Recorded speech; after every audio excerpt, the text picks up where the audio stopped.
Archlich finally turned the thriving kingdom into ruins. His army of undead didn't spare a single human in sight and shredded them to pieces.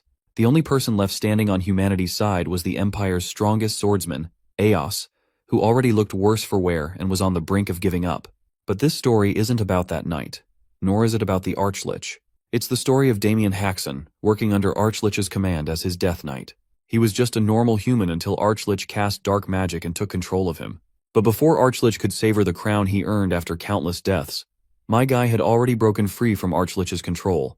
He unleashed an attack that struck Archlich right in the chest, so hard even his demon generals couldn't shield him. Damien Haxon had finally moved with his own will, much to Archlich's shock, who had erased Damien's consciousness completely. But as fate would have it, Archlich was never able to fully factory reset our boy's mind. Some part of his soul and mind stayed intact, dormant in his head, watching his own body out of control. Under Archlich's command, his demon generals launched an attack on Damien, only to get obliterated by a single strike from him. In a last-ditch effort, Archlich played his trump card and summoned God knows how many undead. The entire horde charged toward Damien, aiming to claim his life. But once again, all it took was a single hand gesture to incinerate the undead into smithereens. Seeing this, Archlich could tell his end was near. He had unintentionally created a monster so peerless it could rival the gods themselves. To save his own skin, which Archlich didn't really have, he started smoothing things over with mere words. Deep in mind, even if he failed to sway Damien with talk, he planned to transfer his soul into another vessel. I don't think Damien was going to let this bastard off the hook, at least not after losing the people he loved. To kill this sack of bones, Damien went so far as to create a technique that severs souls themselves. At first, Archlich refused to believe such a technique existed. Still, he tried to make a run for it before it was too late. But it was already too late, because my guy had finally unleashed his final strike, hitting Archlich squarely in the chest. At first, nothing happened, much to this bony head's relief, convinced the technique was just a bluff. But he soon learned it wasn't. Some painful magic mojo took hold, and he exploded right there, leaving only his empty skull behind. Even that remaining skull was crushed to bits by Damien. With his revenge complete, Damien lost the will to live. He literally killed his own family while under that bastard's control. He brutally slaughtered them, while some part of him helplessly watched his loved ones die. The only way he could reunite with those he killed was after death. With that in mind, he took his own life. But it wasn't the end. His prayers were heard, and he opened his eyes again. The person in front of him waking up is his sweet older sister. Bro thinks he is in heaven, watching his sister, though the unusual thing is that she looks way younger. She overhears him calling her younger and is flattered right on the spot. For a moment, she thinks he is trying to get on her good side, just so she can save him from their father's scolding. Being the good sister she is, she agrees to save his ass in desperate times. She eventually runs off to the mansion, not before telling him to get inside since it will soon start raining. Damien takes note of the mansion standing tall right in front of him, the same mansion he had burned down to ashes. He is clueless about what is happening. The closest thing to describe his condition is that he is dreaming. Or maybe everything he had endured in the past was just a big dream, and he has finally woken up in reality. But he is sure he will find out soon enough. He grabs a tree branch off the ground and stands in front of a giant rock to unleash his knightly prowess he had while he was acting as Death Knight. He takes his stance, and with the help of his past teachings, he pokes the hard rock with that mere tree branch. For a second, nothing happens. Then the giant rock shatters into bits and pieces, confirming that what he went through in the past wasn't just a vivid dream. This realization cracks him up, causing him to pull a classic light Yagami laughing pose. He slumps down after laughing so hard, the weight of realization sinking in. What he is witnessing isn't a mere dream, nor was his past experience just a dream. He has returned to the past, a realization that hits him deeply. Let's have a little background on Damien's life at his current age. As far as Damien could recall, he was a clown who always brought shame to the family name with his antics. His father was always there to remind him how pathetic and loser-like a son he was, someone who only contributed by tarnishing the family's name. His antics only brought misery to the people around him. He stomped all over his family's future and even made sure their household's properties got confiscated. Because of his talent for bringing shame and ruin, his father kicked him out. Among all the family members, the only person who still saw Damien in a positive light was his older sister. He never understood why she was always so supportive and concerned, even though he ruined her life by destroying her engagement. Before he left, she offered him some money to ease his journey. He hesitated, but eventually snatched the sack of money and ran away as fast as he could, because he could barely look at her without getting embarrassed. After running away from the family, he finally realized how wrong and cursed his existence really was. The shame and guilt gnawed at him, causing him to have profound, Back in the present, Damien sits on his knees, racking his brain, trying to figure out what triggered his regression. Sure, he wanted to apologize to the rest of his family, but to think his prayers were actually heard, that he really came back to the past is kind of insane. Only a divine miracle could explain this. He looks down at his trembling hands, still shaking from the recoil of the technique he just executed. The technique is called wave breaking, a move that amplifies the impact of a blow several-fold. He learned it after defeating the knight known as the Castle Wall Destroyer. Suddenly, a familiar voice grabs his attention, a concerned servant calling out to him. The guy is clearly here with urgent news. Otherwise, he wouldn't be dragging his heavy body all the way out here in a full sprint. Damien knows he's from the household staff, but for the life of him can't recall his name. Then the name finally surfaces in his mind. Perhaps he is Victor.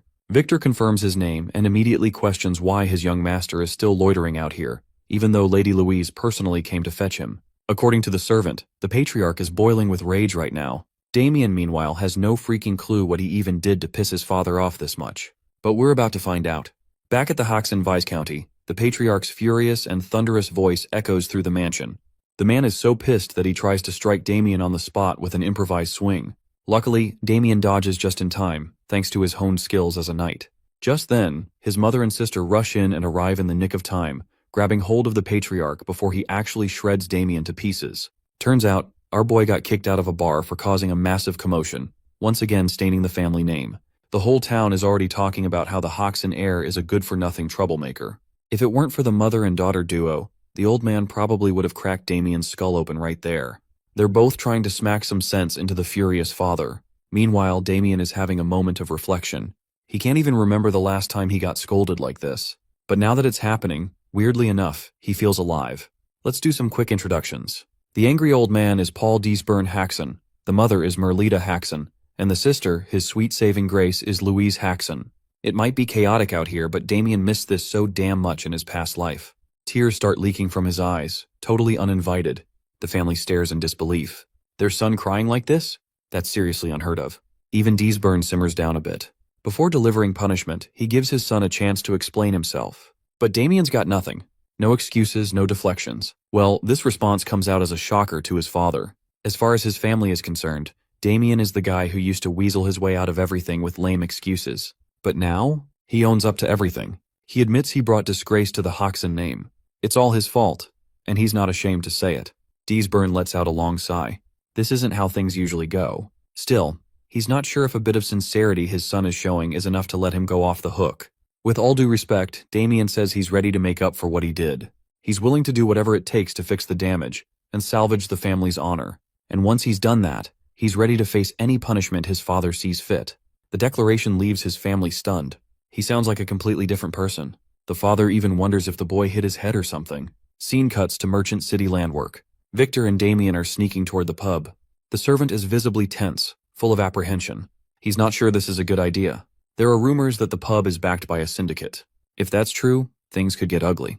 But Damien, who was once a fearless death knight, just walks past his servant, casually giving him permission to head back if he's that scared. Victor, ever the loyal servant, shakes his head. He's duty-bound and isn't about to leave his master, especially not because of fear. Damien reassures him that they are only here to talk to the pub owner and sincerely apologize for the mess he caused last time. He just wants to make things right. As he walks, he hopes everything goes as smoothly as he's picturing in his head. He doesn't know how or why he came back to the past. But if some god really gave him a second shot at life, he's not about to waste it. If he wants to break the curse of always ruining his family's future, he has to start taking bold steps. Once he stands in front of the pub's gate, two thugs immediately take notice. They recognize the face and respond cockily and aggressively. Damien can't remember them clearly as it's been so long, but they do look familiar. Without getting aggressive himself, he keeps his tone calm. He lets them know that he's only here to apologize for the chaos he caused during his last visit. The two thugs freeze for a second, unsure how to react. When his words finally sink in, they burst into laughter. To them, it's hilarious to see Damien, the so-called disgraceful heir, suddenly acting polite and respectful. They've always seen him as the shitty elder son of a shitty household. But now, they're forced to admit he doesn't seem that bad. Damien just stands there, silent, listening to them yap. Then they take it too far. They bring up his sister and start saying vile, disgusting things about her. They're willing to accept his apology, under the stipulation that he introduces them to his sister. Creepy bastards leave no doubt about how trashy they are. And just like that, it stops being about apologies. Damien swipes a dagger from one of them so fast that the guy doesn't even realize it's gone. Originally, Damien just wanted to say sorry and leave peacefully. But turns out, he doesn't have that much patience after all. With a clean, precise swing, he severs one of their hands completely. The guy drops to his knees, screaming in agonizing pain once his brain registers what just happened. The other one immediately draws his sword, though he's visibly flinching. Damien's killing instinct kicks in.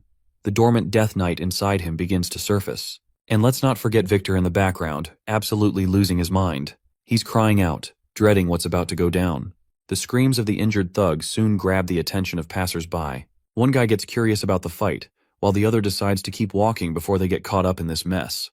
The thug who still has both hands tries to intimidate Damien with a few shallow threats. He brags about the gang he belongs to, the Black Snake. No one walks away unscathed after messing with Black Snake. Looks like these aren't just random street thugs after all. Even Damien has some memory of this faction. Black Snake is an organization expanding its influence in landwork around this time, and this pub is one of their spots. When Damien complained about their overpriced food back in the day, the only thing he got in the feedback was a brutal beating. Not just beaten, they humiliated him in front of everyone there. Now that he thinks about it, he's the one who actually deserves an apology, not the other way around. Back to the fight, the thug makes it clear that being a noble won't save Damien from the consequences he's about to face. He finally lunges with his sword at full strength. Damien just takes a step back, trips the thug over his feet and lets the bastard eat dirt. Before he can even finish coughing and get up, Damien's already on him with his dagger. The bastard should be grateful he's only about to lose a leg. If it weren't for his family, wiping these guys off the face of the world wouldn't be hard. With that threat clear, Damien slices off the thug's leg, making him double over in pain. More thugs show up, drawn by the screams. They also seem to be a little shaken seeing the brutality that unfolded there. Only one of the thugs is courageous enough to stand right at the front, while the others hide behind him. He demands to know which organization Damien belongs to, and where he's from. Obviously, Damien denies any ties to any gang. As for why he's here, he is here just to apologize. Though after thinking it over, he figures he should be the one getting an apology. He also has a complaint for the pub owner. This sassy dude isn't willing to entertain Damien's requests. All they want is his identity. Since he's not telling, they fear they'll have to make him speak. The leader orders his goons to charge.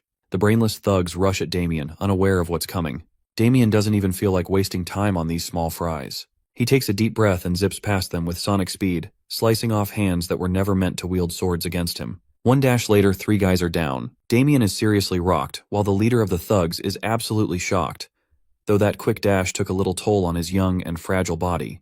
Still, he's got enough strength left to finish off the guy in front of him, and he's ready. The bastard tries to beg for mercy, offering an apology if Damien's willing to forgive.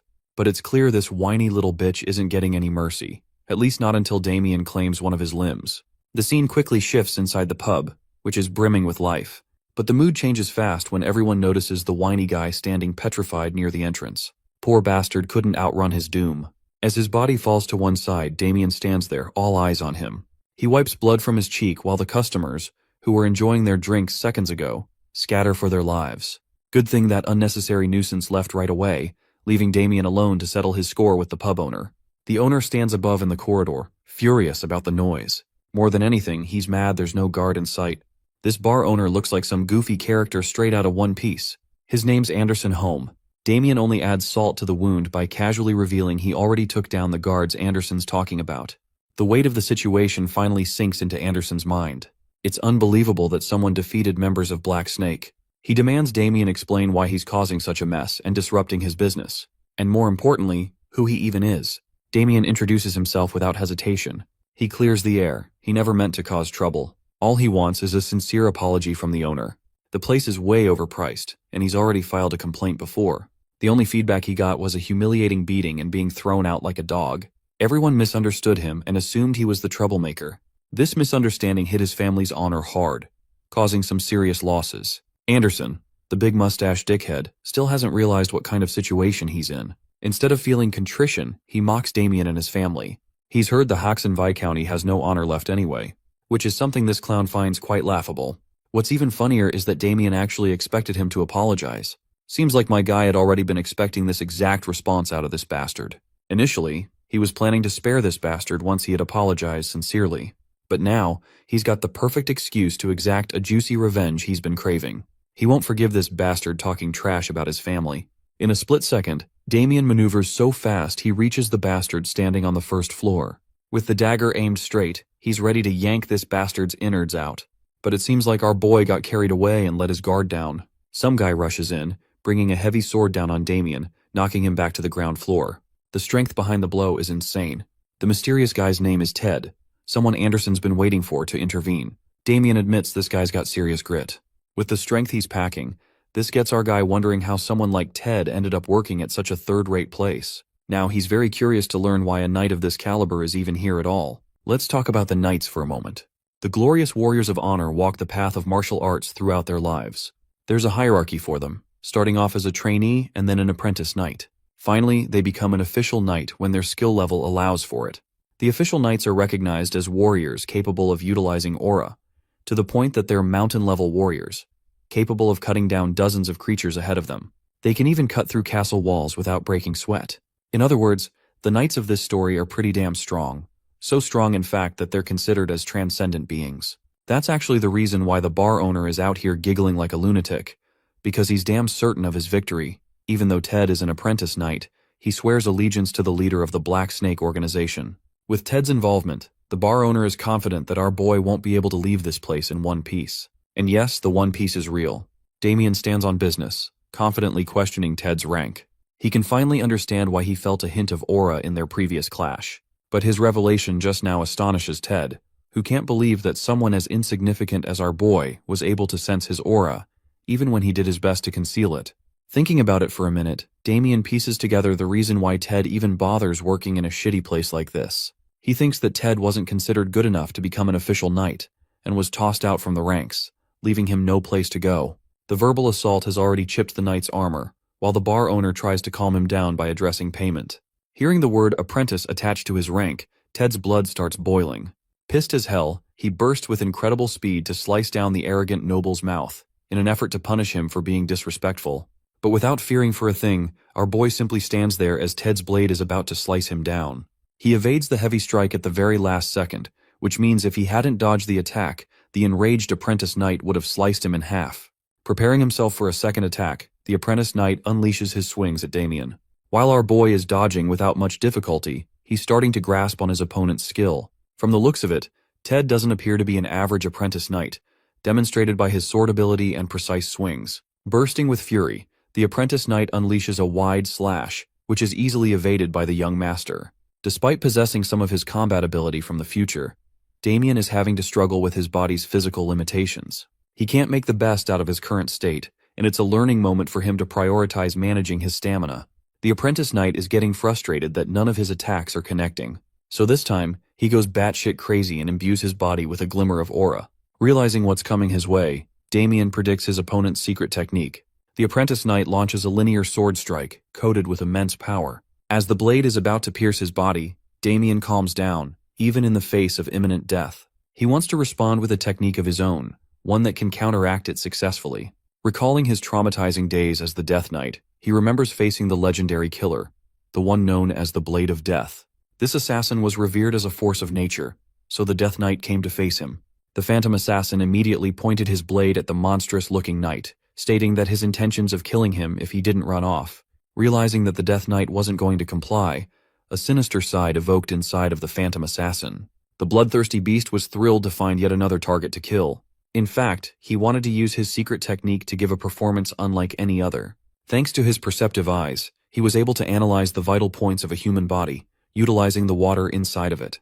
And then he unleashed the ultimate Kit Kat technique, which he probably learned from Sukuna, slicing down on the Death Knight's body. The best part? He did all of that using a basic wooden sword, which shows the greatness of his technique even more. The Death Knight's torn body rested on the ground, while the phantom assassin celebrated his victory. Little did he know that the Death Knight wasn't going to die that easy. In fact, when he turned around, he saw doom.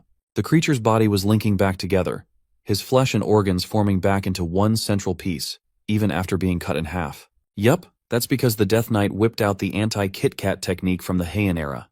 With his body fully reformed, the phantom assassin began to realize that he fucked up by targeting an undead monster. Here's the icing on the cake. After experiencing the same technique used on his body, Damien instantly learned it and was able to use his perceptive eyes to target the phantom assassin's vital points. Without even being able to comprehend what was going on, the Death Knight slaughtered the assassin by giving him the same treatment. Instant karma, and he did it without a sword too. The maniacal assassin experienced excruciating pain, all the while being unable to comprehend how someone was able to copy his secret technique. And that leads us back to the present. A similar expression is worn by Ted, one of despair and defeat. He's down on the ground, his body hasn't been severed in half in a gruesome manner, but it did experience a deep slash. Our glorious protagonist explains that every single one of his enemies didn't even know what hit them until they were groveling on the ground. All of his fights went like this. Why?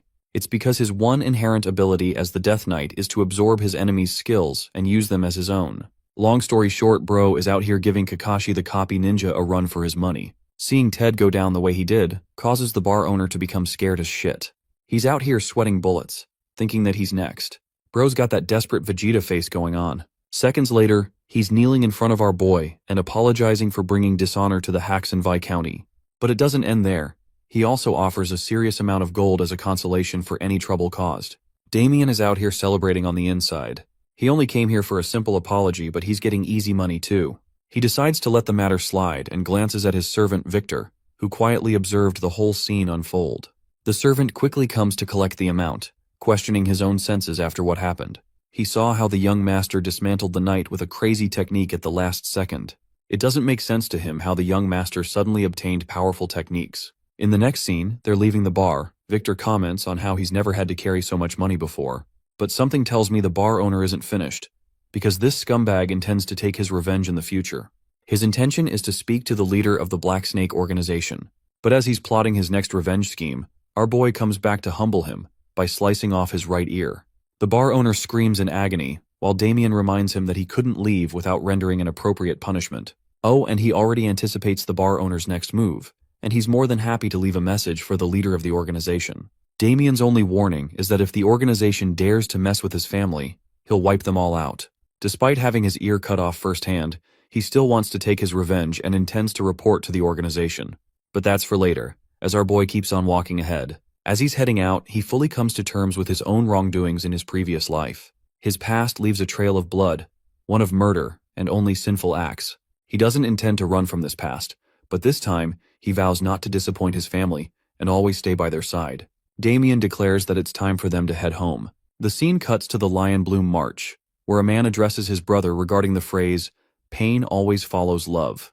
His brother doesn't know what this dude is going on about, and realizes that this guy's planning to head to another battle. Rejecting his brother's assumption, the dude clarifies that he's actually going on a quest to find love. I would believe his words if not for that ugly expression on his face. Coming back to the Haxen estate, our boy is glad to have gotten a good night's sleep after his adventurous run last night. The same can't be said for poor Victor, however, who was busy processing what happened before his eyes. The horror of it all kept him awake, thinking about what would happen next. Damien emphasizes that everything worked out well in their favor, so there's nothing to worry about. Even though they deviated from the original plan, they achieved their purpose all the same. Next up, our boy is waiting for the rumors to spread around, allowing people to realize not to fuck with the Viscount Haxen's eldest son. With this rumor flying around, no one will ever dare to mess with his family again. He's also happy that his reputation as the useless son will also experience a slight shift, and people will see him in a more respectful light. Even as his servant, Victor can't fathom how the young master is suddenly so competent and self-aware. The servant is deathly afraid of what will happen regarding the situation with the Black Snake group, because what they did last night was provocative in every sense. Damien dog-walked their men and even annihilated an apprentice knight. Even with their threat looming around, Damien is confident that they would double-check before messing with a noble family. And if they're stupid enough to try, he'll beat them black and blue. This alleviates some of Victor's concerns, and he comments on our boy's exceptional sword skills that he shouldn't even have, which makes him question when the young master became so capable in sword fighting. Of course, our boy quickly turns away because he really doesn't have an explanation for it. Damien tells him that he trains every now and then. Speaking of Damien, his father is out here channeling the speeds of Barry Allen, the Flash. Bro is pissed that his son was gone all day yesterday. What's more, he's scared that the kid must have caused even more trouble again. Showing no signs of fear, Damien urges his father to calm down, because he handled everything and rectified his previous mistake. He then tells Victor to reveal their prized possession. The glimmering gold coins seduce his parents very quickly. It's the easiest way to make them happy. The young master informs them of his travels to the same tavern, and how he cleared up a certain misunderstanding, a miscalculation that they did, and because of that, They gave him consolation money for their mistake. I just love how he omitted the part where he cut off like 20 hands and plucked off the bar owner's ear. His parents are doubtful at first, but they're quickly persuaded because of the gold. The funny thing is that Damien even uses Victor to testify on his part, shoving him under the boss as well. In the end, Victor agrees with everything the young master said, which adds more weight to his words and helps his family's trust in him. Damien's parents are happy, while Victor is out here realizing that he's got a Gaslighter Pro Max as his young master. The scene quickly cuts to our boy sprinting in the fields in order to test his stamina. After a little while, he's already exhausted and dying for breath. This makes Damien understand his own limitations, and he has to deal with his shitty body at once, or he'll be at a huge disadvantage. Pulling out a purple gem from his pocket, he's lucky to have acquired a little something that's going to help him in the short run. Before leaving the tavern, the bar owner included this tonic in his list of treasures. A creation of Alchemy Academy, it allows a significant increase in one's stamina and energy. Damien found himself surprised to hear the Academy's name. They specialize in making these types of potions and tonics, and they're so good that their value is equal to a gemstone. All the good for this young master, who got his hands on it for free. At present, he quickly gulps down the tonic, and in mere seconds, experiences a jolt of electrifying energy brewing inside of him. The effects are working right away. He crushes the vial, reflecting that his most important goal right now is to build up his body back to the way it was. To become the unstoppable Death Knight. The Pookie Archlich Dorgo is bound to unleash his army of the undead, ravaging the world to ashes. Damien has to make sure to prevent that dark future from happening, no matter what. That's why he's hell-bent on regaining his powers. It's the only way he'll be able to protect what's dear to him, his family's safety and happiness. Pumped for another run, he bolts off, declaring that he'll kill the Archlich, and this time he'll make sure Dorgo stays down. That very night, the scene cuts to the Tower of the Black Snake Group. The grunting fatso is disappointed in the apprentice knight's defeat, especially since they spent a fortune hiring him. Ted's condition is really bad, so much so that even the underlings think they should get him treated. But off-brand Kim Jong-un over here is ruthless, and orders Ted to be thrown into the dumpster. Meet the boss of the Black Snake Group, Cedric Walker, who apparently doesn't believe in second chances and wants Ted to be disposed of right away. After all, they can just buy another one in his place. Mustering all of his strength, the apprentice knight takes a stand and comments on how disappointing this ending is. Cedric turns around, surprised to see the knight still capable of holding his ground. He actually offers Ted a second chance if he gets treated, but based on how he was about to dispose of him only a minute ago, the apprentice knight is so pissed off that he lunges at him with his blade. But despite his desperate attempt to kill the organization's leader, he is stopped by a shadow tendril, which quickly chains him and renders him harmless. The person responsible appears and prefers killing the apprentice knight as part of their contract. Cedric is more than happy to see how their newest hire will perform. The helpless knight can only shout complaints. The mage ends up chanting a command, unleashing demonic creatures from the dark upon the helpless knight. Before the knight can even comprehend what's going on, he meets his bone-chilling demise. Despite him begging for mercy, the 5 demonic beasts devour each of his limbs as well as his head, ripping his body apart as his screams reach the ceiling. By the end, the only thing that's left of Ted is a miserable foot. Bro probably got the worst death I've seen in a while. Cedric is disgusted, but at the same time quite impressed. He accepts the mage into his group and requests for cleaner deaths from now on. The mage is happy to hear that and awaits his next target. The leader of the organization expresses the recent incident, which included a noble who messed with their members. However, Cedric isn't going to be stopping. All he cares about is for Damien to suffer an agonizing and gruesome death, and he's even willing to increase the pay for it. Cedric pays the mage his commission in advance. The dark mage is more than happy to take up this task and execute it with success. Panting in exhaustion, our boy continues his epic training arc. He's out here doing squats with a heavy load on each side, helping him become overall muscular and amp up his stamina. This training regimen is doing wonders for him. But strangely enough, the past few days have been far too quiet, almost as if disaster is right around the corner. He was fully expecting the Black Snake organization to come and shoot him down by now. As he's about to drink from his bottle, he senses the presence of 2 assassins nearby. Realizing that they're the scumbags of the organization, our boy zaps in with incredible speed to pin them down. To his utter shock, the dude he ends up attacking isn't an enemy, but actually Abel, his nerdy brother. Bro immediately releases him, causing his younger brother to flop to the ground. Abel is awestruck by his older brother's incredible strength, and he was fully expecting to get his head popped just now. It's a good thing that didn't happen. Damien apologizes and offers him a hand, sharing that it was never his intent to treat him like this. Instead of accepting his older brother's apology, the nerdy brother reveals that he learned about Damien's situation at the bar, and how he got an apology out of the owner. However, from what he's heard, he knows that a fight broke out, and that dozens of people were injured. Abel accuses his older brother of lying to his own family. Instead of deceiving him, Damien actually confirms the facts as the cold hard truth. Abel jumps in his face in shock, questioning how the hell his brother was able to face off so many people. It doesn't make sense unless he hired Agent 47 or something. Even though Damien fully accepts that he's the one who did everything, Abel still isn't convinced. The only thing he cares about is that his older brother doesn't go around dishonoring their family's reputation. They're already sick and tired of cleaning the troubles he's caused in the past. Fully understanding his little brother's annoyance, Damien pats him on the head, reflecting that his little brother has a pure heart and has always wanted the best for his family. That's why he doesn't find himself annoyed at his attitude. In fact, he smiles at Abel, stating that there's nothing for them to worry about anymore. Their meeting is interrupted by Victor, who comes in panting to deliver some shockingly bad news. His sudden announcement causes both of the young masters to grow alert.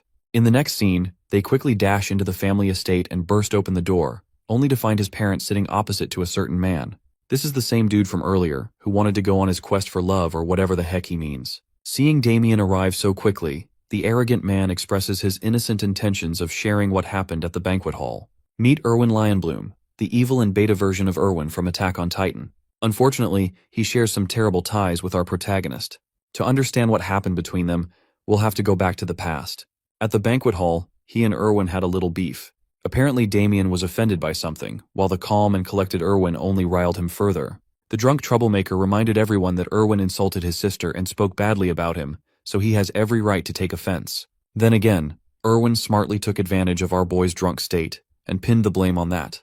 To make matters even worse, this bastard went right up in his face to call him a retard, and reminded him that even if he did say all of that, Damien couldn't do shit about it anyway. It came as a shock to our boy's system. At the time, he made the biggest mistake he could possibly make in that situation. He chose physical violence and punched the bastard away.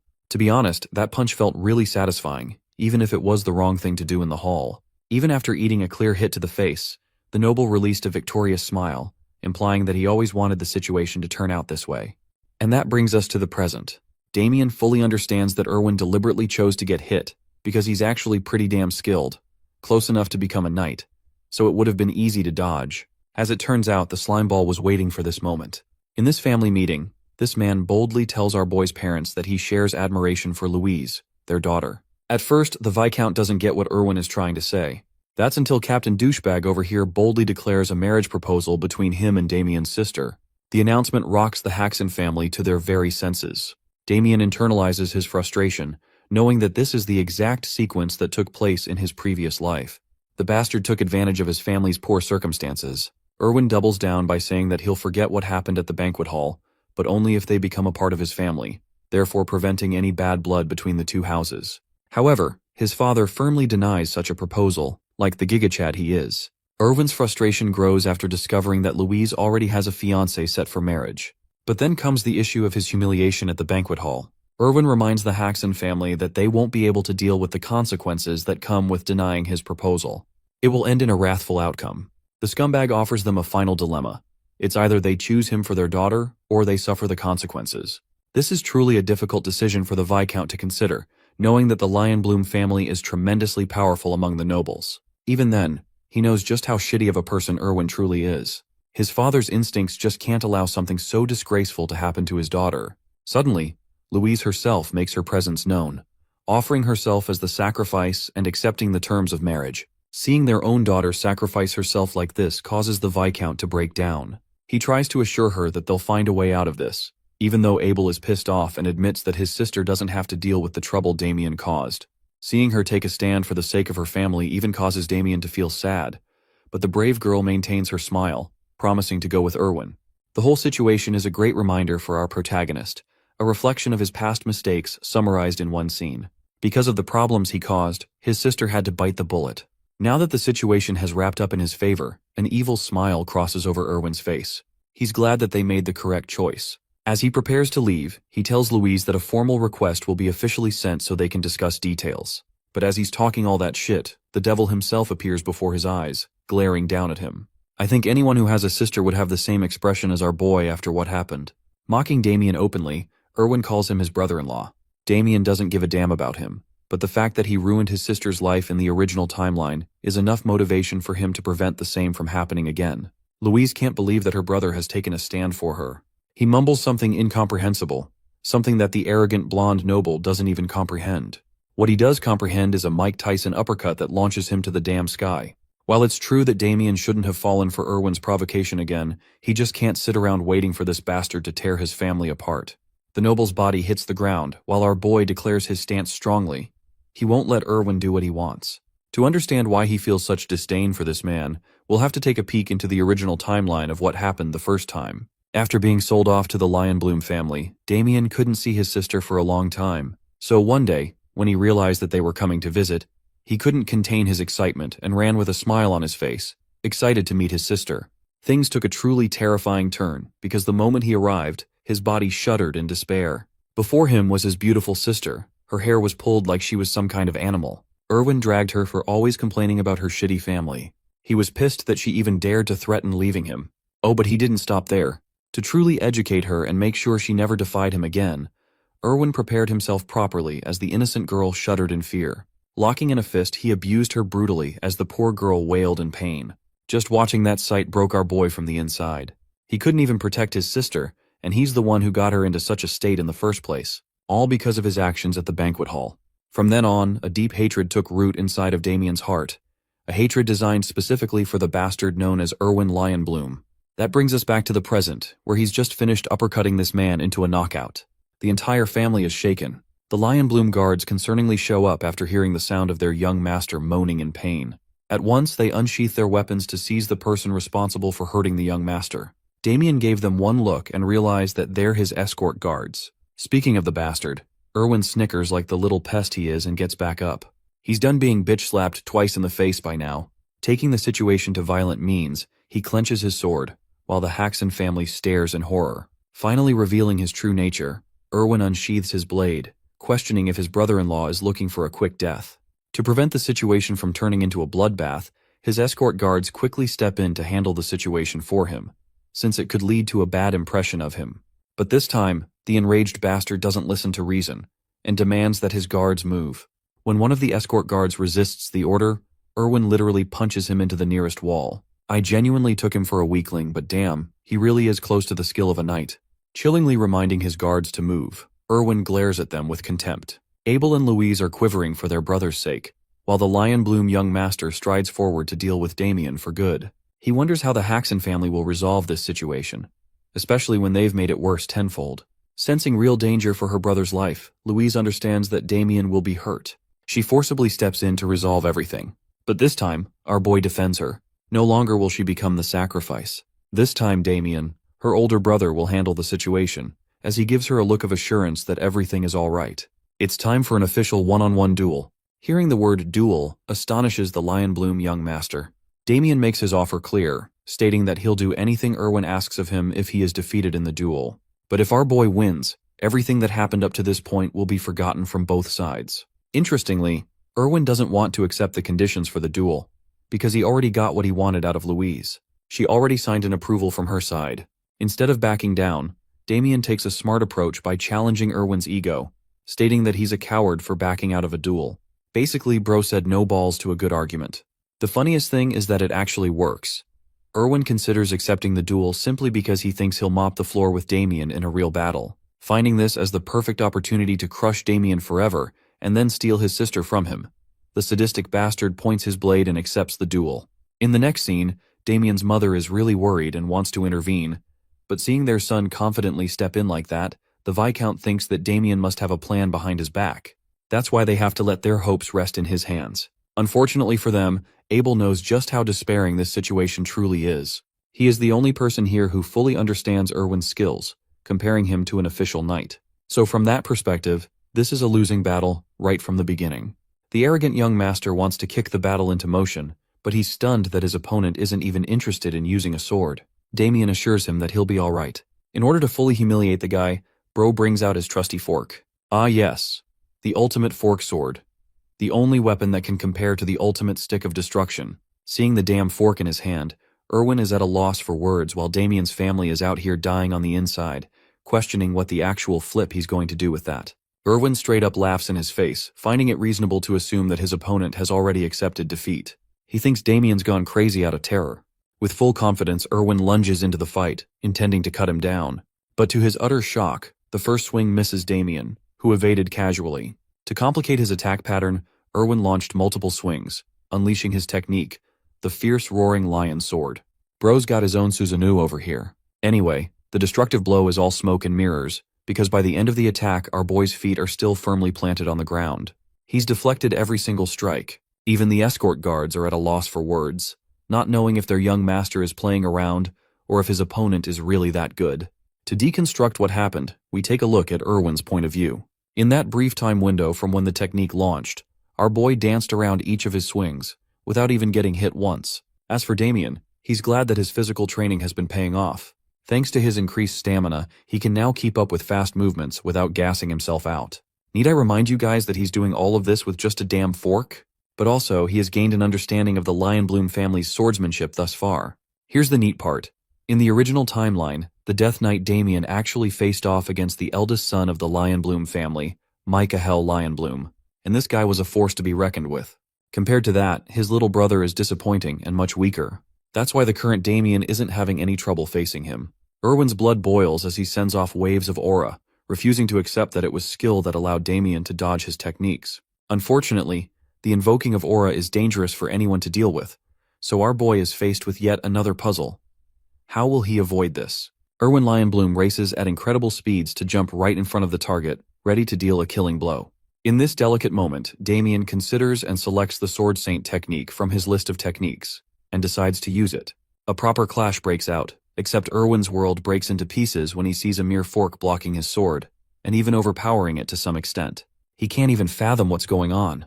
Before can even process the situation, he is struck with our boy's secret move, the countless Thunder Shadow revelations. Using that move, the ultimate fork of destruction flings the sword away with ease. It's Erwin's ultimate fall, as Damien hastens to end the fight with a fork in hand. The fork stabs the arrogant noble in the neck, ending the battle. Every single person in his family gasps in horror.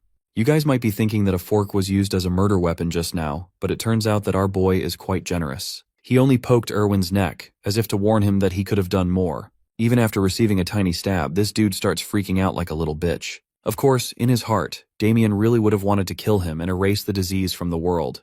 But he knows that he must choose his family's side this time and let this situation slide. So he concludes the duel, declaring himself as the clear winner, and asking if little Erwin over here has any issues with that conclusion. Shuddering like a puppy, the arrogant noble has been reduced to a harmless doll.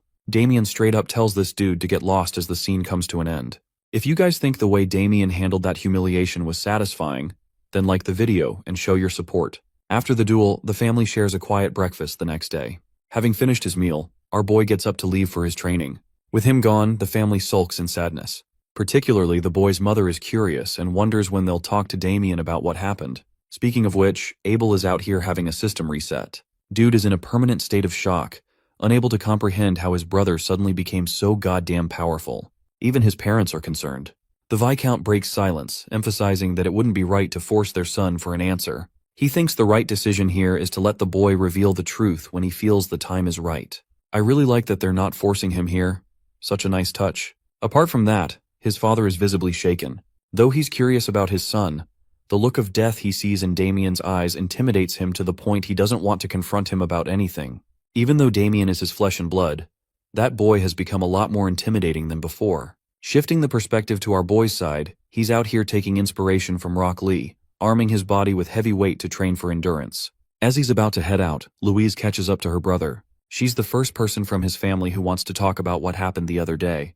While she's struggling to form her words, our boy realizes his mistake and immediately lowers his head, apologizing for the trouble he caused and how he forced her to be in a vulnerable position. While he's ranting on and on about his apology, his sister stops him, offering her sincerest gratitude. He really did stand up for her, and she feared for her life, even though she didn't show her fear in front of Erwin. It's thanks to her brother that she avoided such a miserable fate. Hearing her admit that makes Damien very happy to have made a difference. Knowing that her brother stepped up for her cause, to save her bravely, is the reason she's so grateful for him. In a warm moment while receiving her gratitude, Damien offers his own. A sister shows her love for her brother, and a brother returns it back with interest. He's thankful for everything she's done for him this far. Before Louise can comprehend what he means by that, he prepares to leave. As he's leaving, she offers him a sword to take with him. It's actually their father's most prized possession, his favorite item. To show love for his son, the Viscount gifted him the blade so that Damien could use it in his training. The boy is shocked to hear such consideration from his father, while Louise reveals that even though their father can be tough on the outside, he loves Damien a lot. Funnily enough, she does her father's impression to remind dear old Damien never to use a fork again because it's disgraceful for the family. Damien's pretty damn convinced by her impression and unsheathes the blade, finding himself impressed by what he sees. He's in his father's debt. Hilariously, when we go back to his father's sword collection, we get to see that this man has a whole bunch of swords at his disposal. He's just complaining for no reason at all. In the next scene, terror looms in the shadows. The evil mage and his dark magic has made its way to a certain estate. The night guards are out here yawning in exhaustion, and right when they're caught off guard, the shadows take over them, dismantling both of them in a mere instant. With the two of them down, this mysterious mage makes his way through the gate. In the few moments that followed, the mage slowly made his way inside the house. Abel and his parents are asleep. The mage quietly steps up to Louise's room, who is also dozing off, not knowing an evil man is hovering over her. This disgusting piece of filth is enjoying himself staring at her. Even though he came here on behalf of the Black Snake, he thinks he's found himself something fun to play with. The filthy mage finds himself startled when he discovers a voice from behind. It's our boy, who is aura farming at the door to look even more badass than he is. He gives the bastard a disgusting look and questions his actions. The call-out is real, as Damien goes on to express that he was able to sense strange energy lurking around their house, so he decided to check it out. The perspective of the dark mage is interesting. Even though he used a special type of magic to put everyone to sleep, it appears that Damien was unaffected by it. Not just that, the dark mage couldn't even detect his presence from behind until he spoke. These factors alone are enough to convince him that this guy is troublesome. So he quickly turns back and unleashes Vegeta's Gallic gun over here. Dodging the magic blast, our boy moves to a different position, all the while frustrating the dark mage as he fails to understand what's happening. Damien prepares his sword, throwing the same question back at him as he reminds the scumbag that he's the one who invaded their house. Suddenly, the mage realizes that he's actually speaking to his target, Damien of the Haxon House. Confirming his identity, our boy pulls his blade, locking a lethal glare at the mage, and demanding to know why the hell he stepped foot in his sister's room.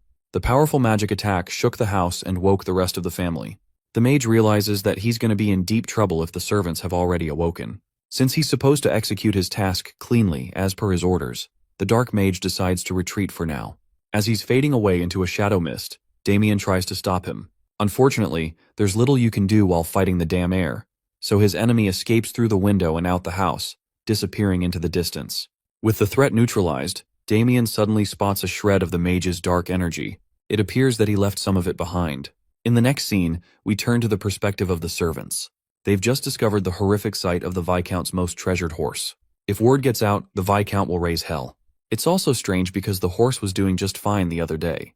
As the servants are mumbling in horror, Damien comes up to shock them with his sudden entry, expressing his own concerns. The young master's sudden arrival scares them, but he assures them that there's no need for any of them to panic, as he isn't here to hold either one of them responsible. All he cares about is for him to take a personal look, so he orders them to leave the site. Now that he's alone, Damien inspects the condition of the horse. Turns out that the same shadow trail of energy is somehow connected to this dead horse. From the looks of it, he's confirmed the presence of dark mana based on the terrifying energy signature. This also confirms his suspicions that the man he faced last night is actually a dark mage who practices such mana. Now Damien understands that his family still doesn't know what happened. In fact, he has no intention of revealing anything as it will only create chaos and worry. Instead, he glares back to the trail of dark energy, looming in the atmosphere and creating a path into the forest. A while later, we get to see the hideout of the dark mage. Apparently, he's holding his valuables here while snickering like a Walmart villain. It's actually because Cedric recently sent him all of the things he asked for. He lied to the Black Snake's leader, stating that it's a curse, but from how much inventory he received, the dark mage is glad that his experimentations will continue down the line. At the same time, he feels disappointed in his own talent. He's having to struggle with bottom-tier requests just to earn a bit of money. Then again, it's the only choice he has, especially when the Holy Church is already on the lookout for him. It's imperative for the guy to keep a low profile, or so he thought, because following the same trail of dark energy, our boy happily shows up. Think of it like returning a favor for invading his home. He calls out the disgusting stench. I bet it's comparable to that one stranger on the bus ripping one out and killing everyone with their mustard gas. The dark mage can't believe his eyes. The eldest son of the Viscount, the man he fought yesterday, has just showed up to his doorstep. It bothers him that Damien managed to discover his little hideout. I mean, it wasn't hard, I bet, considering the fact that his mana smells the same as the average gamer's room. The Dark Mage shares how he had heard about the rumors of the noble standing up to the members of the Black Snake, but now that he's seen the kid in person, he can tell that Damien is more powerful than people believe him to be. The young master is glad that he was sharp, knowing that the Dark Mage shares a connection with the evil organization. The Dark Mage confirms this, revealing that a part of their deal is to make sure Damien suffers an agonizing death. Hearing this makes him laugh, as he declares what's about to happen, pointing out that the mage will die for taking on such a request. Hearing such a ridiculous remark from him, the mage laughs, unveiling his sinister nature and finding joy in his victim's delusion. He's in the mood to make the perfect experimental pet out of Damien after capturing him. The swordsman prepares his sword, assuring the mage that it won't be the case, because in this life, he promised himself that he won't kill anyone unless absolutely necessary. However, the only exception to his rule are people as heinous as the Dark Mage, who are the definition of filth and disgust. Damien's more than happy to wipe them off the face of the planet. The Dark Mage is astonished yet again by the boy's knowledge, but he thinks it's all meaningless and blasts him multiple magic circle attacks. He's not going to let the Viscount's son escape at any cost. But lucky for him, our boy doesn't share that intention either. Looking cool as fuck, he sweeps right in with an incredible lunge and connects a clean upward slash, cutting his opponent in half. Diseases are hard to kill, and just like a bad disease, this guy is also hard to kill. Despite being split in half, he simply disintegrates into the shadows, reassembling his state. Damien internalizes that his opponent is using the same ability he used back at the estate, and that this guy is actually pretty damn strong, even if he took up a lower-tier request to kill someone. Maniacal laughter releases from his mouth, as the Dark Mage assumes his victory, maintaining that he won't be cut by ordinary means. So in order to deal with a pest like him, Damien decides to go ballistic and renders numerous cuts to make sure nothing remains. Even though it's a good effort on his part, it still doesn't change the fact that his opponent's body can reassemble with ease. The Dark Mage thinks he's dealing with someone powerful, but he makes it known that the moment Damien walked inside his hideout, he sealed his own fate. Speaking of sealing his fate, the scumbag uses the same attack he used against Ted, restraining Damien in place and letting his little demons of death devour the rest. The thing is, the Dark Mage knew that the church was on his tail, so he doubled down on his preparations with advanced spells. From the looks of it, the situation is getting really tense. Even our boy is tensed up considering his circumstances. The mage grimaces in victory, laughing at the demise of his opponent, who will regret challenging an officer of the Yulin rank. With Damien restrained, he's moments away from being ultimately devoured by the creatures of the dark and meeting the same fate as the apprentice knight. The tendrils of dark mummify their victim. It's like watching a spider webbing up its prey and tangling it into place. The Dark Mage returns to his tangible form and calls Damien arrogant for being reckless with his approach. He also remembers Cedric's order to make his target suffer as much as possible, which is made successful by the fact that he'll torture him for a long time. This bastard is also out here celebrating that now. He can feast on the beauty he saw at his house without any interruptions. That's until Damien drops a little surprising note for him. He breaks apart the decomposing curse spell that he just used. At a loss for words, the Dark Mage returns a look of despair, questioning how his prey is unaffected. It's impossible to dispel the curse unless someone knows about dark magic, which is exactly what our boy did. Here's the thing though, even Damien is taken aback by what he did. I guess his regression powers kicked in, because it appears he awakened an authority insignia on his body, even though he shouldn't have it at this point in the past. Let's talk about what an authority actually is. In this world, it's known as the power of a god being gifted to mortals. In this case, Dorgo favored his Death Knight so much that he infused the strongest magic and binded it into him. Even after giving him indestructible magic and power, Dorgo was left unsatisfied. He wanted more out of his Death Knight, the ultimate servant and the sword of evil. Hence, he decided to slit his own hand, unleashing a part of his dark power, turning the Death Knight into an ultimate weapon. A column of dark mana pulsed upon the Death Knight. Dorgo forced his authority upon him, and with a final hand sign, he imbued all of it into Damien's body, carving an insignia on his hand. That evil power ripped his body apart, giving him a world of pain unlike any other. By the end of the process, the Death Knight had transcended into a realm of becoming unstoppable. This Gigachad received the authority of God and became a force to be reckoned with. Side note, all of a sudden, I'm starting to realize why Dorgo got his ass nuked. Bro literally turned his Death Knight into a mini-nuclear weapon and thought things were gonna be fine. Back to the present, Damien remembers the mark of the authority of greed. It's his power as the Death Knight resurfacing again. Before he's able to process it fully, another magic blast comes his way, which he quickly evades. The Dark Mage raises an immediate question for him. Just how the hell was he able to survive his decomposition spell? Being a good sport, Damien funnily says that he had a trump card, and that's why. The most convincing explanation is actually the power of plot armor, and the author makes sure to slide that part in. Back to the battle, Damien has now gained an understanding of his opponent and his connection to Yulan. This Yulan is actually another organization, an even more sinister one that practices assassination using dark magic. Compared to them, the Black Snake is nothing. It's not a surprise that this guy is actually pretty damn skilled.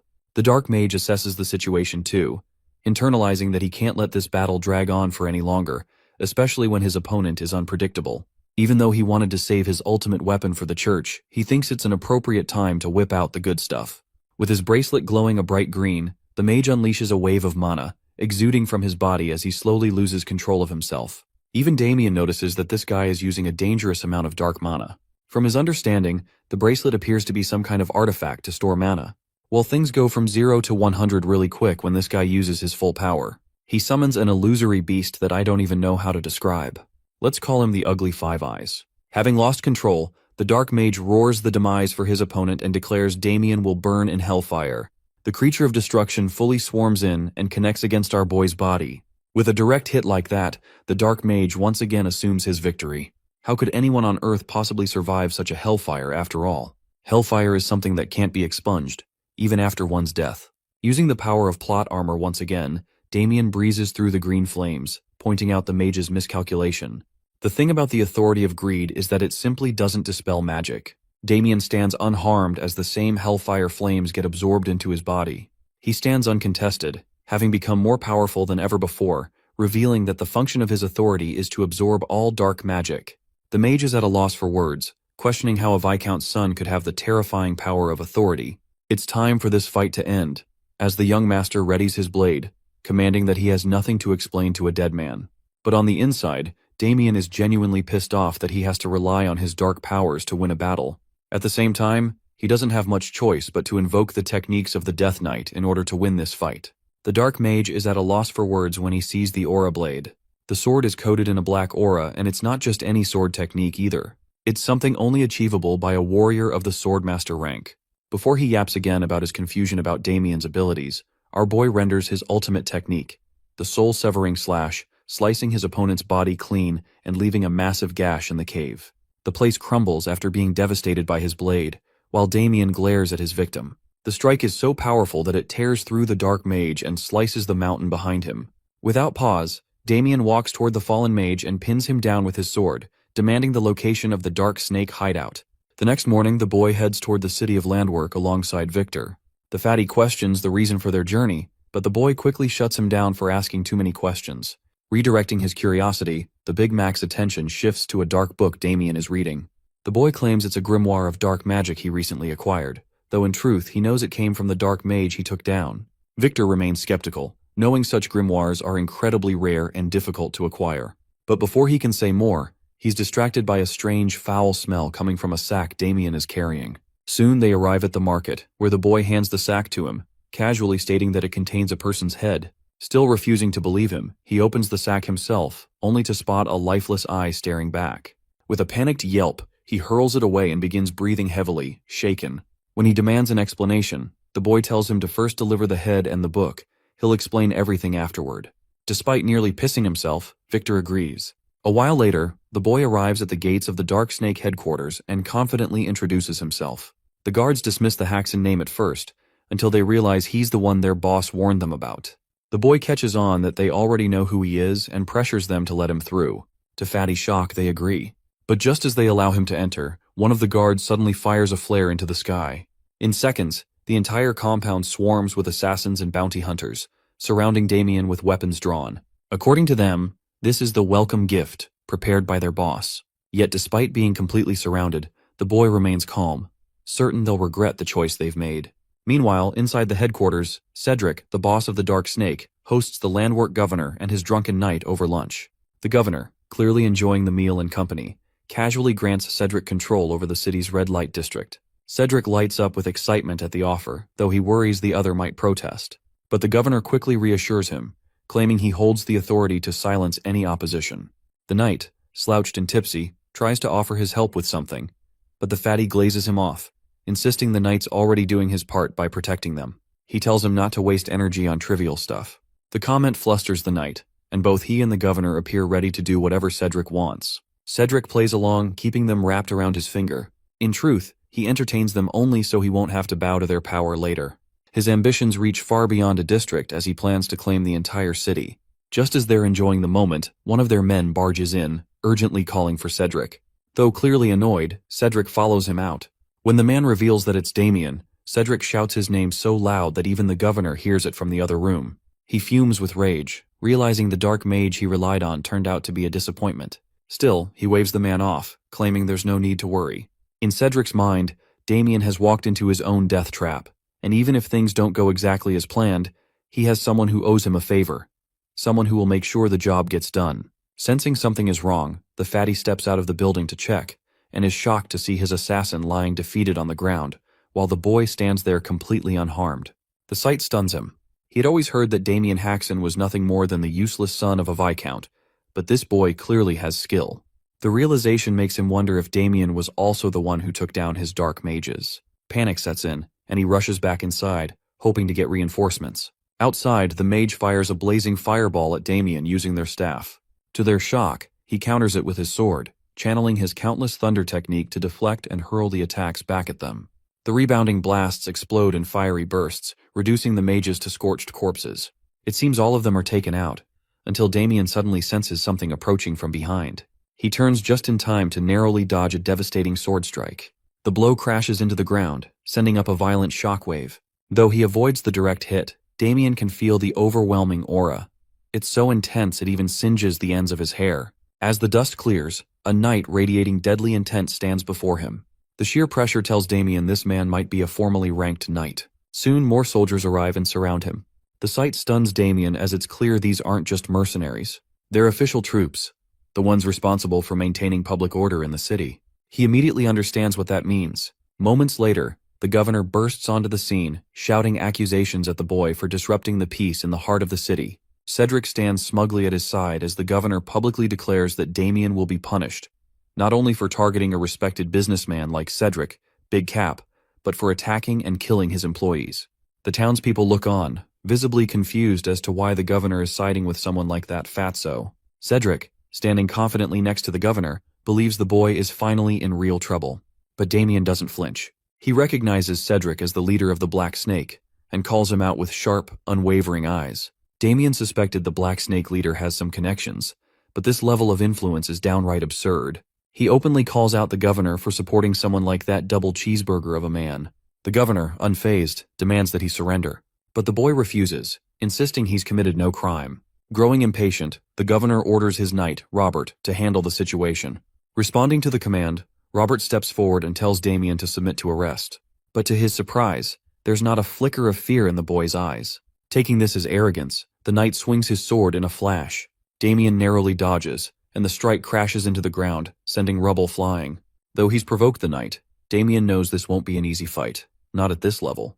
He braces himself, but Robert lands a powerful blow, sending him flying. The boy manages to land on his feet, though the hit rattles him despite his attempt to deflect it. As the fight continues, Damien silently waits for someone to arrive. But the knight gives him no breathing room, pressing in with relentless speed and swinging his massive axe with brutal force.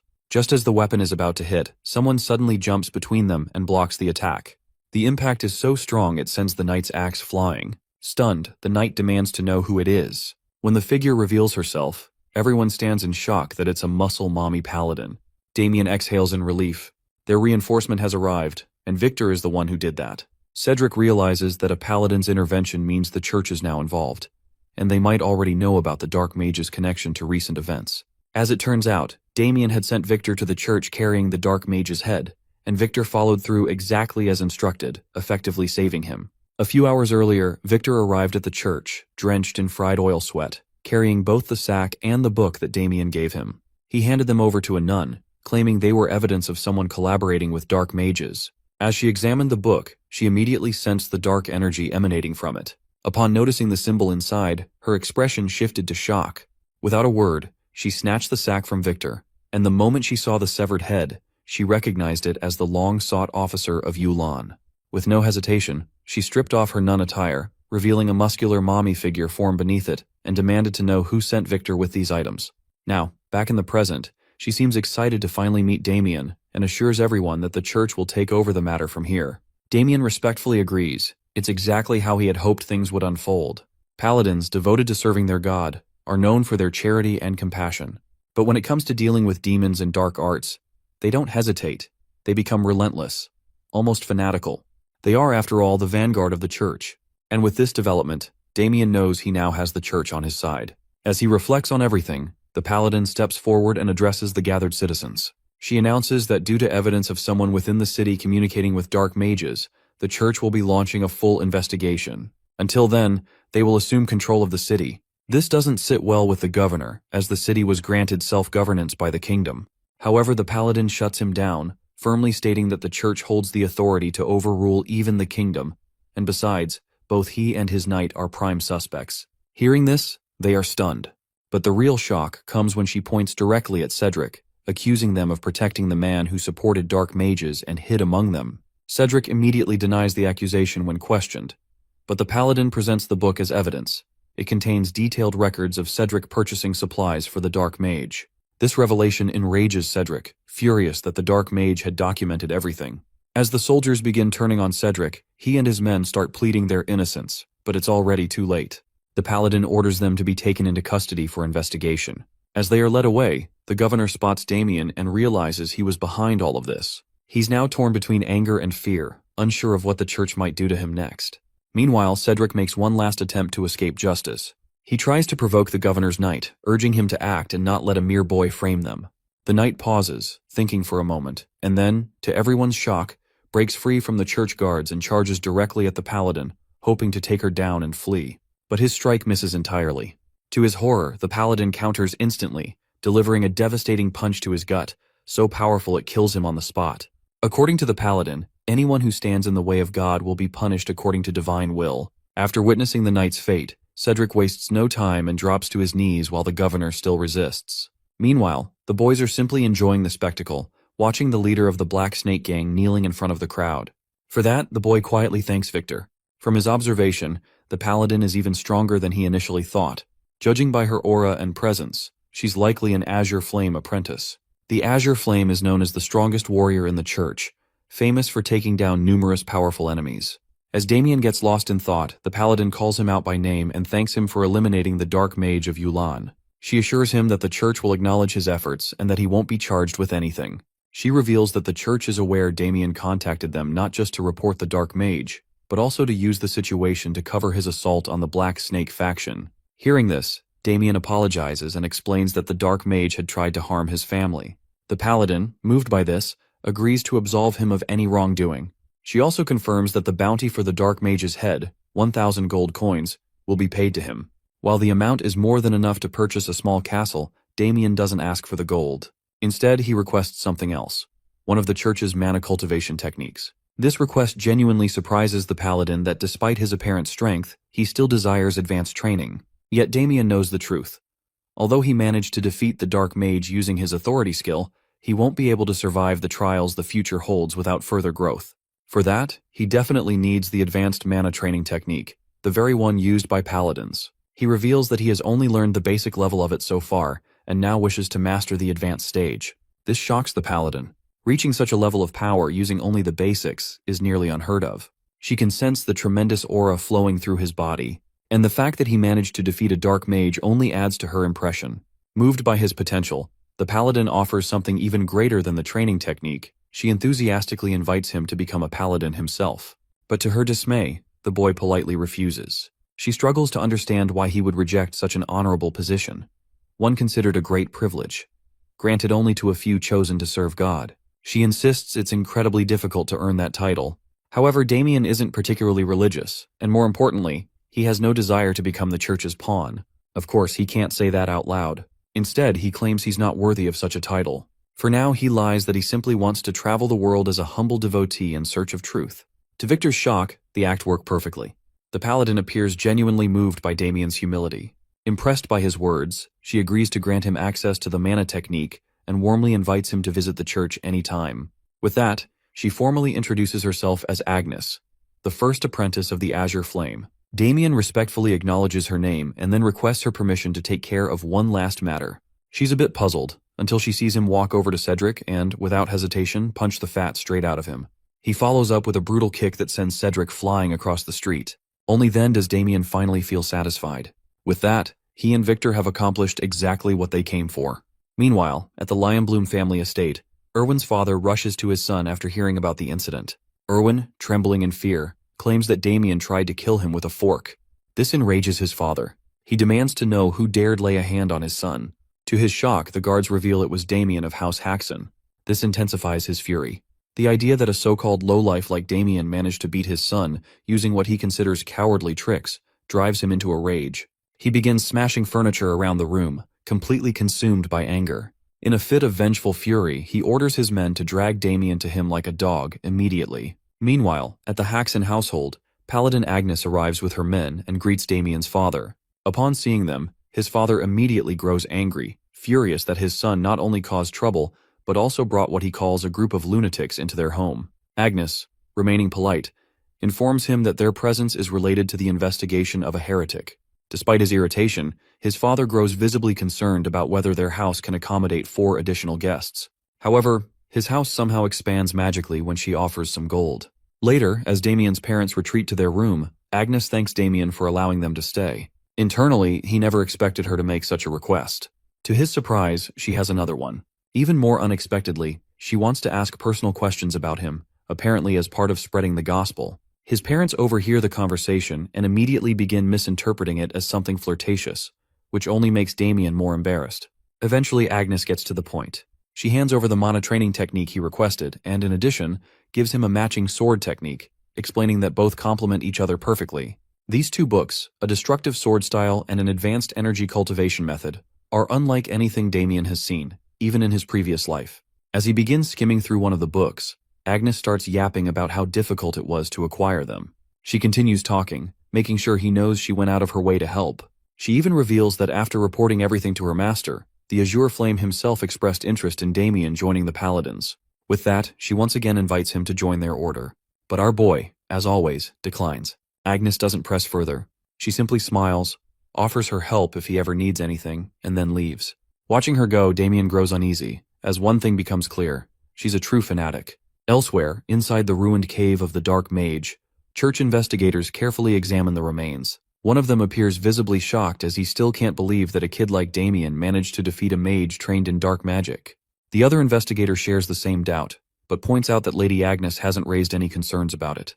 Still, the situation troubles both of them. As they discuss, Agnes herself arrives and addresses their concerns directly. She acknowledges that their skepticism is understandable, but insists she's confident Damien is telling the truth. One of the investigators argues that they still can't grasp how he did it.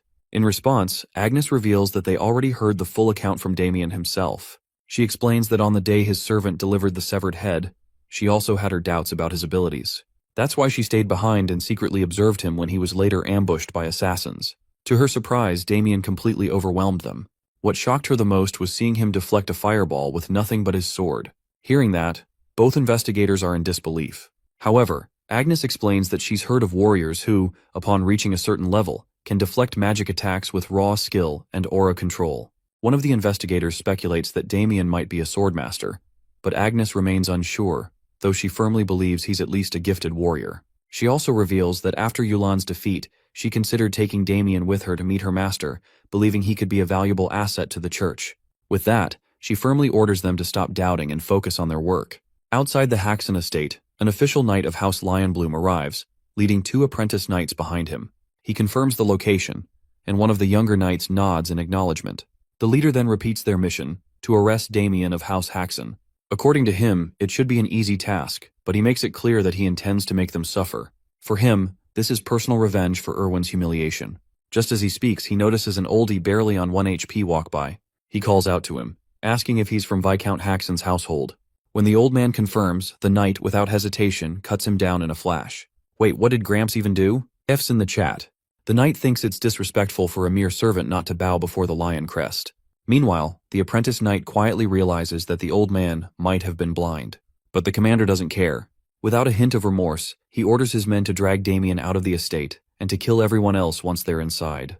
Upon receiving the command, the knights charge forward, heading straight toward Victor, who's casually standing at the front gate. busy cleaning. Deep in the forest, Lady Agnes's team stands together, casually chatting. Agnes explains that the site ended up collapsing, which made it harder to gather as much intel as they'd hoped. Still, she assures them it's fine since everyone did a solid job. But then, out of nowhere, something catches their eyes. Something that stops them dead in their tracks. Upon a rock sits a lone figure, calmly manifesting magic in the most mesmerizing way. Their jaws drop as they watch, stunned. Agnes stares in disbelief, wondering what on earth is happening and how he's even doing it. She finds the whole thing remarkable, even though she has no clue what kind of technique it is. In her mind, she starts piecing things together. That destructive energy technique she handed to Damien must be a cultivation method, and if taken to its highest level, it supposedly allows the user to absorb surrounding mana freely. What shocks her most is that he's reached such a height in just a matter of hours. As Damien snaps out of his focused state, he looks down to see three wide-eyed onlookers, Agnes and her team, staring up at him like curious baboons. Agnes can't hold herself back. She bolts straight to him. Damien, calm and casual, glances her way and asks if they're done with their investigation. Right then, Damien's feeling pretty good about the book in his hands, fully absorbed in its contents. Agnes, watching him closely, can't help but notice the impressive progress he's made. It hits him that Agnes wasn't exaggerating when she talked about how rare this book really is. It's the real deal.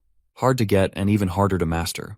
As a swordsman in his past life, traditional sword techniques don't hold much meaning for him anymore. But this cultivation method is a game changer. Something truly useful, even for someone like him. Come to think of it, the destructive energy technique was specifically designed to compensate for the insane mana drain caused by the destructive sword technique. Thankfully, it's built differently. It collects mana way faster than most other techniques, and can even temporarily pull in external mana from the surroundings. That alone makes it a powerful asset, especially for someone like Damien who needs fuel for high-level combat without burning out. Lady Agnes and Damien catch themselves locking eyes, and for a brief moment, everything seems to pause. The snow-white beauty blushes softly, while the weirdo himself breaks the silence, casually pointing out that it's already dinner time. He suggests they head back together, but out of nowhere, Damien suddenly senses a sharp wave of bloodlust. His instincts scream that the vermin is here. Without wasting a second, he tells Agnes that he's got an urgent errand to take care of and that he'll head out first. He kindly tells her to return at her own pace. Agnes is left stunned, watching him disappear with unbelievable speed, especially considering he used such a small amount of mana. She realizes then, he must be controlling it with incredible precision. Agnes quietly wonders just how far Damien's limits really go. Meanwhile, back at House Haxon, things have taken a violent turn. Knight Lavender is mercilessly beating Victor, landing a gut-wrenching punch straight to his stomach. Victor collapses, begging for mercy, but the knight isn't finished. He keeps cursing Victor with every hit, while Garrick and Ulpus stand by, enjoying the cruel display like it's entertainment. Victor cries out in pain, but it does nothing to move them. That's when Viscount Paul suddenly rushes onto the scene, demanding the knights hold their horses. Garrick instantly recognizes him. It's Paul Haxon, the Viscount himself. Paul hurries to Victor's side, catching him in his arms as the poor guy lies unconscious, bruised and battered. With fury boiling in his eyes, the old man demands to know what kind of knights assault civilians like this, especially when their estate has already done worse to House Lionbloom, and what Victor did is nothing in comparison. With that, Garrick steps forward and announces that the Marquis Lionbloom demands Damien Haxon. He coldly warns them to hand over the young master, or else the land of House Haxon will suffer dearly. The Viscount expected retaliation, but not on this scale. Still, Paul stands firm, calling it a bluff. He declares he won't hand over his son no matter what. In fact, he's certain that even if he did, Lionbloom would still reduce their estate to ashes.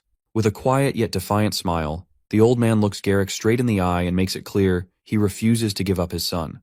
Garrick, gritting his teeth, says the fool will regret that decision. But it seems they've now left House Lionbloom's knights with no other choice. Garrick gives the order to his sidekicks to destroy everything until that jerk Damien shows himself. The Viscount shouts for them to stop, but a chilling voice suddenly cuts through the chaos, asking if the vermin have completely lost their minds. Everyone freezes as a dark, purplish, toxic aura seeps in from another direction. Garrick turns, sensing the pressure, but has no clue who the man behind that monstrous energy is. Meanwhile, Ulpus and Lavender are paralyzed on the spot. Damien's aura has them frozen stiff, unable to even lift a finger. With calm steps, Damien walks in and kneels beside Victor, checking if his loyal servant is still breathing. One glance is all it takes to stir his rage. His voice sharp but controlled, Damien tells the knights they're lucky Victor's built tough, because if he had died, Damien would have ended every last one of them right here without hesitation. Garrick stiffens at the sheer weight of that threat, and finally puts it together. This guy, This terrifying presence must be the infamous Damien Haxon, and clearly he's got the guts to defy the Marquis himself. Apparently, Garrick scoffs and confirms to himself that Damien's just some deranged madman who's too full of himself. Or maybe he thinks the kid's just gotten cocky after pulling off some cheap trick to beat a noble. Either way, the blonde gorilla has had enough. He snaps at his minions, ordering them to crush Damien's legs and make him kneel before him. Without hesitation, Ulpus and Lavender march forward in perfect sync, ready to carry out the command. But in a flash, Damien whips out his blade, meeting their attacks with flawless precision. Steel clashes and sparks fly.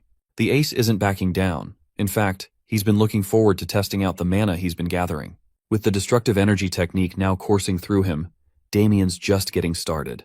The hero doesn't waste a second. He grabs Lavender's arm and twists it with brutal force, making the knight scream in agony. Then comes a solid punch straight to his chest, launching him across the yard like discarded trash. Damien smirks, never expecting the guinea pigs to line up and come to him so willingly. Seeing his buddy wrecked, Ulpus rushes in to take a shot, but he gets met with a sharp kick to the chin that sends him flying like garbage. Damien's not holding back. He's out here, ready to use his abilities to the fullest. Garrick, the Lionbloom family's official knight, steps onto the scene, heading straight for Damien. He's shocked to see this guy not falling for Lord Irwin's cheap tricks. Still, it doesn't sit right with him how Damien practically crushed Ulpus. Those mad skills are not something Garrick ever expected him to have. Damien brushes it off, saying there's no need to go that deep.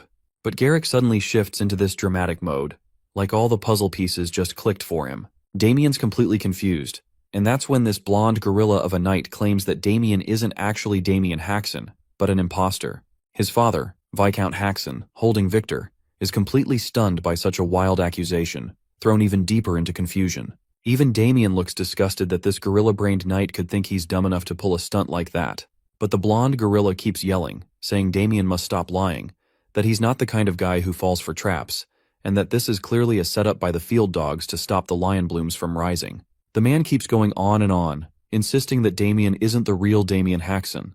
And honestly, the rant is starting to get boring for Damien. He calls him a fake poser, just some hired hand sent to take down Lord Irwin and drag the good name of House Lionbloom through the dirt. Garrick starts reaching for his sword, calling them all a bunch of lowly jerks for throwing mud at the Lionblooms and daring to mess with them. Damien can't believe this King Kong wannabe's got a brain the size of a pinball. Lavender's lying on the ground pretending to be knocked out just to stay out of the mess.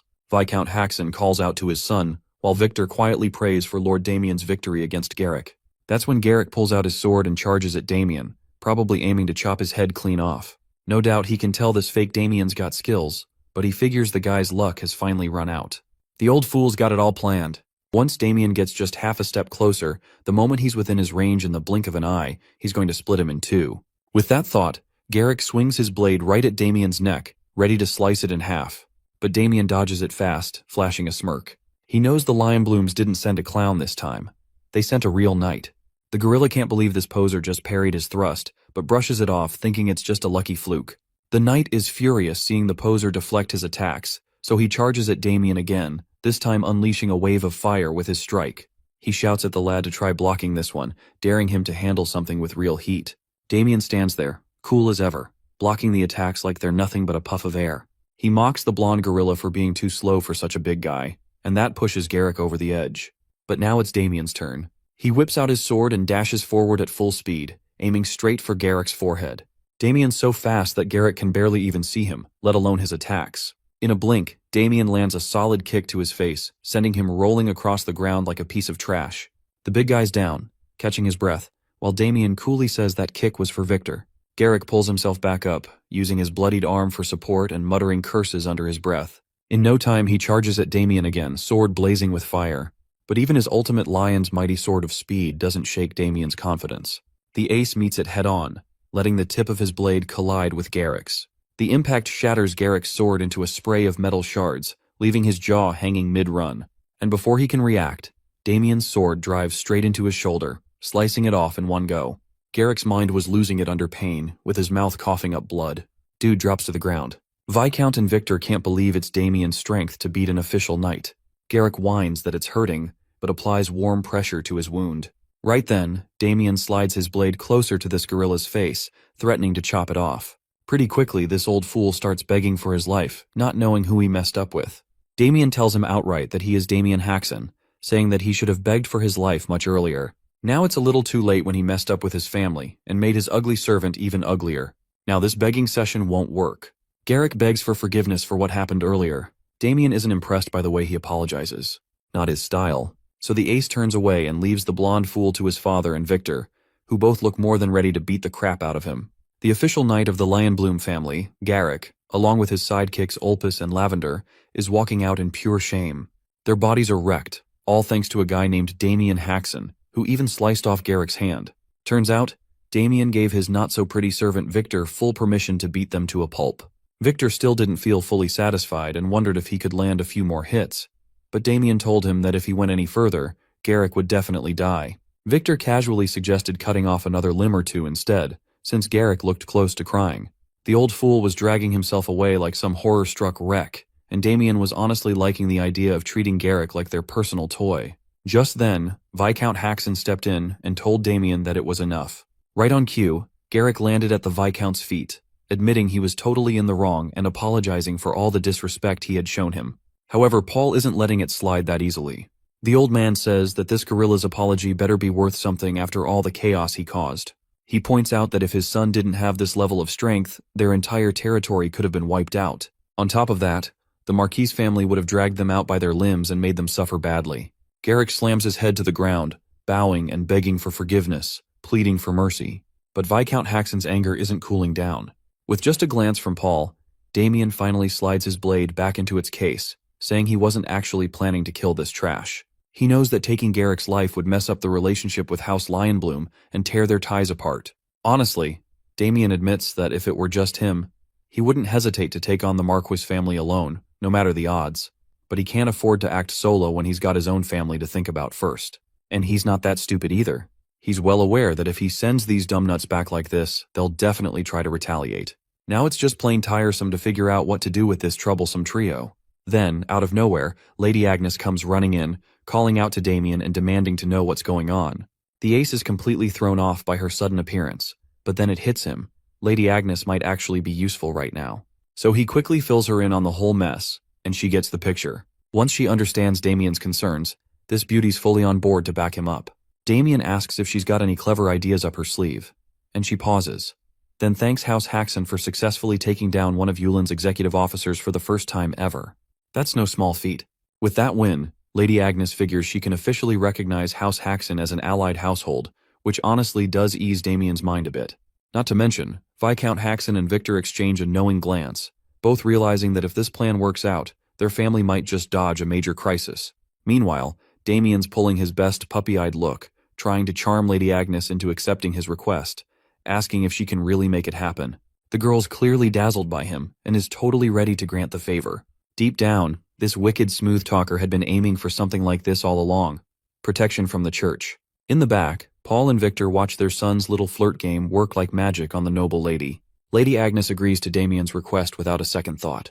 With that, Damien makes sure everyone hears him loud and clear, ordering that this matter be reported to House Lionbloom immediately. He tells the troublesome trio of knights to go back and inform their boss that House Haxon is now under the protection of the church. The ace straight up said that if they tried to force again, the church would hit them with everything they've got. Damien shoots a deathly glare at those scumbags, giving them one final warning without saying a word. Then he tells them to get the heck out. Right away, Garrick and his sidekicks, Olpus and Lavender, dash toward the exit like their lives depend on it, thanking Damien for his mercy as they flee. The whole thing fires up Victor's spirits, and he mocks them, saying they got lucky today. He's clearly thrilled to see how Damien's strength made those brutes run off with their tails between their legs. Now they can finally catch their breath and relax a little. However, Paul's not so sure about that. He reminds them they still need to figure out what happens next. For now, he decides to hold a family meeting to discuss everything further. Later, once all the high officials are gathered, the meeting kicks off. Paul opens by briefly touching on the issue of how to handle their feud with House Lionbloom, which has definitely become a growing concern. Abel, fully suited up in the nerdiest way possible, turns to his father and asks why this meeting even matters if they're already secured by the church. He doesn't quite get the point of worrying about the feud at all, now that they've got the church watching their backs. That said, Louise steps in and points out that they're not really in a position to expect the church to fully protect them or step in when things get serious. Come to think of it, Paul agrees with his daughter. He explains that the church usually avoids getting too deeply involved in noble affairs, especially ones that could spark political backlash. Besides, the true power of the Lionbloom family doesn't just come from their military strength, it runs much deeper than that. The Viscount is fully aware of the power struggle they're caught in against the Lionblooms, who could crush smaller noble families like theirs in countless ways if they really wanted to. Thinking about the wisest way to handle the situation, he figures the most realistic option is to pay them off, a decent sum to keep House Haxon out of further trouble. If that doesn't work, the second option would be to seek protection under a high-ranking noble who could shield them from the Lionbloom's reach. Lady Agnes listens to Paul's reasoning and understands that, realistically, entering the protection of another great house might be their safest move. Still, she speaks up, suggesting there could be one more option. Without missing a beat, she slides in her favorite idea, making Damien a paladin. She says that if he becomes one, it would solve all their problems at once. Damien's face says it all. He's had enough of this nonsense. He didn't expect this to be tossed into the middle of a serious meeting, but it's too late now. With everyone in the room staring at him, waiting for a response, Damien straight up rejects the idea. Paul doesn't try to force it either. He respects his son's decision and considers the option off the table. On the other hand, Abel is clearly flinching at the mention of it. Suddenly, the nerd slams the table, demanding his father's attention. When Paul turns to him, Abel questions why he accepted Damien's refusal so easily. He argues that if Damien became a paladin, all their problems would be over. But it's obvious. Abel's trying to sabotage his brother, pushing him into a path that would keep them from ever clashing again.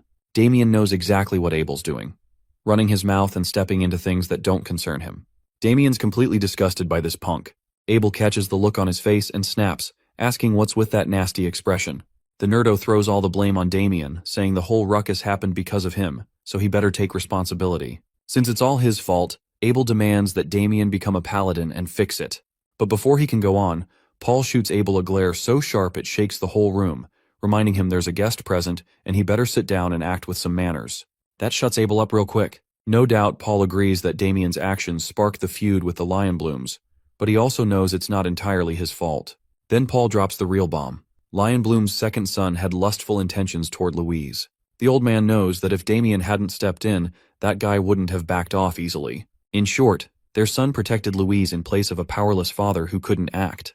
Marilda and Louise quietly console Paul, seeing the weight he carries. Just then, the proud figure of Viscount Haxon rises, walks over, and pats Damien on the shoulder, telling him he did well today. The old man is genuinely proud of his son for saving the family's honor, standing tall against the insult to their house, and giving those loafers exactly what they deserved.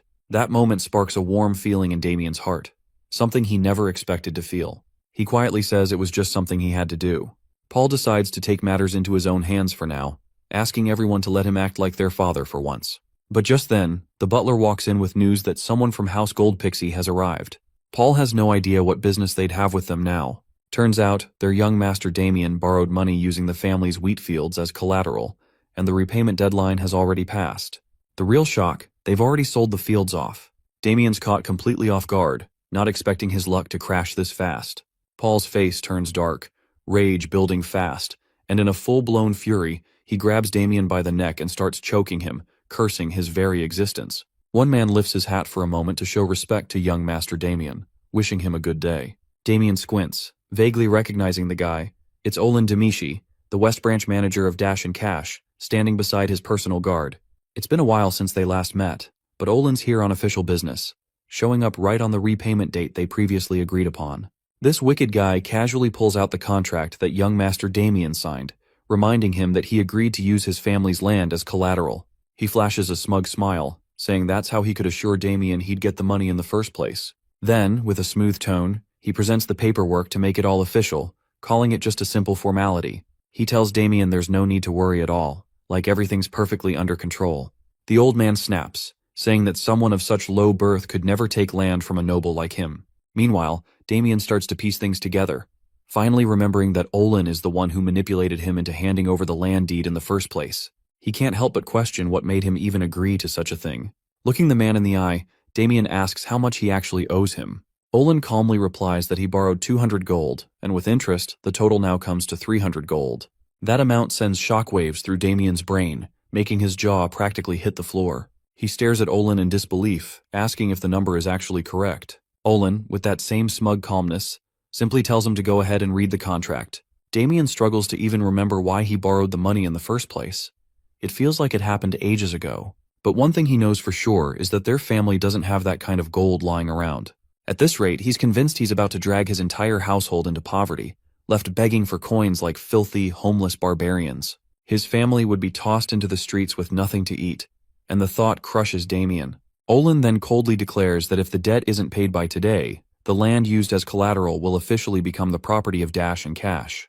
Damien fires back, reminding him that he said the collateral was just a formality. Olin, still calm and smug, admits he did say that, but things have changed.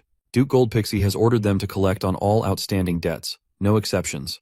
It doesn't matter if it's from nobles or commoners. He then advises Damien to gather the money and casually asks if he even has that kind of sum. Damien, stunned to his core, confesses he hasn't prepared anything for repayment. That's the exact answer Olin was hoping for. Deep inside, he's thrilled, though he keeps up a fake look of concern for the young master. With a lazy air, he drops onto the couch like he owns it, saying Damien should have thought twice before borrowing money in the first place. Then he snaps his fingers, and two towering gorilla-like bodyguards step forward, locking deadly stares on Damien. Olin insists on handling the situation his way now, fully aware that Damien can't repay the debt on his own. As much as he likes collecting money, what he truly enjoys are moments like this, watching arrogant nobles fall to their knees, groveling, humiliated, and licking his shoes. Now, Olin's practically buzzing with excitement just imagining what kind of face Damien will make next. The thought alone sends a chill down his spine. It's the kind of thrill he lives for. Meanwhile, in a totally different vibe, Marilda and Louise are casually sipping tea while the Viscount paces around like a madman, eaten up by stress. Abel's sulking on the sidelines, probably cursing his own existence at this point. Marilda gently offers the Viscount a seat, telling him to rest before he ends up carving a hole in the ground with all that frantic pacing. Even Louise tells her father to calm down a little. But the old man's at his limit, practically pulling his hair out in frustration, burdened by the disaster his sons dragged them into. Paul's on the verge of losing his mind, knowing full well they can't just sit around when their entire future is hanging by a thread. Marilda casually sips her tea, calm as ever, and tells them to trust Damien. He took the matter into his own hands, and all they can do now is wait. Even Louise backs him up, saying Damien's never let them down whenever he stepped forward. The Viscount knows that's true, but he also points out that it's only because his swordsmanship is top tier. Still, combat skills and negotiation skills are two completely different things. Just as he says that, in a flash, Damien proves himself again. He slams Olin's sidekick's face straight into the ground with brutal force, hard enough to crack the floor beneath them. Olin is totally stunned by what just happened, frozen with shock as chills run down his spine. After knocking out those two King Kongs, Damien knows full well his father's going to flip and start yelling again, especially since they just fixed that wall. The remaining bodyguard doesn't waste time, drawing his blade and lunging at Damien with a curse, clearly aiming to slice his head off. But Damien doesn't flinch. He smoothly catches the guy mid-strike, grabbing him by the throat and choking him right there. He glares, insulted that some scumbag dared to draw a weapon on a noble, calmly calling it self-defense. Now that he's got a valid excuse, Damien turns to Olin with a nasty smirk, making the man squirm. As Damien steps closer, he tells him to loosen up his legs, and Olin obeys like a frightened puppy. Damien drops the aggression for a second and speaks civilly, saying he can't make the payment right now. Olin, completely rattled, has no issue with that anymore. Then Damien grips his shoulder tightly, leaning in and saying he'd like to pay in another way. Olin feels a cold sweat forming, the chill in his spine growing worse, terrified of what's coming next. The next day, Abel gloomily tells his father that violence won over justice, and that truth alone breaks his heart. Meanwhile, Marilda and Louise warmly chat with Damien, reminding him to eat well on his trip and take care. On his knees, Abel looks up to the sky, asking God why, but Paul shuts him down, telling the nerdo to cheer for his brother instead of crying like a baby. Even so, the Viscount has second thoughts, wondering if their plan will actually work out in the end. Lady Agnes, standing nearby, says it's a pity they have to part ways now. Damien thanks her sincerely for everything she's done. The White Beauty mentions that their investigation is nearly wrapped up, so they'll likely be returning home tomorrow. She wishes him a journey full of blessings, and Damien gives her a grateful nod. Then, she adds, just in case he changes his mind. But Damien already knows where she's going with that. He gives her a calm, firm look and assures her that nothing will change his mind about what she wants. Afterward, Victor finishes loading up Damien's luggage, and with all the goodbyes done, the dude climbs into the carriage. Surprisingly, Olin is accompanying him. Olin assures the ace that he'll make sure nothing disrupts the trip. Damien actually likes the sound of that and gives him a nod of approval for the change in attitude. He even throws in a casual request, He'd like a lobster for lunch if Olin's really bringing that kind of energy. Victor hops in as well, and with everything set, the carriage finally rolls out, heading straight for House Gold Pixie. The lavish carriage pulled over, and the three-man party could finally stretch their legs. In front of them was the luxurious ducal mansion. The Gold Pixie family, rumored to be the wealthiest in the kingdom, truly lives up to their name. Damien turned to his personal servant/loan shark and thanked him for the comfortable journey. He could tell that this Orlin Dimichi guy was fuming due to how he was treated like a dog the whole time they were on the road. With a phony smile, he wished the young noble well while cursing him to the depths of hell inwardly. With confident strides, it's time to put Damien's next move into action. He was directly escorted to request an audience with the wealthy sovereign. Adam Gold Pixie, the Duke of Apple Kingdom, examined the brat from the Hoxton family with discerning eyes. Of course, our boy behaved formally and politely like a proper noble would. Without wasting any more time, the Duke asked the young man his reason for this sudden visit. Damien frankly confessed that he borrowed money from the dukedom's loan company, and the date of repayment was fast approaching.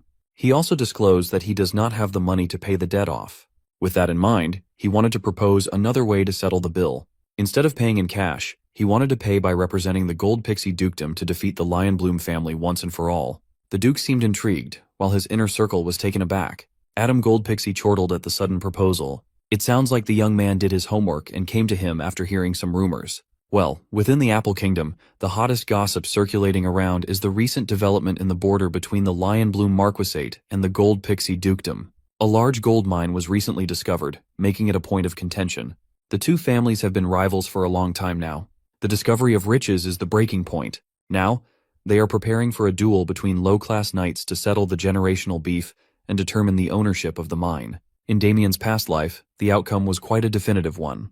The duel would end in Lion Bloom's complete and overwhelming victory at the hands of their rising star. Afterward, the Lion Bloom Marquisate would leverage the wealth extracted from the gold mine to rapidly expand its power. In contrast, the Gold Pixie dukedom would slowly lose its influence. To sum it up, helping the Duke win this upcoming match would kill two birds with one stone. Not only can Damien pay his debt, but he can also keep those Lion Bloom bastards in check. Adam Gold Pixie was drawn to the young man's boldness. He had also heard rumors about the Hoxton heir taking down the second son of the Lion Bloom family and crushing a major crime enterprise in Landwalk City. Those accomplishments certainly boost his credibility, so there's no need to deny them. His arrival is just right on time. Currently, the Duke has been having a hard time finding a suitable knight for the duel anyway. Damien confidently declared that he was the perfect candidate, dubbing himself as the only low-class knight who can stand toe-to-toe against the Lion Bloom heir. Saying that he can defeat Michael Lion Bloom is quite a daring claim. He's known as a generational genius after all. While there is no denying that the kid is impressive, Damien is a whole other beast. But while he was selling himself as the rightful representative, one of the Duke's knights butted in to oppose his claims based on exaggerated rumors. Besides, Lady Chelsea Gold Pixie is still on the road trying to find a suitable candidate. Middle-class knight Ernst Horwitz is not even hiding his disdain for Damien. It has been a month since the Grand Duchess Chelsea ventured out to find a knight that could cut down Michael Lion Bloom. Her supporters are confident that she will pull it off. Horwitz continued trying to dissuade the Duke from disregarding his daughter's efforts, telling him to trust the process. Duke Adam listened to his knight and accepted the validity of his words. Damien suddenly felt an itch to strangle this skinny knight, spoiling his moment. He looks like a chewed-up bone that an orc spat out. He values the advice of his retainers, so he asked Damien to defend his proposal. For this scenario, he'll just have to show his qualifications through actions for maximum effect. So, he boldly blurted out that not picking him would be a massive mistake. If Gold Pixie wants to win the duel, Damien is the only right choice. Whoever the Grand Duchess brings won't even compare. To back up his claim, he challenged the skinny knight to a little contest. Boney should take up his blade, and Damien will block his strike. If he can block an attack from a mid-class knight, then that should be enough proof that he's the real deal. It was a successful rage bait. Horwitz wanted nothing more than to teach the brat a lesson if the Duke gave the permission to do so. Fascinated and excited, Adam gave them the green light for an exhibition match. A few moments later, the training ground was prepared to be the venue. The combatants mean-mugged each other while the Duke and his posse watched. Victor just arrived, only to find his young master mixed up with some bullshit again. He looked at his boss's opponent and felt the fire of rage burning inside the knight. This is what happens when rage-baiting goes too far. The dukedom's Guardian Knight, J.L. Heinrich, stood beside the Duke and presided over the match. When given the go signal, Sir Horwitz stood ramrod straight like he had a stick up his ass and offered the arrogant young man a last chance to kneel and surrender. In response, Damien yawned and demanded that they hurry up this little test. Limited to only one decisive strike, The mid-class knight made sure to bring out every bit of mana he had, manipulating the flow to converge on his spear's tip. Sensing the dangerous amounts of power coalescing, Damien worries that he might have rage-baited the guy a little too far. With his face grimacing with rage, Sir Horwitz aimed his tip at the arrogant bumpkin with killing intent. As fast as lightning, he closed the gap while gathering absurd amounts of momentum. It was an impressive opening, but if Damien knows where the strike's path is, blocking it should not be hard. He raised his sword with a clear view of the spear's tip, ready to defend with perfect placement. At the last second, Horwitz's tip seemingly bent and snaked its way past his defense. It was a minuscule change in angle, but it left the young man's chest wide open. With perfect precision, his sword crumbled and shattered in half. Upon feeling the sensation of steel fragmenting under his strength, Horwitz knew that the fool fell for his dubious trap. Without a blade to bear the brunt of the attack, the spear tip continued roaring until it reached Damien's chest, drawing his blood. The Duke was taken aback, and Victor felt his stomach turn upside down at the sight of his young master's blood. Much to everyone's surprise, Damien regained his balance and did not fall. He looked like he was in pain, but he remained standing. Horwitz could not believe his eyes. A mere low-class knight should not be able to withstand his surprise attack. Breaking the silence in the training ground, the young man wiped his blood with a grin and asked the Duke if this was enough proof to give him the representative position. Seeing his master safe and conscious, Victor ran onto the stage and rushed him with a concerned hug. It was definitely more painful than the knight's spear strike. Damien had to wrestle off his loyal attendant on account of his chest wound. The Duke immediately followed, pleased with the show he just put on. Withstanding Horwitz's strike is no easy feat. Frankly, Duke Adam was a little skeptical at first, but he just saw how capable the kid was. He's got a gem in his hands. So, he turned to his retainers and proudly announced that Damien Haxon, after proving his strength admirably, shall be appointed as the Gold Pixie family's representative. Horwitz tried to bitch about the outcome of the exhibition, but the Duke quickly shut him up with a sharp glare. Adam is in a good mood right now. If someone ruins it, who knows what might happen. Horwitz was in shambles. He recalled what happened in his head over and over. He was certain that the attack landed cleanly. There's a reason why he has mid in his title and whore in his name. Honestly, Damien, as he is right now, is already beyond the middle class of the knight hierarchy. Since only low-class knights are permitted to participate in the upcoming duel, he has to hold back and fake his level. He had to make sure that his performance was convincing enough to fool anyone. He had to resort to using a magic shield to defend himself and dampen the spear's force for a split second. If he got the timing wrong, he could have been in real danger. The Duke assessed his condition and saw signs of some light internal damage. Duke Adam can't let his new blade get damaged like this. He tapped his ring and opened his subspace storage. A magic item like that must be expensive as fuck. The wise Duke retrieved an ornate box from the subspace and offered its contents to Damien as a gift. Inside the box were 5 little golden balance pills. He had to pay a high price to get these things from the alchemy school. Knights usually take these precious pills during training, but it's also an excellent remedy for internal injuries. Damien graciously accepted the gift and extended his gratitude. With that, the Duke cemented their new working relationship. The young Baron's plan is progressing smoothly. The next day came. Damien spent the night in one of the mansion's lavish rooms. Today he came to check out the training facilities. He was quite surprised at the efficacy of the balance pills. His internal injuries from yesterday practically healed overnight. He didn't have time to look around yesterday, but as expected of the Duke's household, they have top-notch training equipment everywhere. Coming to this place was the right call. Now, he gets to train using some good shit.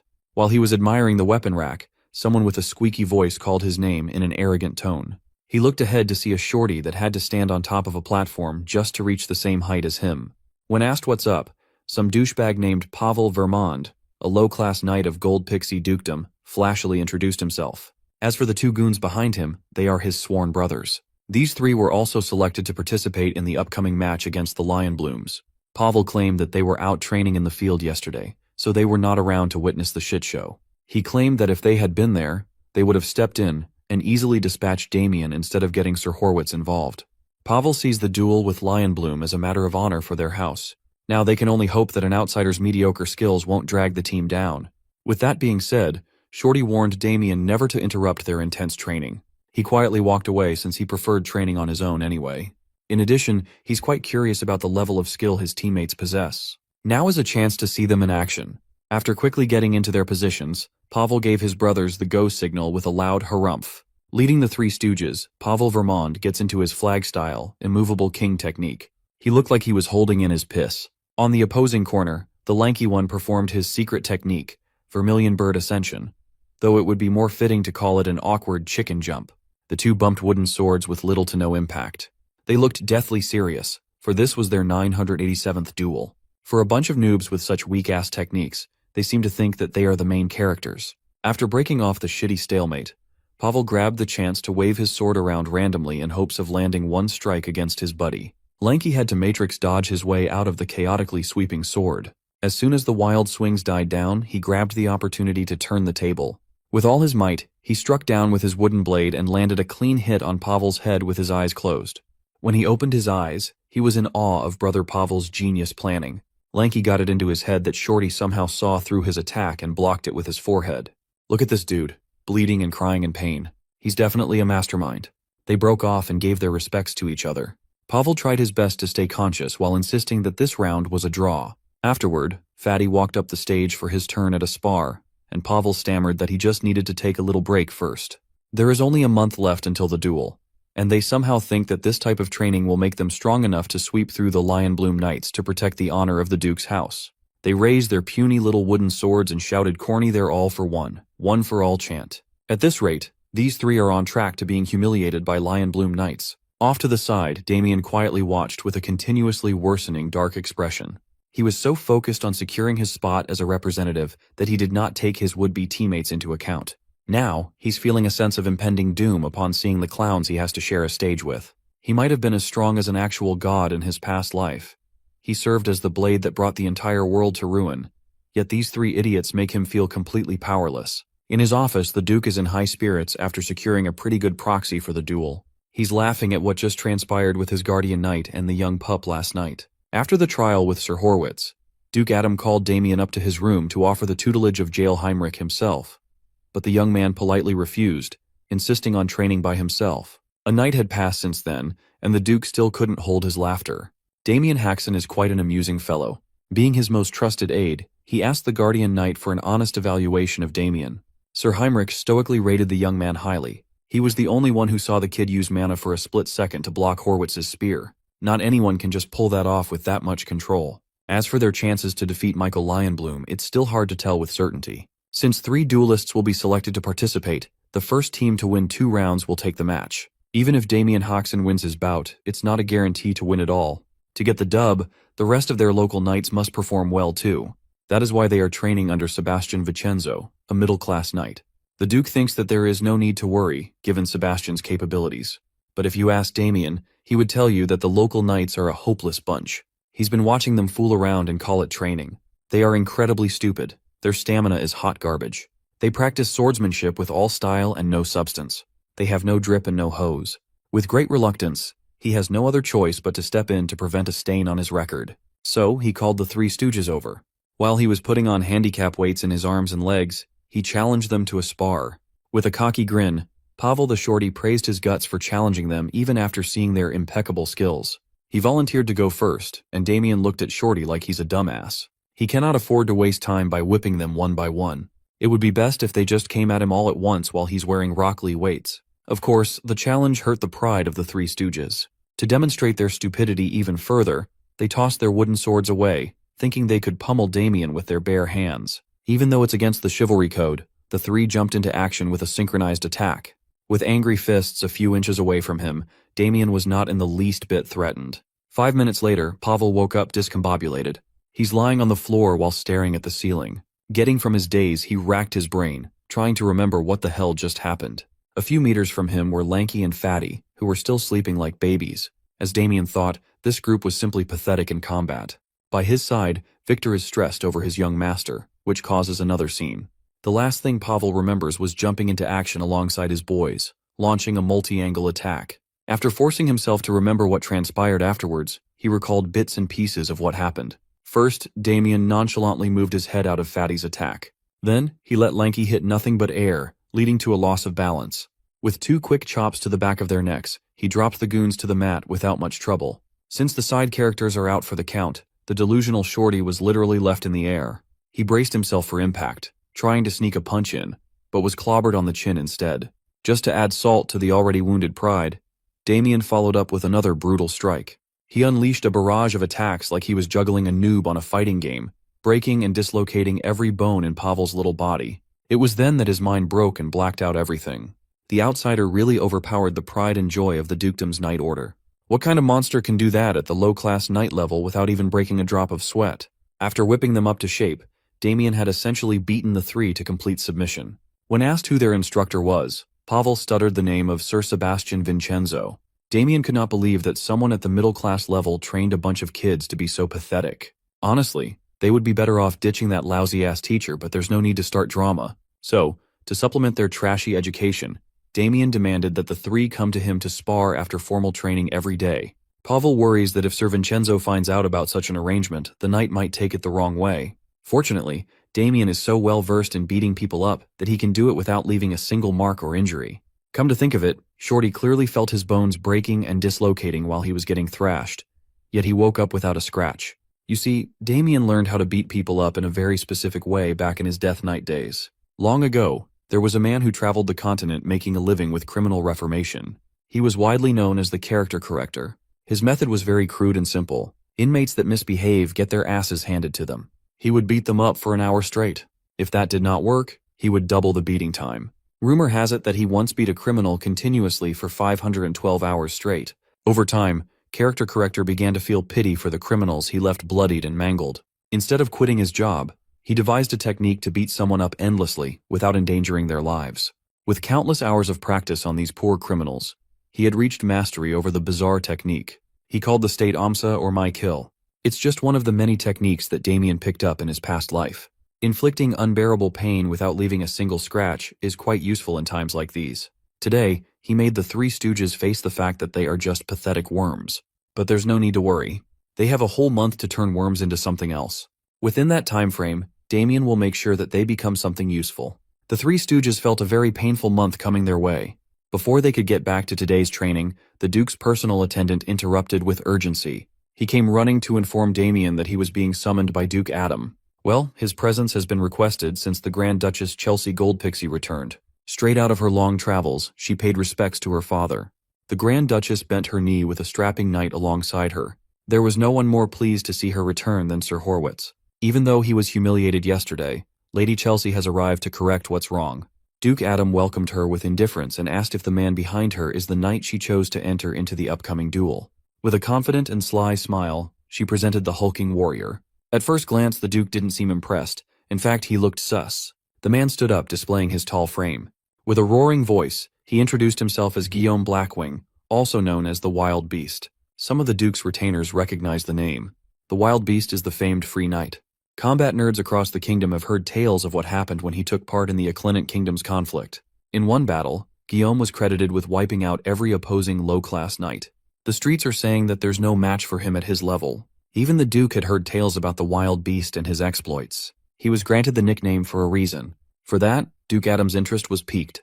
Lady Chelsea proudly announced that Sir Guillaume had already pledged loyalty to her name and had agreed to participate in the upcoming duel. She is extremely confident that this man would be the answer to their Michael Lionbloom problem. In terms of reputation alone, Sir Guillaume could be considered a bigger name. If Michael Lionbloom is still in the making, the Wild Beast is already complete. While this would have been great news a few days ago, Sir Guillaume's arrival is a bit of a headache now. Lady Chelsea did not like seeing her father hesitate at all. To explain, Duke Adam introduced the young man he picked for the job as Goldpixie's representative. Sir Damien Haxon arrived just in time to aura farm and stunt on everyone. Of course, Lady Chelsea did not like this breaking news at all. She's been on the road for a whole month, working her ass off to give the dukedom a shot at winning, only to find out that the position was already filled without her knowledge. Looking unhinged, she asked Daddy to just change the representative to her pick so they could square this mistake away. The Duke maintained a neutral stance and swore to keep the suggestion in mind. With Daddy not backing her up right away, Lady Chelsea threw a tantrum. She's never even heard of the name Damien Haxon before. She thinks it's only natural to choose someone with a great deal of accomplishments under his belt over a nobody. Damien does not like being treated like some background extra. On the other hand, Sir Guillaume Blackwing is looking at him with palpable mockery. For some reason, the young man picked up a really bad vibe from the Wild Beast. The Duke listened to his daughter's ravings and calmly defended the young man he appointed. He brought up the fact that Sir Damien was skilled enough to withstand a full-powered blow from Horwitz. Being reminded of what transpired shook the Toothpick Knight. Lady Chelsea finally dropped all formalities and called out her daddy for always looking for the perfect excuse to undermine her abilities. Chelsea started babbling about the Duke's treatment of his family, and Adam warned her to watch her tongue in front of the guests.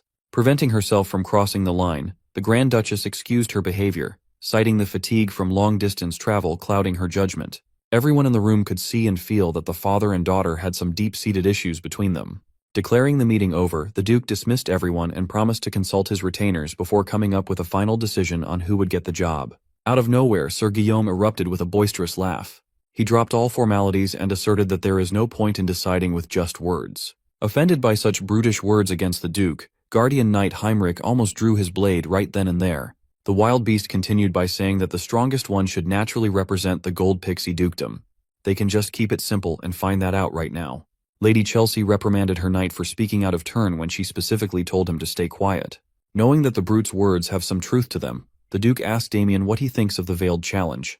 To be frank, all these tests are getting tiresome. Either way, he's also aware that the fastest way to resolve the situation is by showing a bit of force. So he agreed with Sir Guillaume's sentiment, but proposed that they settle this dispute without an actual fight. He extended his hand, wordlessly offering a simple contest of sheer strength. In addition, there is something he would like to confirm by touching hands. Once again, Sir Guillaume laughed his ass off and warned the young man about the dangers of losing an arm. Matching his threats, Damien announced that he would be nice and settle for just pulling the brute's shoulder out of its rightful place. Feeling offended by the trash talk, the wild beast pounced at the young man's arm like it owed him money. He moved as fast as he could and with as much intensity as he could muster. But in the end, his whole body got flipped upside down in front of everyone watching. Damien showed off his judo skills by taking down an opponent much bigger than he is. You know you just did something shocking when even old Heinrich here is at a loss for words. Sir Horwitz, on the other hand, felt his already sunken cheeks sink even deeper. Lady Chelsea was closer to the action than everyone else, but it happened so fast that she could not make sense of what transpired. Sir Heinrich inwardly praised the young man for such a remarkable show of skill and finesse. With his veteran vision, he clearly saw Guillaume go for Damien's hand first. But that young pup skillfully turned the giant's raw power against him, flinging him aside like a sack of shit. His physical ability is top-notch, but his technique is the aspect to watch out for. Instead of accepting his loss like a real knight, Sir Guillaume quickly collected himself while cursing the young man out for humiliating him in front of everyone. Damien had already expected this kind of reaction, so he decided to fan the flames even further and snidely remarked that he unfortunately failed to dislocate the brute's shoulder. His vision went dark with rage, and the wild beast motioned to draw his weapon as his dark mana circulated. With dual axes in hand, he assumed an offensive stance, ready to slice and dice the young man. Lady Chelsea tried to stop her champion, but her words were not reaching his ears anymore. He rushed towards Damien, eager to shred him to bits as painfully as possible and split his skull open. Before his mana could manifest itself into a full-blown attack, he was interrupted by a more dominant power. When his circulation stopped, Sir Guillaume immediately knew that someone had stepped in. Damien stood on business while the dukedom's guardian knight unleashed some of his energy, angered by the audacity of the outsider. Swinging a weapon so carelessly in front of the duke is a grave sin. The guardian knight imposed upon the wild beast and asked if he had a death wish. Guillaume felt all his animosity melt away as the old man's mana suppressed him. Damien was quite impressed with the pressure that the old knight could muster just from a basic aura release. No wonder he's a high-class knight. Out of respect for Lady Chelsea's dignity, the guardian knight would overlook this disrespect once. Still, he left a warning that this will be the last time the brute can act so callously. He doesn't believe in second chances. Feeling the cold embrace of the old man's aura leaving his body, Guillaume slumped down to the floor, huffing for air. With that settled, the Duke demanded everyone's attention. Judging by what he saw from this unruly commotion, it would be best for their house to keep Sir Damien as representative. Once again, Sir Horwitz protested that what transpired was not a fair match at all. He excused that Sir Guillaume Blackwing had yet to fully recover from his travels, giving Damien a clear advantage. The young man is starting to regret not slitting this toothpick's throat when he had the chance. In addition, he whined that Sir Guillaume is a knight versed in weaponry, and he should not be judged based on a brief hand-to-hand combat test. This time, Lady Chelsea backed his protest. She argued that they should not make decisions based on childish scuffles. An official duel must happen between the two. The Duke is starting to get irritated by the other camp moving their goalpost. Disappointed and angered by her daughter's demands, Adam struck his desk and yelled at her for being such an incompetent brat. Lady Chelsea was shaken to her core. After calming down, she stammered an apology for overstepping. The toothpick knight gritted his teeth and held his tongue on the sidelines. With an awkward silence hanging in the air, Damien raised his hand and addressed the Duke. Looking mischievous as ever, he asked if he could share something. Much to everyone's surprise, he accepted Lady Chelsea's proposal. a formal duel to determine who would represent the Duke. Since that is his wish, Duke Adam had no choice but to relent. Later that day, Victor is all over his young master, pestering him about accepting a needless duel when all he has to do is stay quiet instead of risking a loss. Ignoring Victor's nagging, they finally arrived at their destination, a workshop that the Duke personally recommended. Adam Goldpixie added a stipulation to the incoming duel. Since Damien's long sword was destroyed during the Horwitz fight, he ought to get a new weapon made at the Duke's smithy. In all honesty, he could probably beat Guillaume within an inch of his life with a training sword. But there's no reason to turn down the Duke's generosity. Free stuff is free stuff. When they entered the workshop, Victor relayed Duke Goldpixie's orders and asked him to collect a blade for the young master. Since the smithy was already notified in advance, they were invited to the arsenal. Inside was a lineup of high-quality blades in all shapes, forms, and sizes. Even someone like Damien, who had seen a fair share of legendary weapons, was quite pleased by the workshop's collection. Among all the glittering blades displayed in cases, only one firmly caught his attention. Seeing that he's interested in such a unique blade, the owner shared that it was commissioned by a valiant knight once employed under the Duke's family. Before the blade was finished, he had to leave for unknown reasons. The blade never reached the intended owner's hands. Interested, Damien asked if the knight provided some resonance steel for the forging process. He asked because the uniquely shaped sword resembles the signature blade of a swordmaster known as Sword Maestro. The thing looked like a tuning fork. The owner was quite shocked that the young man still picked the blade even after knowing that it was forged with something as finicky as resonance steel. Unlike other rare metals that amplify mana, resonance steel has a different property. It has the unique trait of repelling mana and generating waves. When asked for the blade's name, the owner tried his best to remember. The knight who commissioned the odd weapon dubbed it the Thousand League Sword. With that, Damien easily secured a brand new weapon that could amplify his power. As they were walking out of the workshop, someone approached them in the streets. Flanked by armed guards, the personal maid of Lady Chelsea, Rebecca, politely introduced herself. She relayed that the Grand Duchess wished to speak with Damien. It would be nice if he would spare the lady a moment to talk. Of course, Damien had no reason to accept such a sussy invitation. However, Rebecca insisted that the Grand Duchess holds more cards than one might expect. Maybe a conversation would do him good. That Chelsea girl will probably try to win him over with all kinds of persuasion. Since Damien has a few things he wants to confirm, he decided to play along. So, Rebecca led the way, and they eventually arrived at a restaurant personally run by the Grand Duchess. It's a high-end place that only accepts reservations from nobles. Rebecca emphasized that this meeting is important enough for Lady Chelsea to clear the entire place for the whole day, just so they can talk in private. The sussy maid opened an ornate gate and urged the young man to enter. The Grand Duchess is waiting inside. Admittedly, he was quite curious as to what kind of offer this lady would make to get him out of the picture. As soon as he entered the private room, his senses were assaulted by a hypnotic scent. Lady Chelsea poured herself a glass of wine with a single hourglass sitting on the table. With a bewitching smile, she invited Damien to sit with her. A single whiff of that pink stuff in the air, and I know some of you would have folded like a lawn chair on the spot. Even after noticing the sketchiness of this meeting, he sat his ass down and directly asked what she wants. Instead of talking about business right away, she asserted that they share a meal first. Not one to waste his time, he demanded that she lay her offer down on the table right away. Since he insisted, she relented. Lady Chelsea only has one request. Of course, that would be for Damien to step down as the family's representative. He accused the lady of not trusting in her champion's chances of winning against him, but she calmly explained that she has complete confidence with regards to Sir Guillaume coming out on top. It's just that she wants to save the man's strength for the real duel with the Marquisate house. It would truly be troublesome if he got injured from some meaningless duel, wouldn't it? For the sake of negotiating, Damien asked what he would gain by accepting such a big request. Lady Chelsea simply answered that he could name his price. Anything he wants is on the table. She only sees him as a countryside noble who would be happy with money, fame, or other materialistic stuff. This girl doesn't even bother hiding her arrogance and judgment. Still playing along, Damien argued that he could just get all those things from the Duke himself. She relented that while that might look like a good route to go down on now, isn't it better to be in good graces with the future Duke instead? Throughout their conversation, Chelsea's eyes kept darting down to the hourglass. She relayed her offer. If Damien wants to take it, he should go and talk to the Duke about backing out right away. As soon as the last grain of hourglass sand fell, the bewitching air intensified, and she ordered the young man to step down as the family's representative. Damien felt a wave of warmth and stimulation wash all over his body. Instead of falling prey to the blatant attempt at putting him under a spell, he definitively refused the offer. Expecting her sneaky maneuver to work, Lady Chelsea was confused that her demand was being denied by a bumpkin noble. Damien enjoyed seeing the spoiled brat squirm in her seat as she panicked at the allure scent's failure. The moment he entered the room, he recognized the black magic that induced false affection wafting in the air. It is commonly used to manipulate a target at will. Thankfully, he retained all his black magic knowledge from his previous life. That enchantment incense is quite hard to miss when you know what you're looking for. Based on the size of the room and the scent's concentration, anyone would become a slave within an hour of exposure. Thanks to the authority of greed, Damien simply absorbed everything without being affected.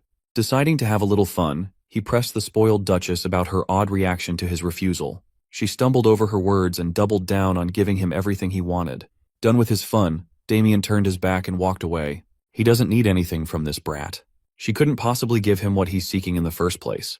Desperate to keep the discussion open, she asked what this thing he's fighting for really is. Considering everything Damien has gone through, the only thing he desires is happiness for his family. His answer confused the bratty Duchess. She simply can't relate to someone who loves their family. Finally, he warned her to get Guillaume Blackwing ready and primed for the upcoming duel if he wants to survive. Pursing her lips, Lady Chelsea decided to take off the incentives and resorted to threats instead. Since he values his family so much, she flipped the script and alluded to doing something very unkind to Damien's family if he doesn't play ball. She swore to send people to absolutely crush the Hoxton household, completely erasing the insignificant family off the map. Before she could get every word of her ultimatum out of her rotten mouth, Lady Chelsea felt a tight grip suffocating her neck, nearly crushing her windpipe as her body hit the table. Even in such a perilous position, she still acted high and mighty, insulted that a country bumpkin dared to lay a hand on her. She demanded to be released, but she made the stupid move of threatening a former Death Knight's family. Hearing the commotion in the room, Lady Chelsea's guards rushed in. They swiftly drew their weapons, ready to cut down the boy who dared to endanger their Duchess. Damien controlled his anger and tossed the filthy witch away. In the blink of an eye, he grabbed a knife from the table, took the guards by surprise, and slit their throats in one fell swoop. The guards took a second to notice that something was wrong as the slits on their necks started bleeding. As they panicked and clutched their lethal wounds, Damien walked towards the exit. He only sliced their carotids lightly. If they apply some potion to the wounds in time, they should survive. As for this waste of space, Chelsea Goldpixie, nothing would please Damien more than severing her head here and now, but he will choose to restrain himself. Resorting to run-of-the-mill violence would be far too merciful a punishment for her stupidity. He would rather be around to see how horrible things will get for her in the very near future, instead of being an emotional executioner. While she was trying to catch her breath and the guards slowly bled out, her maid, Rebecca, entered the room. She quickly attended to her boss, making sure that she was all right. This girl must be deaf. She did not hear all the foreshadowing Damien had just dropped. She's focused on getting her bloody revenge instead. At the top of her lungs, she yelled the name Mustang Fury. Such a badass name belongs to this pale dumpling man. I was expecting an assassin or some shit. Lady Chelsea chewed out Mustang for what happened. She was promised that the allure scent would be immutable, but it did not work for Damien Haxon. Mustang reckoned that the kid must be one of those people with a natural resistance to black magic. The Grand Duchess has a zero-tolerance policy for excuses. She slapped the dog shit out of Mustang for putting her in such a humiliating position. As for Guillaume Blackwing, he was last seen at the tavern, claiming that he needed to cool off after everything that happened today. Hearing that her champion is getting drunk the night before a pivotal duel exasperated Chelsea even more. For one last time, she asked Mustang if their beast would win against that Hoxton kid. Of course, Mustang Fury vouched for Guillaume. That guy is Yulan's pride, after all. There has never been a knight more gifted for black magic than that man. Mustang asks the lady for a little more patience. Yulan is working hard behind the scenes to give her the gold pixie dukedom. As usual, she threatened to kill Mustang and everyone in Yulan if they failed to deliver on their promise. This girl has no other moves, bro. While she was blatantly discussing a collusion with a heretical organization, Damien was listening just up on the roof. Even while eavesdropping, this dude has to aura farm. After this, Damien heads to the training room. He sits in a cross-legged position to meditate while Victor is busy snoring. Damien doesn't believe that he would run into Yulan again so soon. He already has his suspicions that Chelsea was involved with the dark mages. This tells him that the energy he felt when Guillermo was standing in front of him is dark magic. Damien starts tapping his new sword, creating sound waves from it. Instead of going to the Duke to explain the situation to him, Damien thinks of showing it to him directly. The following morning, Guillermo arrives at the arena, totally confident that he has the win in the bag. Pabel and his brothers are there to watch the fight. They ask Pabel who he thinks will win the fight. Pabel says, considering their reputation, he thinks Guillermo will win. When he says this, his brothers immediately start to rejoice because they will finally be free of Damien, because he has really done a lot for them in just 2 days.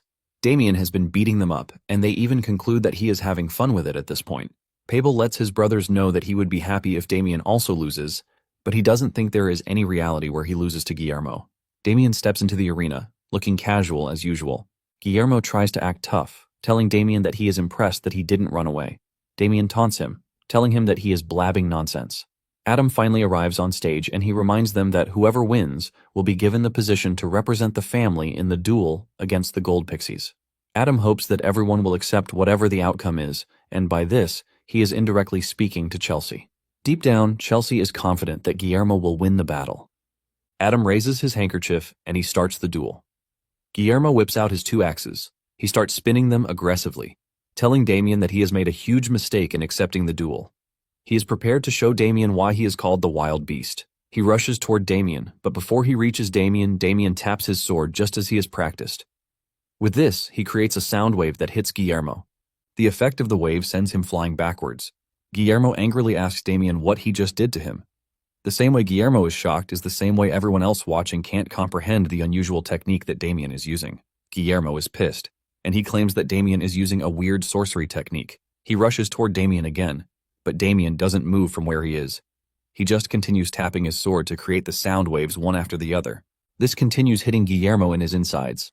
Before he knows it, he is already panting from the excessive breakdown of waves splitting his insides.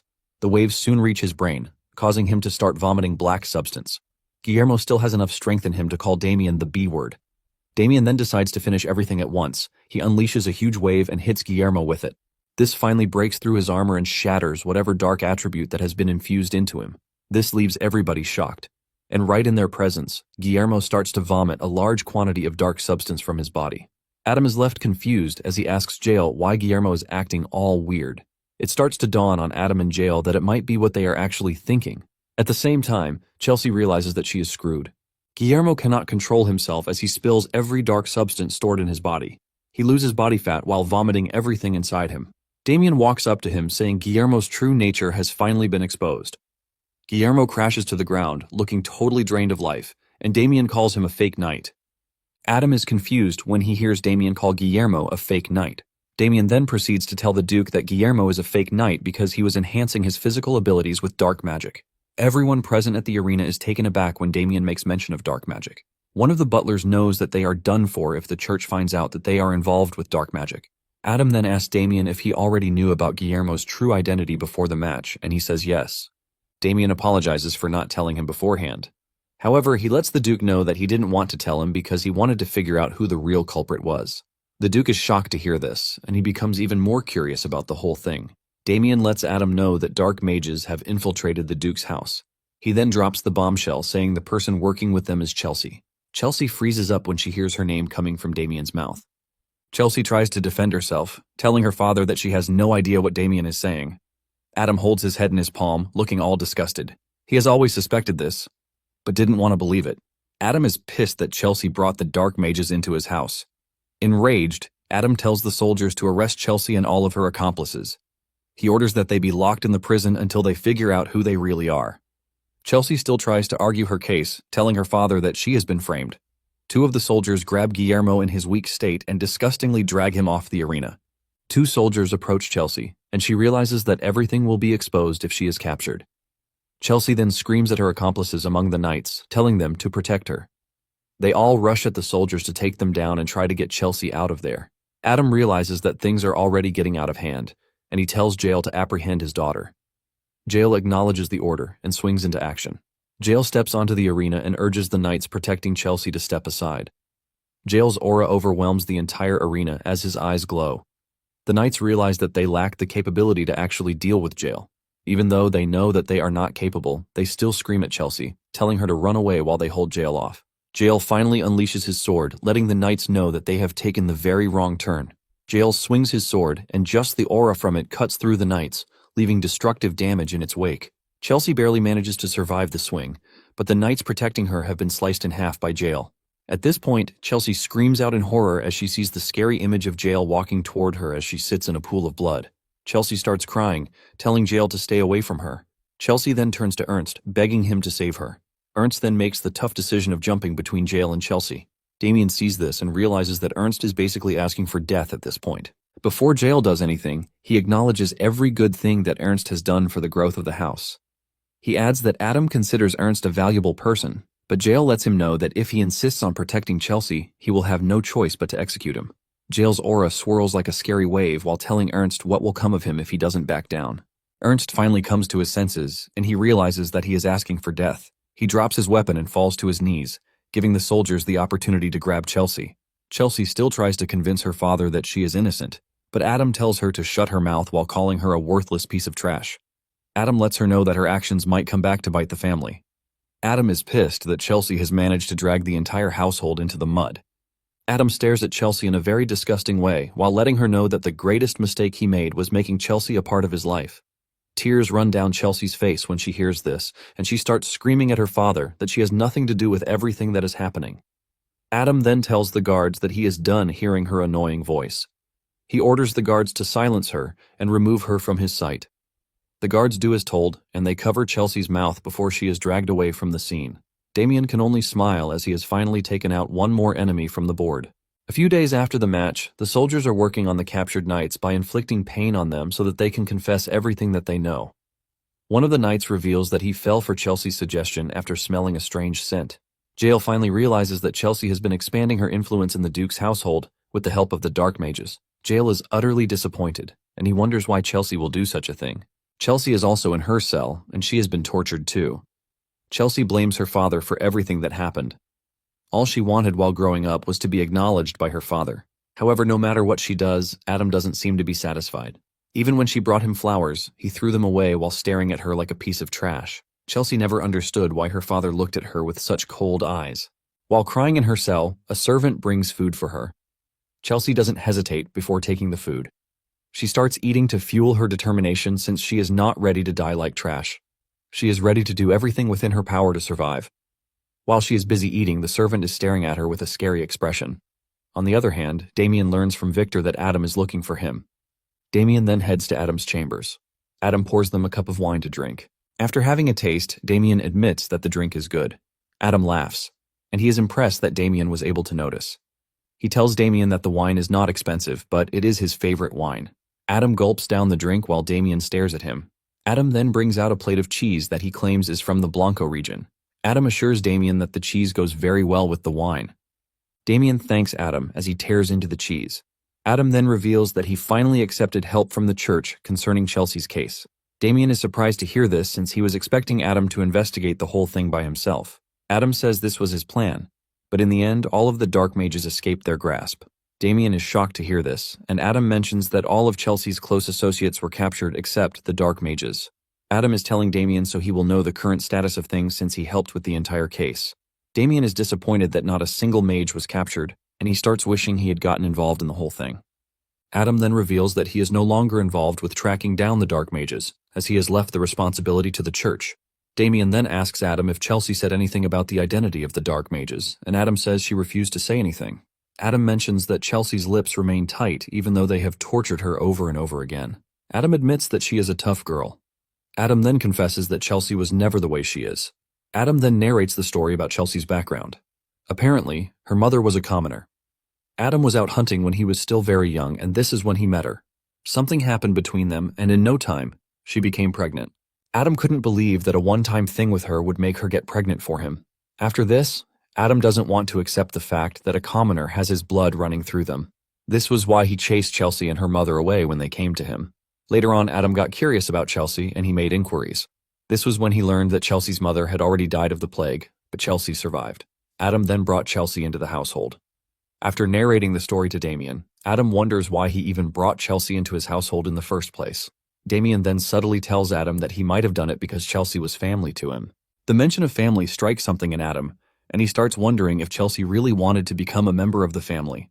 It then dawns on Adam that Chelsea doing everything that she has done is a way for him to acknowledge her.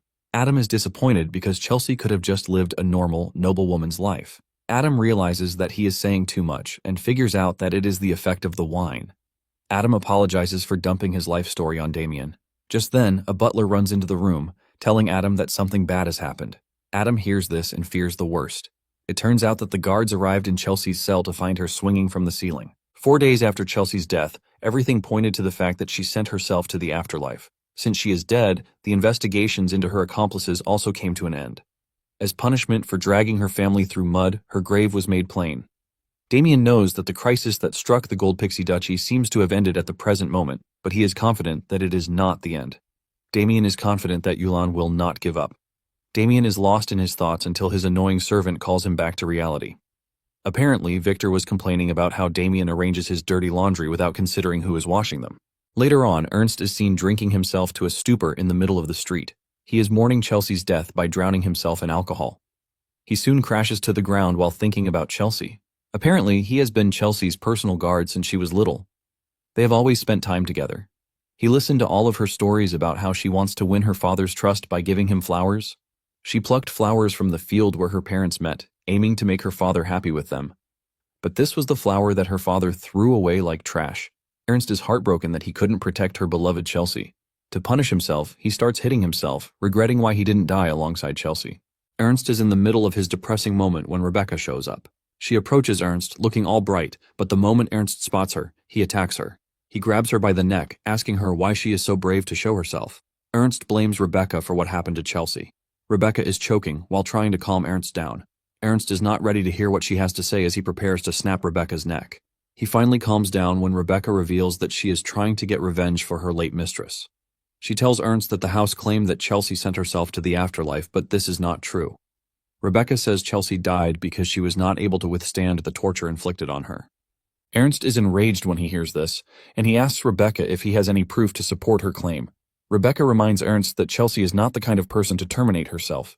In addition to this, she claims that she heard from those who recovered Chelsea's body that there were torture marks all over her body. These are wounds that are so severe that no normal person would have endured them. Rebecca claims that the wounds are deep enough to cause death. Rebecca then finishes her argument by saying the duchy terminated Chelsea and covered it up by saying it was a self-termination. After hearing this, it dawns on Ernst that the Duke is actually capable of doing such. Rebecca then continues by saying she actually approached Chelsea because she had an ulterior motive, but she was treated like a human by Chelsea. Because of what she feels for Chelsea, Rebecca tells Ernst that she can't look over what happened to Chelsea. Rebecca reveals her determination to get revenge for her beloved master. Rebecca tells Ernst that if she is going to do this, she is going to need his help. While saying this, she holds Ernst's hand while releasing the charm fragrance. Since Ernst is in his weak state, the charm easily captures him. Since he is already under the influence, Ernst then asks Rebecca what she wants him to do. After she is done giving him instructions, Ernst walks away. Mustang Fury appears on the scene, commending Rebecca for a job well done. Mustang was initially worried that the spell might not work on Ernst since he is a middle-class knight. Rebecca grins like a maniac while revealing that no matter how strong someone is, they always have a weakness in their heart. If that weakness grows, it is much easier to get the said person under the influence. Rebecca knows that for Ernst, his weakness is Chelsea. She merely exploited this weakness. Rebecca laughs, saying Ernst is so dumb not to have figured out Chelsea's real killer. Rebecca knows that Ernst will basically lose his mind the moment he finds out who is behind Chelsea's mysterious death. Rebecca then asks Mustang if they have to go after Damien. Mustang replies that they can't just sit around while Damien runs wild.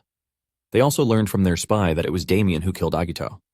In addition to this, Damien has interfered with the plan entrusted to them by their big boss. Just by doing this, Mustang lets Rebecca know that Damien is worthy of death. Mustang believes that Damien doesn't know who they are yet.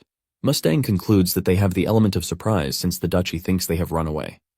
Mustang's prime aim is to make sure that they use their golden chance to kill Damien.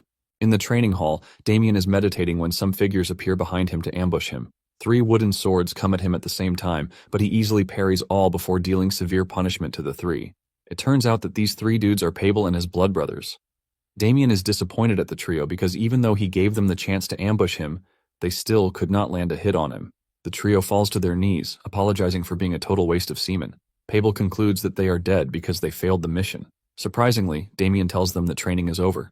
This shocks the trio, who are forced to ask again. Damien then subtly demands to know if they are still interested in training more, but the trio quickly says no.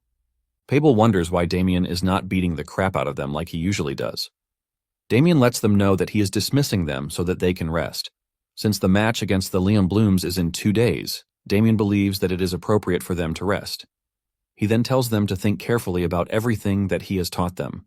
The trio is genuinely confused about this, since they can't recall learning anything other than getting battered every day. Damien is disappointed that none of them actually understood what he was doing for the past couple of weeks. Apparently, the reason he has been sparring with them is not something as simple as physical training. Damien has something else in store for them the entire time, but he is disappointed that not even one of them was able to grasp the idea. Just then, he notices that Pable is silent and thinking hard about something. Damien smiles because Pable seems to have gotten the hang of what he was teaching them. Damien takes off the sandbags on his body while looking forward to the duel. Soon afterward, Adam and his men arrive at the leafy plains where the duel is to take place. They can see House Leon Bloom in front, and Adam asks Damien how the house appears to him. Damien takes a closer look and reveals that they appear to be a very high-level army. Damien says their individual skills appear to be quite at the top, too. Adam laughs after hearing Damien's take, and he reveals that Leon Bloom takes pride in training his soldiers well. Just then, a messenger from the opposing side comes over to deliver a message. Apparently, Leon Bloom wants the representatives to meet before the duel begins. Adam then agrees to the suggestion since there is no reason not to. At Leon Bloom's camp, Holland walks into his son's tent to find him still sleeping. He kicks Michael on the bed, telling him that they need to meet Adam's men and he is busy sleeping. Michael rolls on the bed while telling his father that he is being too loud. Holland reminds Michael how important the duel against the duchy is. Michael returns to the bed, telling his father that he is not interested. When Holland realizes that he can't get Michael to stand up, he starts talking about facing Damien himself. This immediately catches Michael's attention, and he asks to confirm if Damien is in the Duke's group. Holland mentions that Damien was the one who was selected by the Duke to represent them. The moment Michael hears this, he goes into overdrive mode, and he finally shows interest in the battle. Not long after this, the two camps meet. Adam berates Holland for coming late to the meeting when he was the one who basically asked for it. Holland teases Adam, asking him if he is angry about something so minor. The two laugh at each other, but the tension between them is glaring. Jael then calls them back to the real reason why they are there by clearing his throat. Holland then greets Jael, since it's been a long time since they saw each other. Holland then urges Jael to join his household because the duchy's house must be boring him to death. Jael simply lets Holland know that he has no desire to join his household because he has pledged his allegiance to the Duke. Holland uses the opportunity to take a dig at Adam. Just then, Holland spots Damien behind Adam. A wave of rage takes over Holland because he would have personally preferred to beat Damien up himself for what he did to his knights and son. Damien can sense Holland's intentions, but he just stands there, smiling at him like he doesn't care. Just then, Holland feels something strange in him, and he realizes that this is because of Damien. He can't believe that a high-class knight like him is feeling tense in front of Damien, a low-class knight. Holland then wonders if he is getting the chills because of Damien's hidden potential, but he admits one truth, and that is the fact that Damien might actually be at the same level as his son, Michael. Suddenly, Michael gets triggered by Damien's presence, and he angrily reaches for his sword without even thinking twice. He takes a pose and aims directly for Damien, while Damien remains unfazed. Thankfully, Holland is able to caution his son, telling him to drop his weapon. Michael finally returns to his senses, leaving him stunned because he didn't even realize that he had pulled his weapon. Jael berates Michael for pulling his weapon in front of the Duke. Adam reminds Michael and his father that it is a grave sin for someone to pull a weapon against a noble. Holland tries to justify the situation, saying his son drew his sword because of his desire to win. However, Adam lets him know that he is not ready to overlook it. He asks Holland how he plans to pay for his son's mistake. Holland realizes that everything has become complicated, all thanks to Michael reacting without even realizing it. Holland understands that Michael must have seen Damien as a wild beast that needs to be taken down. Adam decides to ride on the opportunity very well. He tells Holland that he would have suggested they cancel the duel, but he would not. Holland already knows that Adam is not the type to let things go without gaining something from it. Just as he expected, Adam tells Holland that he would like to add a few more terms to the duel. After hearing the terms presented by Adam, Holland groans but has no choice but to accept the terms. With this, Holland and Michael start going back to their camp. Damien is impressed with what Adam just did because he used the situation to get more things on his side. Adam then stares at Damien, saying it is quite strange for Michael to have drawn his sword at Damien. Damien plays dumb, telling Adam that he has no idea why Michael behaved the way he did. Damien is surprised and impressed at the same time that Michael has awakened his sixth sense at such a young age. Damien is already looking forward to the duel as he considers it to be one that holds promises.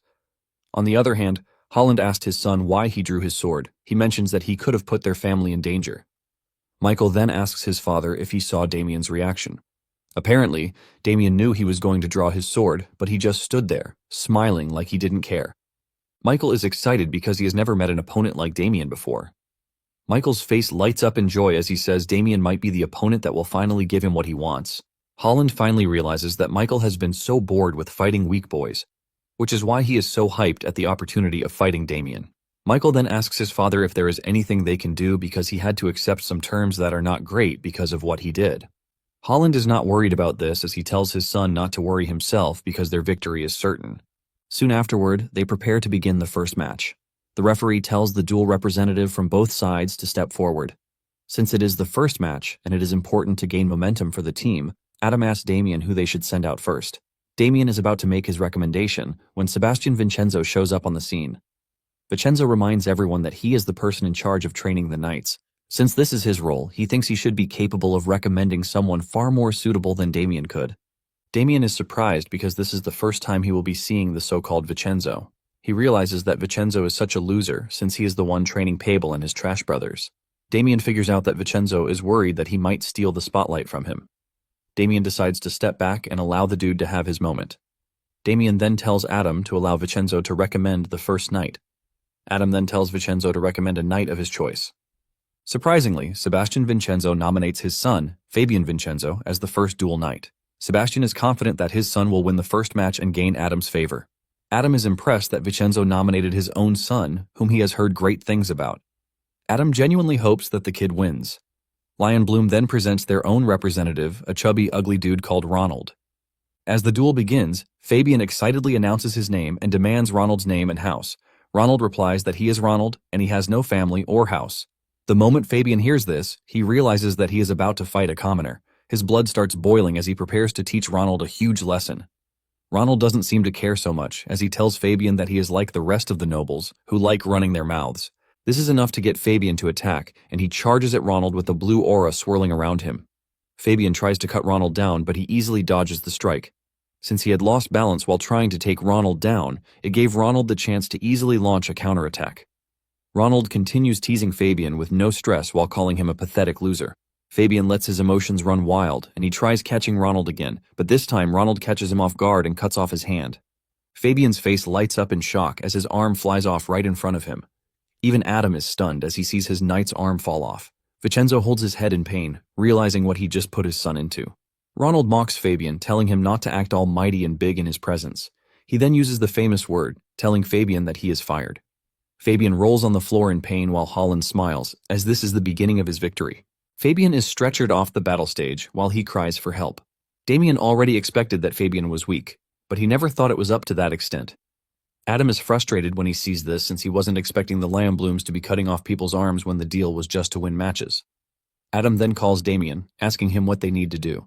Since they have lost the first match, Adam suggests that it would be nice for Damien to join the fight, but Damien points out that it is not the right time yet. He mentions that if he steps out for the second match, and Michael ends up coming out for the third, that means they are going to lose either way. Damien then assures Adam that he has someone to recommend for the second match. Adam is surprised to hear this, and he asks Damien who it is. Just as expected, it turns out to be Pablo. Pablo almost loses his mind when Damien picks him as the second representative. Damien then tells him to remember the training he received while he was getting trashed by him. Pablo is still worried, but Damien assures him that he is going to win. His blood brothers also cheer him on, telling him how much they believe in him. Adam is skeptical about Damien's suggestion since Pablo has never been one to stand out, but Damien assures the Duke that Pablo will definitely win. He says he has given Pablo special training just for the duel. Before Pablo steps onto the stage, he almost breaks down from fever while his friends attend to him. He finally gets into the arena, and he finds himself facing off against a scary knight, Huey Selection. Just by staring at Huey, Pablo can easily sense that he is far stronger than him. The guy is so strong and confident that he thought he would be facing off against Damien. Since Damien is not his opponent, he decides to finish the duel pretty quickly.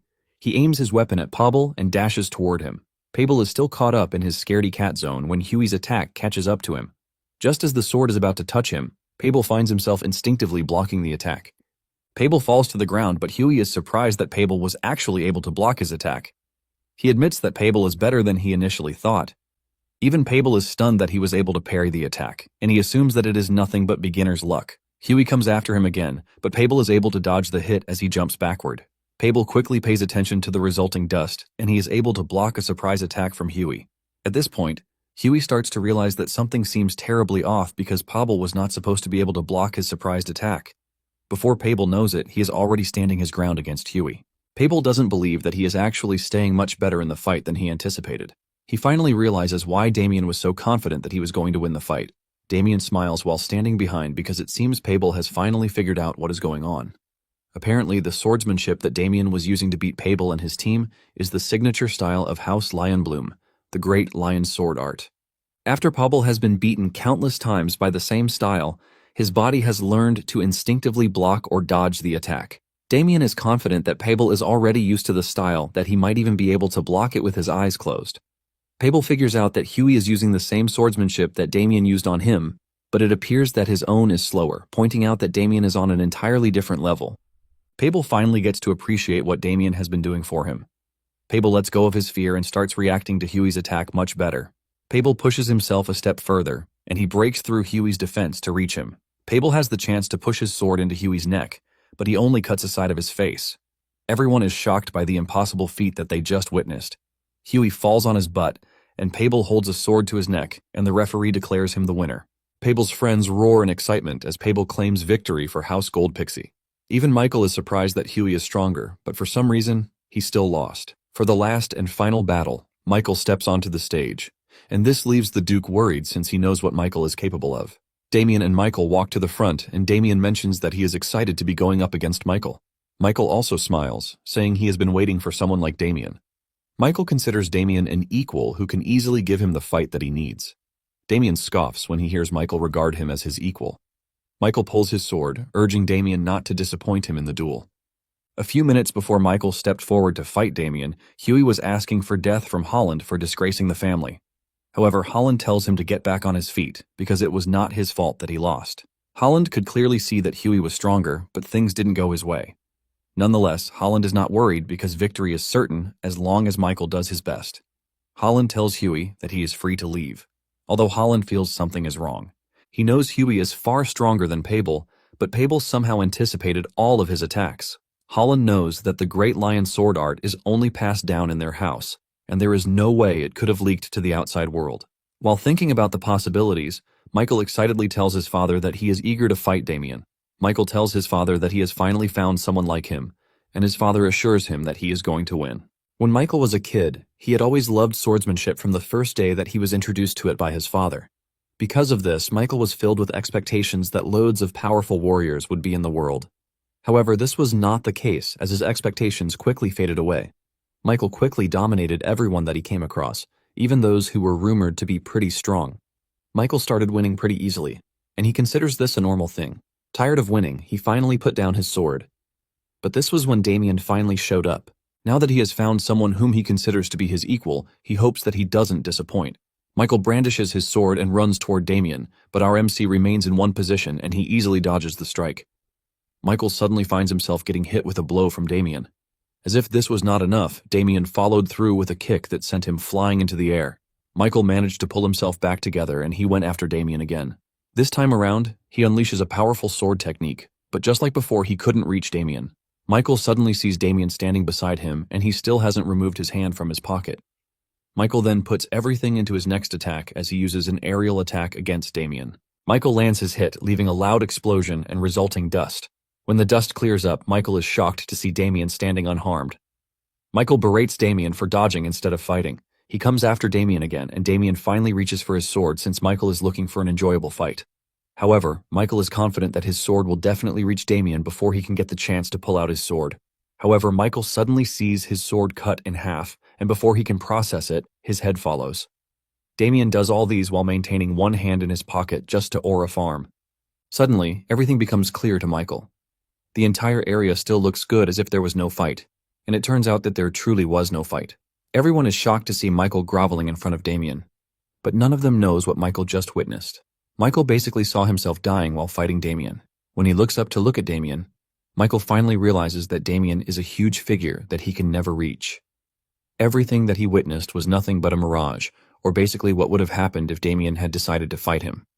With this in mind, Michael bows to Damien, admitting defeat. The third victory then goes to House Gold Pixie, basically making them the winners of the duel. After the battle, the Duke holds a banquet, hosting House Leonbloom too. He urges them to drink and have fun. The Leonbloom Knights want to thank Adam for his generosity, but they dare not because their master is staring at them like some rabid dog. Adam tells the Marquis to forget the beef and enjoy the moment. Adam even pours Holland a drink, since it is his duty as the victor. While getting the drink from Adam, Holland is busy thinking about what made Michael surrender. Holland assumes that he was struck with some sort of misfortune. In addition to this, Adam is hosting a party, which is basically a party to mock him for losing the battle. Elsewhere, Damien is staring at the fireplace, thinking about how he managed to achieve his original objective. He was able to bring victory to the Duke's household, and at the same time, he made sure to show the Lion Blooms not to mess with his family. However, he knows that he still has the Dark Mages to go after. Suddenly, Michael shows up, asking to sit beside Damien. Damien is surprised to see this, but he is more surprised when Michael starts to glaze him, telling him that he really respects him. Michael even pours Damien a drink, leaving him more confused. Michael admits that he never thought he would meet someone at his level or someone who surpasses him. However, he is happy to have met Damien. Michael considers them the same level but corrects this, saying Damien is far greater than he is. Damien is shocked that Michael is all nice to him, even though he beat Erwin up.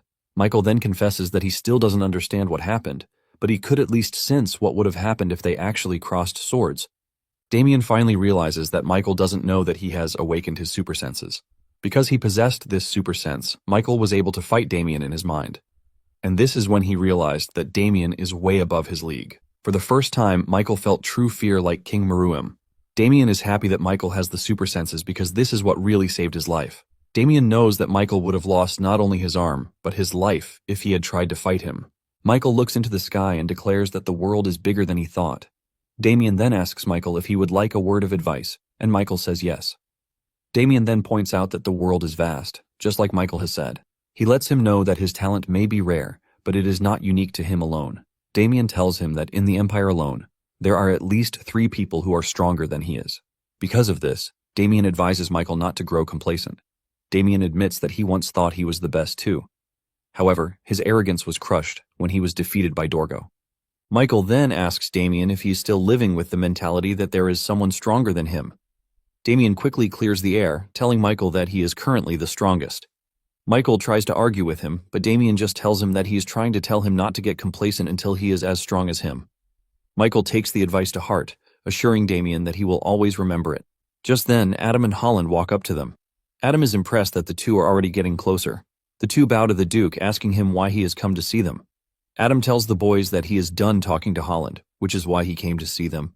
Apparently, before the duel, Adam and Holland had agreed that Holland would grant Damien access to the Marquis's vault if he came out victorious. However, Holland was being stingy, and Adam had to persuade him to another arrangement. Holland is pissed at the entire thing because he clearly cannot forgive Damien for what he did to Erwin.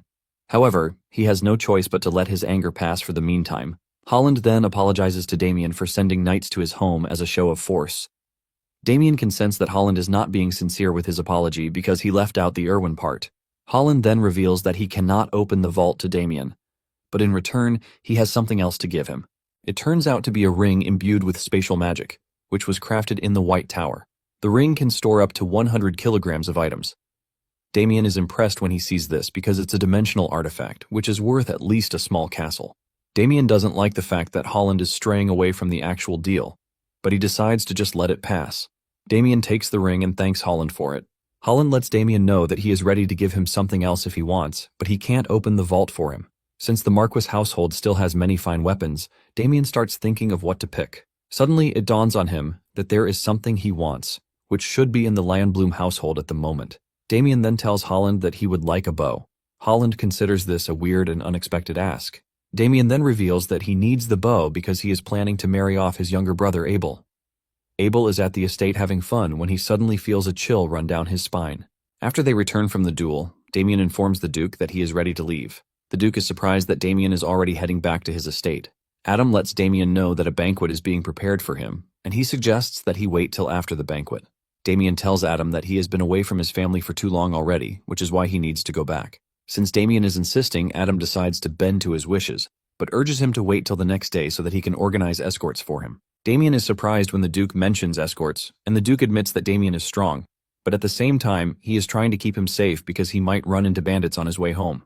Damien knows fully well that he doesn't need escorts, but since the Duke is offering, he doesn't want to throw away his goodwill. Damien accepts the Duke's offer and he thanks him for everything so far. Soon afterward, Damien and Victor leave the Gold Pixie estate and they start heading back home. They are assigned 2 escorts by the Duke, but Victor is the only one walking since he is the damned servant. Victor reveals his relief that they are finally going home, since the incident that Damien caused has been resolved. Damien stares at him intently, telling him to say what is on his mind, but Victor quickly looks away. Victor then mentions how comfortable the journey was when they were coming rather than now that he has to walk. He still takes a dig at his master because he is on a horse. Damien realizes that Victor has actually gotten a bit fatter, and he plans to whip him back into shape once they return to the estate. Once the sun starts to set, the knights inform Damien that they are going to set up camp. Damien gives them the go-ahead to do so. Momentarily, they set up the camp and Victor prepares grilled meat for them. He serves his master, and he calls on the knights who are standing watch to come join them. The knights appreciate the gesture but tell Victor that they will be eating separately later. Just then, Damien remembers his parting moment with Pabel and his brothers. Pabel was in tears while holding Damien, telling him not to leave just yet. Damien starts to wonder why Pabel and his brothers are acting so clingy all of a sudden. Pabel lets Damien know that he has opened his eyes to a new level of strength, and because of this, he thanks him. Damien assured Pabel that he also worked hard, and the dude assured him that they would never forget the lessons that he gave them. With a very respectable gesture, the trio bows their heads to Damien, holding him high as their master. Now in the present, they hear a rustle in the woods, and one of the knights offers to go check it out. Damien tries telling him not to worry, but he just cannot abandon his duty. Suddenly, a spear imbued with dark magic comes flying toward the knight, sending him toward a tree and impaling him right there. Panic ensues immediately after this happens. A voice echoes from the woods talking about his surprise that the Duke assigned escorts for Damien. Nonetheless, he doesn't think the escorts are strong enough to stop him. The man behind the voice finally emerges, and he turns out to be Ernst, who is now under the influence of the dark mages. He looks totally terrifying, and the second knight asks him why he is doing what he is doing. At the same time, Mustang and Rebecca appear behind Ernst, and they release the charm fragrance from their bodies. This moves toward Damien and his subordinates. The second knight falls under the influence since he is a low-level knight, but Damien remains unaffected. The moment Damien realizes that Victor will also fall, he knocks him out cold to prevent this. Rebecca then controls the knight, telling him to spin his own head. Damien tries to stop the knight, but the knight is far gone, and he eventually spins his own head off his neck. Once everyone is taken care of, Damien is left with the trio. Rebecca reveals that she is impressed that Damien wasn't affected by the bewitching scent, even though he is a low-level knight. She assumes that Damien has a strong constitution, which is what helped him. Because of this, the creepy Rebecca becomes more curious about Damien. She tells Mustang that they need to kill Damien and dissect him so they can learn more about him. Damien remains on guard as he prepares for an assault from the trio. Finally, Sir Howard speaks. His voice drips with venom as he says to Damien, "So we finally meet at last," calling his name aloud, Damien Haxon. He promises to rip Damien apart and offer him as a sacrifice at Lady Chelsea's grave. Immediately after the words leave his mouth, he stretches his hand forward, his sword aimed straight at Damien. Instinctively, Damien takes a battle-ready stance. However, a confident smile curves his lips. He tells Howitz with scorn that he is utterly laughable. For someone who once wet himself out of fear of Sir Jael, Howitz is quick to blame others for his failure to protect Lady Chelsea. The moment those words land, rage boils inside Sir Howitz, the veins on his face bulging, his muscles twitching with fury. Rebecca, one of the 2 dark mages, steps forward with a deceptively gentle smile. She holds Howitz's arm as though soothing him and, with mocking sweetness, addresses Damien. "Oh my, you're so cold-blooded, Sir Damien. How could you rub salt into a wounded man's heart?" Her tone quickly turns sharper as dark magic flares around the 3 of them. "Still, where are you getting that confidence from? Don't tell me you actually believe you can take on all 3 of us by yourself." His unwavering calm unsettles her, making her narrow her eyes. She warns him that she doubts he even knows who they really are. But before she can finish, Damien cuts her short with a smirk. He describes them perfectly, down to the last detail. "You're dark mages of Yulon, and at least on the rank of executives, right?" The accuracy of his words freezes her in shock. Her mouth falls open, her eyes widening. She stutters, unable to form her response. The other dark mage is no less stunned, both of them staring at Damien as though he has pierced their very disguise. Rebecca finally finds her voice and stammers out, "How do you know that?" Damien only acts more nonchalant. He casually sticks a finger in his ear and says, "I've got pretty sharp ears." As Sir Howitz raises his spear, pouring more mana into it, the dark mages regain their composure and scoff at Damien's arrogance. "Your bravado is pointless," they sneer. Sir Howitz points his weapon with killing intent, the dark mages promising that today will be his end, that he will die a truly painful death. Their screeching voices fill the clearing. Yet Damien remains calm. He hasn't even drawn his sword. Without hesitation, Howitz lunges forward, spear crackling with mana. Damien doesn't flinch. He only watches, his calm demeanor unshaken as the weapon hurtles toward him. Then, footsteps. Heavy, swift. Someone clad in full armor charges forward. In an instant, the clang of steel against steel echoes like thunder.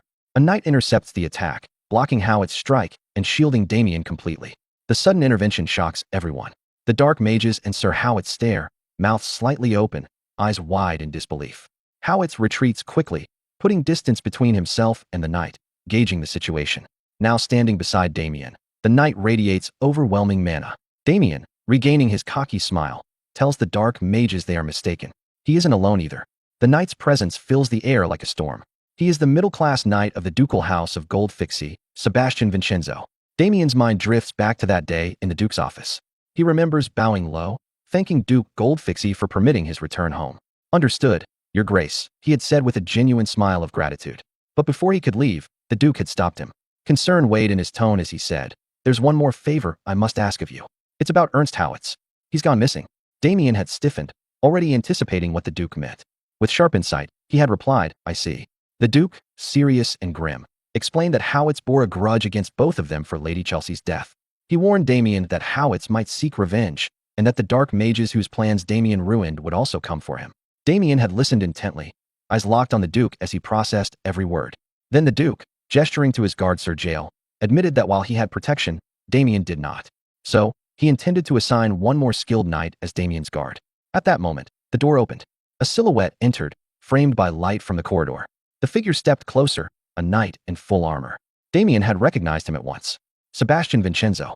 The Duke explained that the other middle-class knights were away on missions, leaving Sebastian as the only one available. He had turned to Sebastian and said firmly, "I entrust Damien's protection to you." With resolve, Sebastian had bowed deeply. "Understood, Your Grace. I shall guard Sir Damien with my life." Back in the present, Damien smiles inwardly. He knows the Duke gave Vincenzo secret orders to follow him from the shadows, to provide hidden protection. Because if Vincenzo stayed openly at his side, their enemies might never reveal themselves. Damien remembers the Duke's cunning smile, a glass of wine in his hand. So while it was phrased as guarding me, it was truly a stratagem to draw out the hidden dark mages. Truly, such a cunning noble. Howitz, assessing the situation, twists his lips into a rage-filled grin. He greets Sebastian with mocking familiarity. "It's been a while, Sir Sebastian." Sebastian, unflinching, demands to know why Howitz is here. Howitz answers without hesitation, "I have decided not to let a single person connected to Lady Chelsea's death live." Sebastian frowns in confusion and scolds him. "What nonsense is this? Lady Chelsea took her own life." The words ignite Howitz's fury. His eyes burn red as he roars, "No one's fault. Don't spout such nonsense." His voice shakes the forest as he shouts. He insists that Lady Chelsea was steadfast, unyielding, a woman who would never have committed suicide. Dark magic stirs violently within him, wrapping around his body, consuming his mind. He screams that the Duke must have killed her, that she must have died under cruel interrogation. The dark mages watch, smiling with relief as Howitz is overtaken. Now fully consumed, his body overflows with dark mana. His face twists with wrath as he declares he will not let Chelsea's death go unavenged. He will kill Damien Haxon. He will kill those who interrogated her. His eyes glow a deep, sickly purple. Steam hisses from his mouth as he spits his final vow. And lastly, "I will kill the Duke himself." Sebastian scoffs at his madness. "To think you'd speak of murdering his grace. You're truly out of your mind." Howitz only laughs and gives Sebastian one chance. "Leave Damien Haxon behind, and I'll spare your life." Sebastian's face hardens. Disappointment sharpens his tone as he calls Howitz arrogant. Then, with aura surging, Sebastian ignites his entire body and blade with overwhelming power. "A worm like you dares claim you'll spare me?" Damien, watching Sebastian's fury, smiles inwardly, as expected of a middle-class knight. But Howitz doesn't falter. He chuckles darkly and admits Sebastian is right. He used to be stronger than him. Not anymore. He tears away his clothes, revealing a body warped and enhanced by black magic. His grin stretches wide as he announces, "Not anymore." Sebastian's eyes widen in disbelief. He shouts at him, calling him a fool. "You've resorted to black magic." The dark mages beam with pride. With Howitz's eyes glowing bright purple, they declare that he has undergone the same enhancement as Guillermo Blackwing. In exchange for his life force, he has gained immense mana and strength. Howitz, sneering down at Sebastian, commands him to open his eyes wide and witness the power he has seized. With a serious stance, he lets loose an immense surge of dark mana. The air twists under its pressure, forcing Sebastian to grit his teeth just to remain standing. What overwhelming aura, Sebastian thinks, sweat beading on his brow. Could he already have surpassed middle-class level? Howitz sees his struggle and mocks him coldly. "What's wrong? Surprised?" Gathering dark mana into his spear, He prepares to strike. I warned you. All you had to do was leave Damien Haxon behind, and I wouldn't have killed you. He unleashes the attack, a massive blast of compressed purple light. Damien and Sebastian both feel its intensity, the brightness burning their eyes. It tears through the forest with explosive force, carving a straight path of destruction and ending in a blinding detonation. When the smoke clears, Damien stands unscathed, having dodged. His sword is still sheathed, his calm intact. He studies the vast destruction carved into the forest with silent curiosity. Howitz stands where he struck, spear still raised. Damien turns back, eyes narrowing as he fixes on Howitz, deep thoughts swirling within him. Howitz's veins bulge, his grin twisting sinisterly. His glowing purple eyes burn with maniacal light. Steam escapes his lips with every breath, and his expression contorts with unhinged rage. As the smoke clears, Damien stands unscathed, having dodged the blast. His sword remains sheathed, his calm unshaken. He studies the vast destruction carved into the forest with silent curiosity, eyes narrowing as he turns back toward Howitz. Thoughts swirl in his mind, sharp and deliberate. Howitz's veins bulge, his grin twisting into something sinister. His glowing purple eyes burn with maniacal light, steam curling from his lips with every breath. Rage contorts his expression into something nearly inhuman. A voice cuts through the settling dust. That strength there is incredible, for sure, Sebastian Vincenzo says, his words carrying a sharp edge. Hearing him means the destructive attack failed to take him out. Shock flashes across Howitz's face, and on the faces of the two dark mages behind him. The smoke continues to thin until Sebastian stands clearly in view. With a confident smirk, he waves his hand to sweep away the last lingering haze. However, he says, I'm not as weak as you think. Such a simple attack wouldn't work on me. Inside, though, Sebastian admits to himself that he is only putting on a show. How much longer can I keep this up? First, I'll need to. He cuts off his own thought and calls out sharply, Sir Damien, please leave this place to me and head to the Duke's estate to request help. Damien blinks at him, confused by the sudden command. He stares at the enemies in silence, weighing his options. Finally, he comes to a decision. All right, he says evenly. Without wasting another second, he lifts Victor and hoists him onto his shoulder. He and Sebastian exchange a brief nod of confirmation. Then Damien moves, like a blur. The dark mages jolt in alarm as they spot him fleeing. You're not going anywhere, they shout, panic edging their voices. Instantly, they surge forward, dark magic propelling them through the forest in a desperate attempt to catch him. Howitz watches them go, worry flickering across his features. He gathers dark mana over his entire body, positioning himself for a throwing strike. Not so fast, Damien Haxon, he roars. But a sudden flash interrupts him. The sharp tip of a sword comes for his neck. Howitz barely notices in time, blocking at the last instant. It's Sebastian Vincenzo, blade aimed to kill. The unexpected attack stuns him. Their clash drives both men back, leaving a narrow gap between them. They stare at each other in taut silence. Sebastian floods his body with mana, his voice a furious roar. No chance, Howitz. We fight to the death here. Howitz answers in kind, dark mana spilling out in waves, his rage mixing with raw frustration. If that's what you want, he snarls, then I'll kill you. The forest erupts as their battle begins. Blinding flashes ignite with every strike, their violent clashes shaking the trees. Meanwhile, deeper in the forest, Damien speeds through the trees with Victor slung over his shoulder. A sudden prickle of dark energy makes him glance upward. Two shadowy forms streak above, descending to block his path. He halts, eyes narrowing as the figures solidify before him. From the darkness, Rebecca and her companion step forward, smiling with eerie delight. Peekaboo, one of them taunts. The dark mage laughs cruelly. You should have run away by yourself. Did you really think you could carry that fat ass with you too? For you to even try, you must be looking down on us. Damien regards them with a blank, unreadable face. He doesn't say a word. Then, unexpectedly, a faint smile spreads across his lips. He exhales a long, relieved sigh. No, he says calmly. You're the fools here. He moves to a nearby tree and gently sets Victor down, an excited glint in his eyes. What? The dark mage asks, confused. Straightening, Damien steps away from Victor and toward the two mages.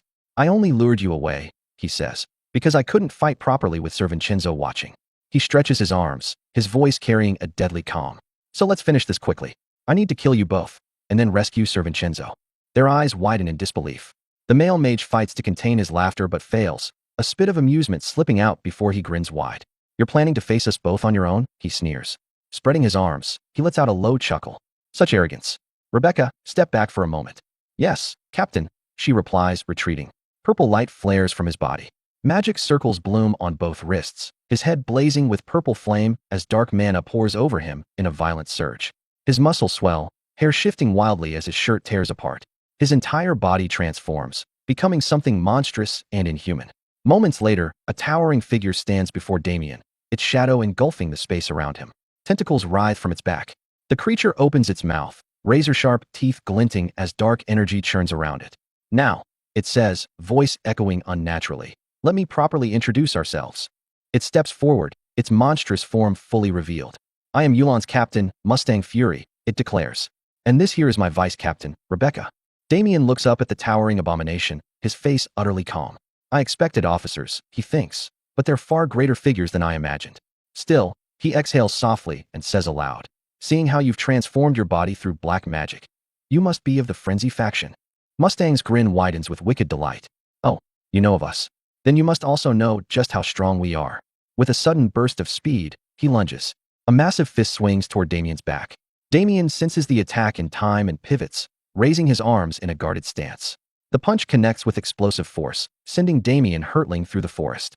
He smashes through trees, each impact echoing in heavy thuds until he finally slams into a hard surface, the crash reverberating like thunder. Mustang whistles in dark amusement. "To think you could withstand that." Damien pushes himself upright, haggard but standing. He rolls his shoulder, the one he used to absorb the punch. Mustang readies his fist again, eyes narrowing. "I guess the rumors weren't exaggerated, seeing as you're still standing." But as he looks closer, he notices something unsettling. Damien appears completely unharmed. The young man stands steady, silently gauging his opponent's strength. Not only is his destructive power immense, Damien thinks he's fast, too. Based on his physical abilities alone, he's at least above middle class. Mustang attacks again, tentacles whipping through the forest in a storm of destruction. Trees splinter and shatter under the relentless assault as Damien darts and weaves, narrowly evading each strike. But after a relentless barrage, Damien's back collides with a tree. He freezes, eyes sliding to the side in surprise. "Gotcha!" Mustang growls, charging forward with a devastating punch. As the massive fist closes in, Damien's eyes flash. Time itself seems to slow. Within that frozen instant, his hand moves with serene precision, gently redirecting Mustang's fist.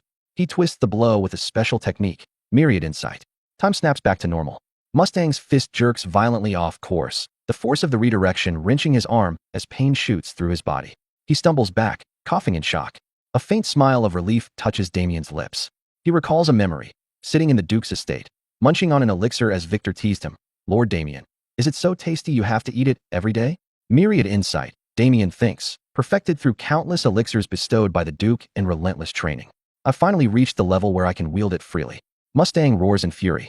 Such cheap tricks. He launches another storm of tentacles, filling the forest with deadly strikes. This time Damien doesn't dodge. With one hand alone, he deflects every attack, Myriad Insight guiding his movements as he stands perfectly still. For the first time in the fight, he reaches for his sword. His fingers curl around the hilt. In a blur too fast to follow, he draws and strikes. Clean, precise cuts flash across Mustang's body. The draw and the cuts happen in the same breath, too swift for the eye to register. Damien's foot touches the ground. He stands motionless, sword in hand. A heartbeat later, deep slices bloom across Mustang's body. Blood sprays. His neck bears a half-severed gash. His eyes go cold as his butchered body collapses piece by piece. Damien turns away, swinging his sword to fling the blood from its blade. Mustang's eyes flicker back to life, disbelief etched across his monstrous face. "You," he rasps. "How could a mere low-class possess such strength? Don't tell me he's been hiding his power all along." Then his flesh begins to stretch and twist, dark energy knitting his body back together. "Indeed," Mustang growls, voice low and dark. "You're strong enough to have defeated Agito." But his limbs reattach, tentacles regrow, his neck seals shut. The monstrous body stands whole once more, pulsing with dark mana. "Your tricks are useless against me," he finishes, laughing loudly. This astonishing regenerative power is the might of dark mana. Damien only sighs, a mocking edge to the sound. I was worried it would end too soon," he says softly. "But this works out even better." Mustang's eyes narrow, confusion flickering behind his menace. Damien raises his sword, bringing the blunt edge to his own side. He flicks the blade with a single finger, releasing a faint, resonant note. A devious grin spreads across his face, eyes gleaming with excitement.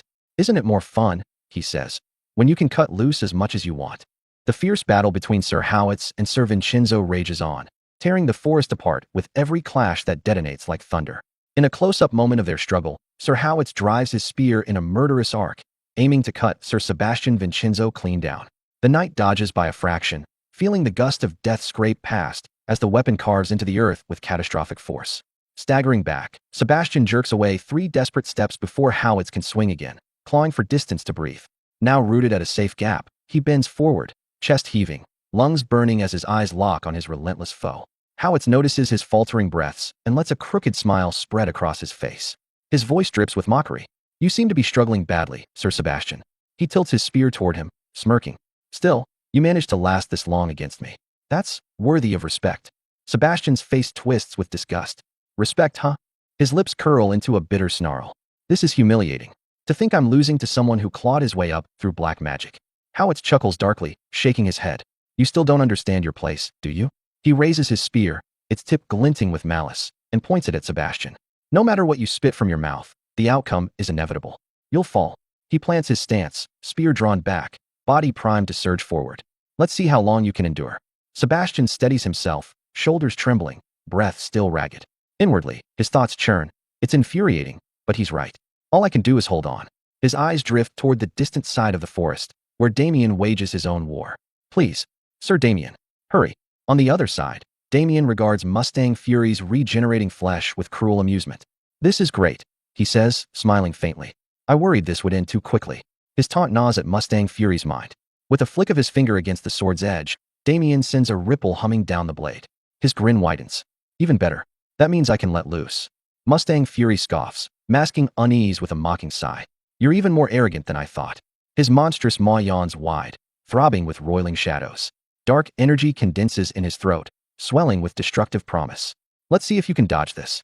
Damien's gaze sharpens.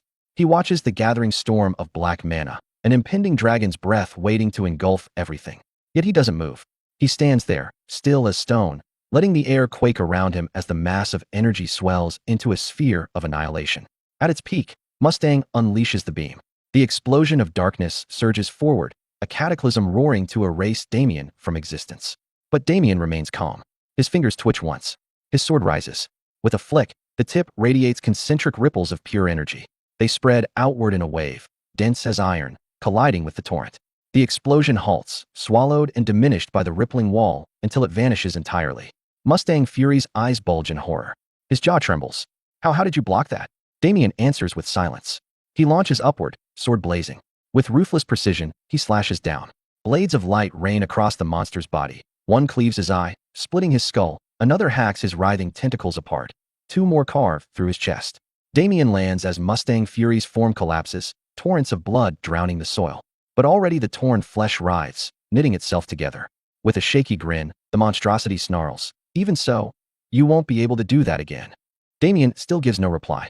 He charges again, so fast the air screams. His sword cuts the monster's body into ribbons in the blink of an eye. Mustang crashes down, face first, groaning. I need to regenerate fast. But nothing happens. Damien steps closer, shadow swallowing him.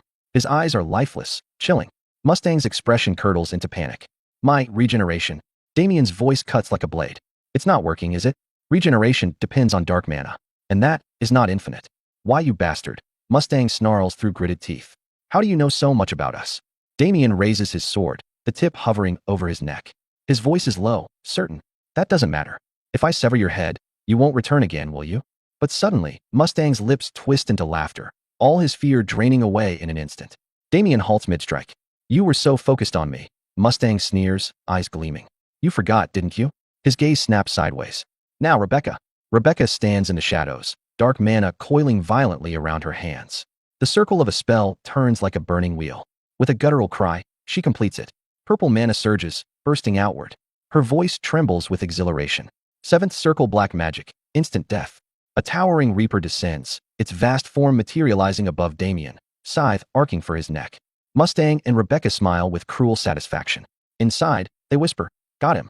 The scythe drops, slicing through the air, seconds away from decapitating Damien. But then, the tattoo on Damien's palm ignites, burning with the same purple hue. The light blazes, fierce enough to blind. The reaper recoils, its form sizzling. It shrieks, body convulsing as the brilliance consumes it, until it writhes into nothing, erased by the glow. Within heartbeats, it is gone. Mustang and Rebecca stand frozen, mouths slack. Mustang's face drains of color. Impossible. How could this? Damien regards them with disdain, voice thick with scorn. That pathetic trick? Was that your last card? Mustang trembles with rage. Ranops. That spell was Yulan's masterpiece. It can kill even a high-class knight or mage under the right conditions. Damien bursts into laughter, manic and unrelenting, the sound clawing at their nerves. Abruptly, he stops. His gaze sharpens into frost. Disgusting vermin. You cling to black magic as if it were divine. But it's nothing but a parasite, feeding on stolen souls, fattening itself on corpses. Then his lips curl into a wicked grin. Still, perhaps I'll indulge. I'll take the very power you worship and use it to butcher you. The bracelet on his wrist erupts, vomiting black energy that climbs his arm, then consumes his entire form. The pressure blasts outward, so fierce it nearly hurls Rebecca into the trees. The darkness twists around him like a second skin. Rebecca screams, "Captain," while Mustang stammers, wide-eyed. That's black magic? Yes, Damien answers coldly. But you've never seen anything like this. Reality itself distorts. Space bends, and in an instant they are trapped inside a sealed void of darkness. His voice echoes everywhere at once. Ninth circle black magic. Pitch darkness. A single finger, coated in black mana, tethers him to the sphere. Inside, Rebecca clutches Mustang, trembling. Mustang's voice cracks, almost childlike in terror. Ninth circle? That's impossible. Outside, Damien lowers his finger. The sphere contracts.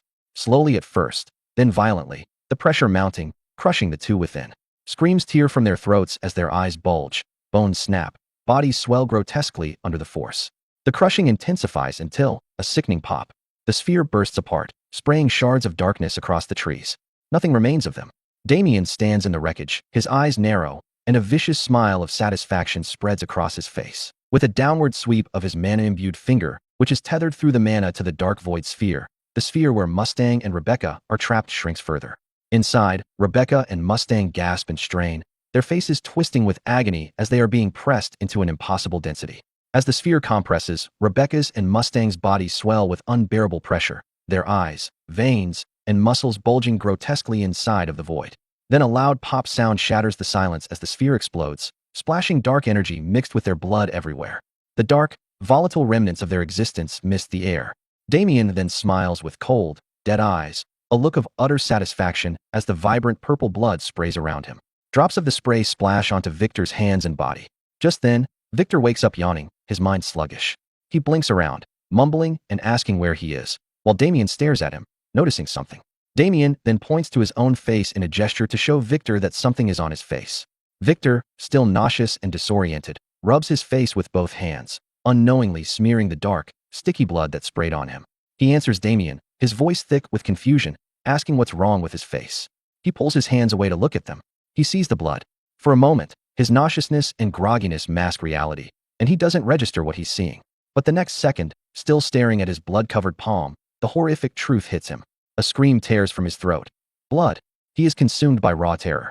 The sudden, brutal terror makes him almost instantly lose consciousness again as he collapses back to the ground, muttering with a sleepy, defeatist voice, "I never would have thought that this is how I die after following Sir Damien around." This pitiful surrender leaves Damien utterly dumbfounded. Damien, looking at the unconscious Victor, stays confused. He then tries to explain himself, stammering, his cold facade cracking slightly. "No, I was going to tell you that the dark mage's blood got on you." But he goes speechless as Victor is already deeply passed out. Damien, looking at the pool of blood and sheathing his sword with a sharp shank, remembers and sighs aloud with annoyance. "I almost forgot to ask those Yulon guys about Dorgo before I killed them."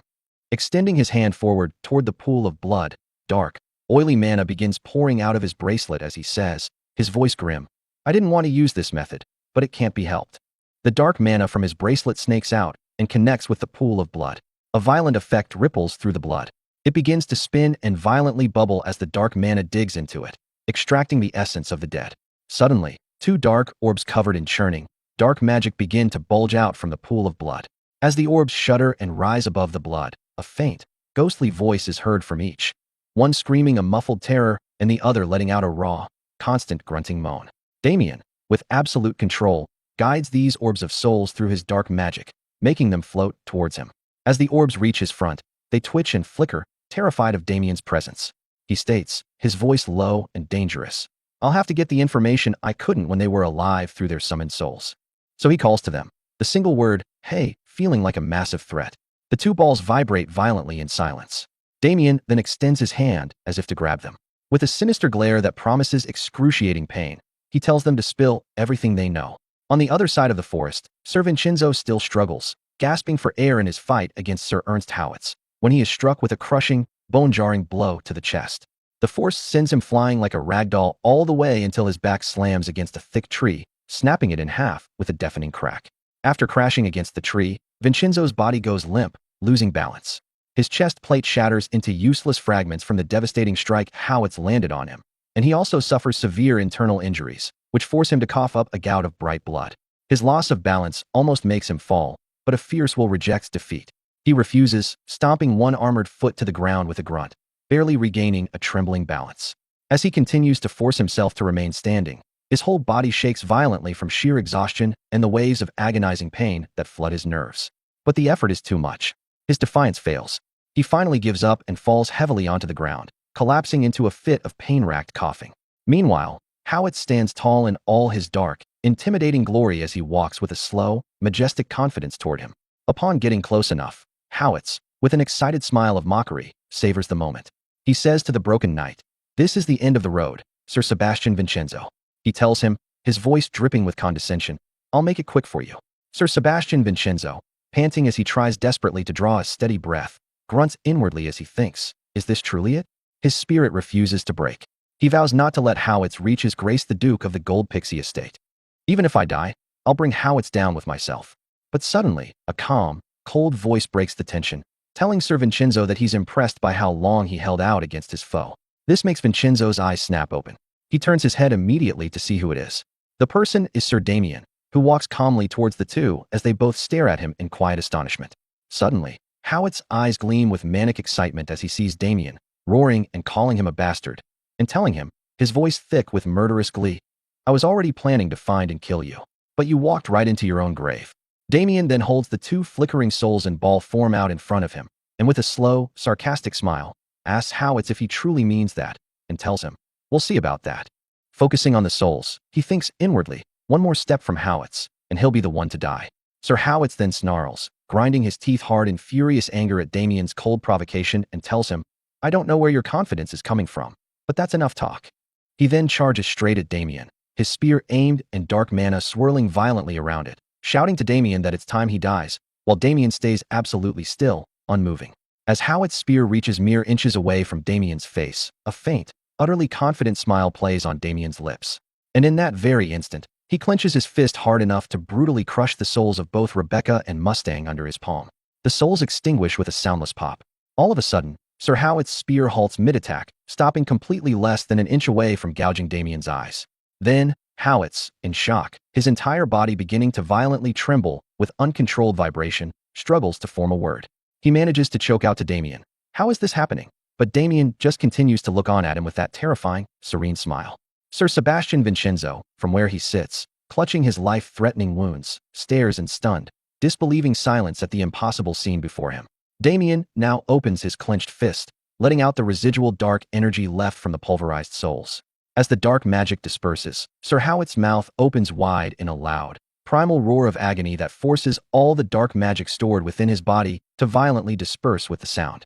As the dark magic is being dispelled, the black crystals used for his body modification embedded directly on his skull also begin to crack and shatter. And just after a few agonizing seconds, almost all of the dark magic stored in his body is violently ripped out, reducing his once muscular, imposing body to a frail, bony structure. Now staring at Damien, his eyes burning with hate, he musters all the strength he can and spits out the word, "bastard." So, with his skinny, trembling body, he begins to drag himself towards Damien, hoping to inflict any harm he has left as he continues to hiss that he'll kill him. But Damien doesn't move an inch and just lets him come. And just before his hands could touch Damien's boots, his full body collapses with a sickening thump to the ground in front of Damien, who looks down at him with grim excitement. Then, with a sigh, Damien clicks his tongue in mild irritation and thinks inwardly, that foolish man. He's sure Howitz wasn't aware of it. If the soul of the dark mage controlling a person is destroyed, all the spells they cast disappear along with it. So he looks down at the helpless Howitz, trembling and defeated on the ground in front of him. Sir Sebastian Vincenzo finally speaks, his voice raspy, asking Damien what this horrifying sight is. Damien had almost forgotten about his injured companion. Damien then looks at him and tells him, it looks similar to Guillermo, and that it's probably a side effect of the dark mana leaving his body so quickly. And Sir Sebastian, laboriously trying to rise from the ground with his aching body, having no other explanation in mind that makes sense, agrees with Damien that it seems that way. Then he asks Damien, his tone serious. What happened to the dark mages? But Damien just ignores the question and goes straight to help him up, offering a steadying arm, making Sir Vincenzo look at him in genuine surprise. So with an excited smile, Damien tells him that they should return to the Duke's estate. He promises to explain everything on the way. Gold Pixie Ducal Estate. From inside, Duke Gold Pixie speaks with certainty, his voice firm, saying that it's just as he thought. Inside, the person is Duke Gold Pixie himself. Walking towards Sir Sebastian, he offers a thankful nod. Now holding Sir Sebastian Vincenzo's shoulder with genuine gratitude, he thanks him for having protected Sir Damien well, just as he asked. But Vincenzo replies to his lord, shaking his head, that it's not that at all, telling him that it's thanks to Sir Damien that he's still alive. So the Duke looks away from him and into Damien, his expression softening, saying that Vincenzo is right. Now fully facing Damien, he says that this means he fully owes him his gratitude as well. So with a heartfelt bow of gratitude, the Duke thanks Damien for taking care of those dark mages, and Damien, feeling deeply uncomfortable with the praise, tries to play it off as he tells the Duke that he merely did what was necessary. And that fortunately, the dark mage's skills weren't as great as he feared, so that was how he was able to eliminate them. But now, he tells Sir Vincenzo, changing the subject, that by killing them, he assumes the dark mana affecting Howitz has also dissipated. But Sir Vincenzo shakes his head. The answer is no. But before Damien can react, the Duke quickly turns back to Damien and tells him, no, but you shouldn't underestimate yourself, telling him sternly that there are far more who cannot do what he calls necessary. He adds, his voice full of solemn respect, that it's thanks to you, we've purged the monsters threatening this house. His tone suddenly dulls with a wave of sadness as he says that. With that, perhaps the souls of those who fell to them can finally rest. An image of his daughter, who was also a victim of the dark mages, flashes in his mind as those words leave his mouth. Damien notices his sudden, gloomy expression and stares in silent understanding. After giving the Duke his moment of grief, he finally speaks, telling the Duke that since the matter is settled as you wished, I'll be returning home now. In response, the Duke forces an uncomfortable smile and tells him, his voice apologetic, about that. I'm truly sorry, but could you stay a bit longer? Telling him that there's someone he absolutely must meet.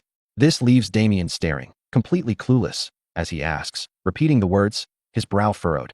Someone I must meet? And as if on cue, the person the Duke speaks of gently opens the door to enter the room where they all are. Damien's head snaps to look, and as his gaze meets the person's, his whole body jolts as a cold sweat breaks from his cheek. The person offers a soft greeting, telling him that it's been a long time. As she enters, her eyes gleam with excited pleasure as she calls his full name, Sir Damien. In the garden of the Gold Pixie estate, Damien and Agnes sit alone, drinking tea. But somewhere nearby, out of curiosity, Duke Gold Pixie and Victor hide to watch them. Watching the two, the Duke whispers to Victor that it's hard to believe this even though he's seeing it for himself. He asks if that tiny, frail-looking girl really is from the church. Victor whispers back that that's right and adds that she's acquainted with his young master, Damien. Sir Jael stands guard, watching in silence. The Duke comments that this is quite different from what he imagined, that now he can see appearances aren't everything, adding that she truly is a terrifying person. Taking his time to observe them closely, he says he's been feeling this since earlier. From the Duke's point of view, it looks like the two are having some kind of romantic conversation. He tells Victor he feels a strange tension in the air between them. But the real situation is that of Agnes intensely interrogating Damien, trying to know more about the incident with the dark mages. After a long explanation, Damien tells her that was how he cut down the heads of the dark mages. She replies that it all now makes sense, but adds that it's a pity she couldn't see it in person. Now that the tension is lifted, she jokes that it seems he's got quite the history with dark mages. Damien tries to play it off with an uneasy chuckle. Lifting his cup to drink, Damien stares curiously at her and says he knows she's here as an investigator from the church, but wasn't expecting to meet her again so soon. Agnes's face turns red as she blushes and replies that she volunteered for this after hearing he'd be here. This makes Damien freeze with an awkward laugh while she stares at him with glowing eyes. She suddenly remembers and asks if he found out which group the dark mages belonged to before he killed them. About to answer, Damien pauses, thinking that if he tells her the truth, this could get complicated. He decides to make something up. He tells her he didn't get any information on that, and adds that since they weren't particularly powerful, they might not belong to any group. Hearing this, Agnes lowers her head with a resigned sigh and says she understands, adding that she was wondering if they could have been from Yulon. Damien, now curious because of her Yulon comment, calls her Lady Agnes and says it looks like she's been pursuing Yulon for quite some time. So he asks if she doesn't mind. Why? Feeling uneasy, she grabs her cup with both hands, using it to steady herself. Still with a lowered gaze, she says that, to be precise, she's after a particular dark mage who was once associated with Yulon. Damien asks who this person might be. Just the thought of him makes her bite her lip tightly as dread fills her. She says the person is a murderer infamous for slaughtering thousands. With the image of the man in her head, she tells Damien that the person is a monster known as Corpse Play. Hearing the name jolts Damien because he knows who that is. He repeats it, asking if that's correct. She says yes, adding that she's sure he must have heard the name before. She speaks with a clenched fist, veins bulging, her mana already seeping from her hand. Her anger toward Corpse Play is clear as her mana covers her body. Trying to bottle up her emotion, she says no one knows Corpse Play's real name. With a flashback of a burning city in her mind, she says that strange title became infamous after a certain event. Her memory shifts to that past as she explains that one day, a noble's territory was completely overturned by the undead overnight. By the time the knights arrived and exterminated the creatures, they found something horrifying in the center of the town square, a grotesque structure made entirely from the corpses and entrails of the townspeople. Across it was written, in bloody flesh letters, Corpse Play. After explaining, she covers her mouth to keep from vomiting at the memory of that terrible event. She grows even angrier as she remembers that the demon committed the massacre solely to announce his name to the world. Damien watches her body tremble in anger and disgust, and thinks that even now, her reason for chasing Yulon isn't entirely clear. Yet he wonders what this strange emotion he senses from her is. With his eyes still fixed on her, he concludes that he can't tell her this, but he already knows the real name of Corpse Play. Remembering his time as the Death Knight before regression, he recalls that in the distant future, Corpse Play gains the trust of Dorgo, the Grand Lich, and rises to the rank of Legion Commander. His undead army stands on the front lines, brutally slaughtering millions of humans. Lost in thought, Damien is jolted back when Agnes suddenly calls his name, momentarily stunning him. Having calmed herself, Agnes tells Damien that if he ever learns anything about Corpse Play, he should please tell her. He stays quiet for a moment, then with a resigned sigh lowers his head and says it's all right, that he will. He gets off his chair and tells Lady Agnes that that's all the testimony he can offer on the Dark Mages for now. So he asks if she's satisfied so they can end the interrogation here. With a calm smile, she tells him that of course it's all right and thanks him for cooperating. He replies that it's fine. Turning away from her, he looks toward the flowers where Duke, Gold Pixie, and Victor are hiding. He then speaks to his grace, saying the questioning is complete. This leaves both the Duke and Victor stunned because they didn't expect him to know they were there. Before the Duke can respond, Damien asks if he can now return to his original schedule. The Duke finally hides no more, stepping out when he sees that Damien has caught them. Dusting leaves from his clothes, with Victor smiling behind him, he accepts and tells Damien there's no longer any reason to hold him here. As Damien prepares to leave, the Duke wishes him good luck and tells him to be careful on his way back. Outside, at the Haxon estate, Damien Hayden's elder sister stands quietly outside when her attention is drawn by someone calling, asking if she's really outside again. Surprised, she sees it's Abel, their younger brother, and asks what brings him here. He replies, asking what she means, saying that she suddenly disappeared, so he came to find her. Looking slightly annoyed, he asks if she really thinks standing out here will make Damien come back faster, and advises that they just wait inside. But with a playful smile, she says it's all right, and that she'll go back in after a little while. Abel, having no more arguments, sighs and asks if she's really that worried about him. She replies straight away that yes. She tells Abel that Damien is such a gentle boy and that now he's gone alone to the Duke's estate. While she talks, Abel recalls the many times he's seen Damien being brutal and wonders if she's really calling that same Damien gentle. She continues, asking Abel what if the knights at the Duke's estate treat him poorly, how frightening that must be for Damien. But Abel, worried for her innocence, thinks that if anything, Damien would be the one intimidating them, not the other way around. Still, he says nothing and stands quietly beside her. After expressing all her worries, she prays with an anticipatory smile that Damien please come back safely. As if on cue, her eyes suddenly widen as she spots something in the distance. She stands frozen, making Abel worry and call out to her. But she doesn't answer and continues to stare straight ahead, her eyes locked on what she sees. As the silhouettes of two people appear in the far distance, she speaks in a confused tone, asking if that could be. Upon getting closer, one of them raises a hand, waving. Now close enough to be heard and seen, it's Damien and Victor. Damien calls out to his sister, saying he has returned. Seeing him, a hearty smile lights up her face as she wipes the little tears of joy from her eyes. Viscount Paul Haxon stands outside with his wife, Marilda Haxon, staring in disbelief at the many gifts laid before them. He asks if the Duke really gave them all of this. Damien Haxon, still presenting the gifts with a proud smile, replies that yes, the Duke gave them these as he was leaving. He turns, still smiling, and reaches for something among the pile. With that same proud composure, he says the first is for his father.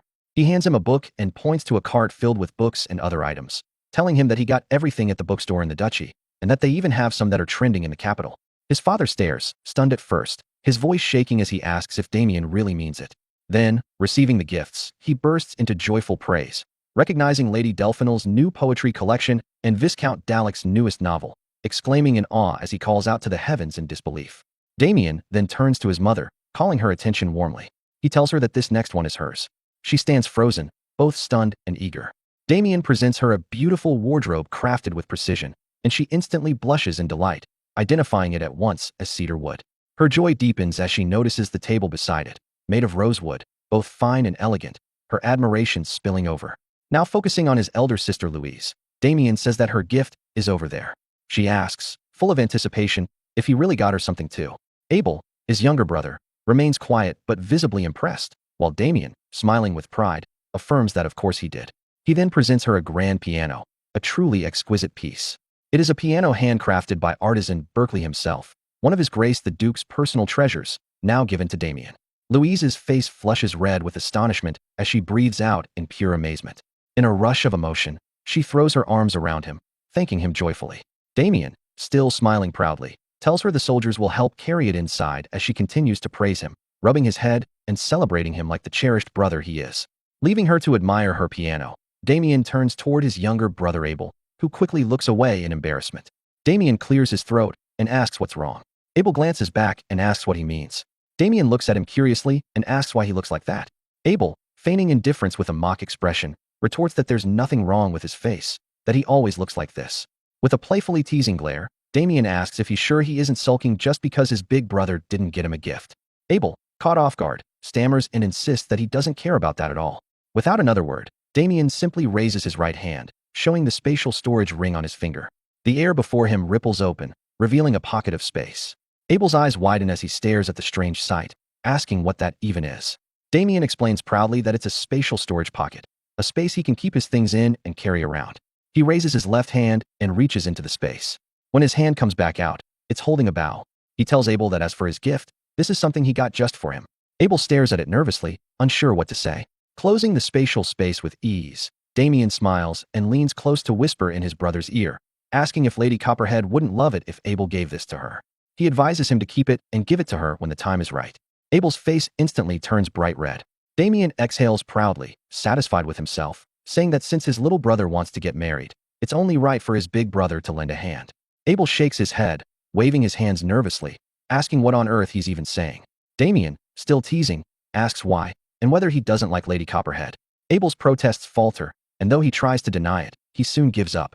Lowering his head, he admits quietly that Lady Olivia doesn't even know who he is. Damien hums, thinking for a moment, then smiles with confidence.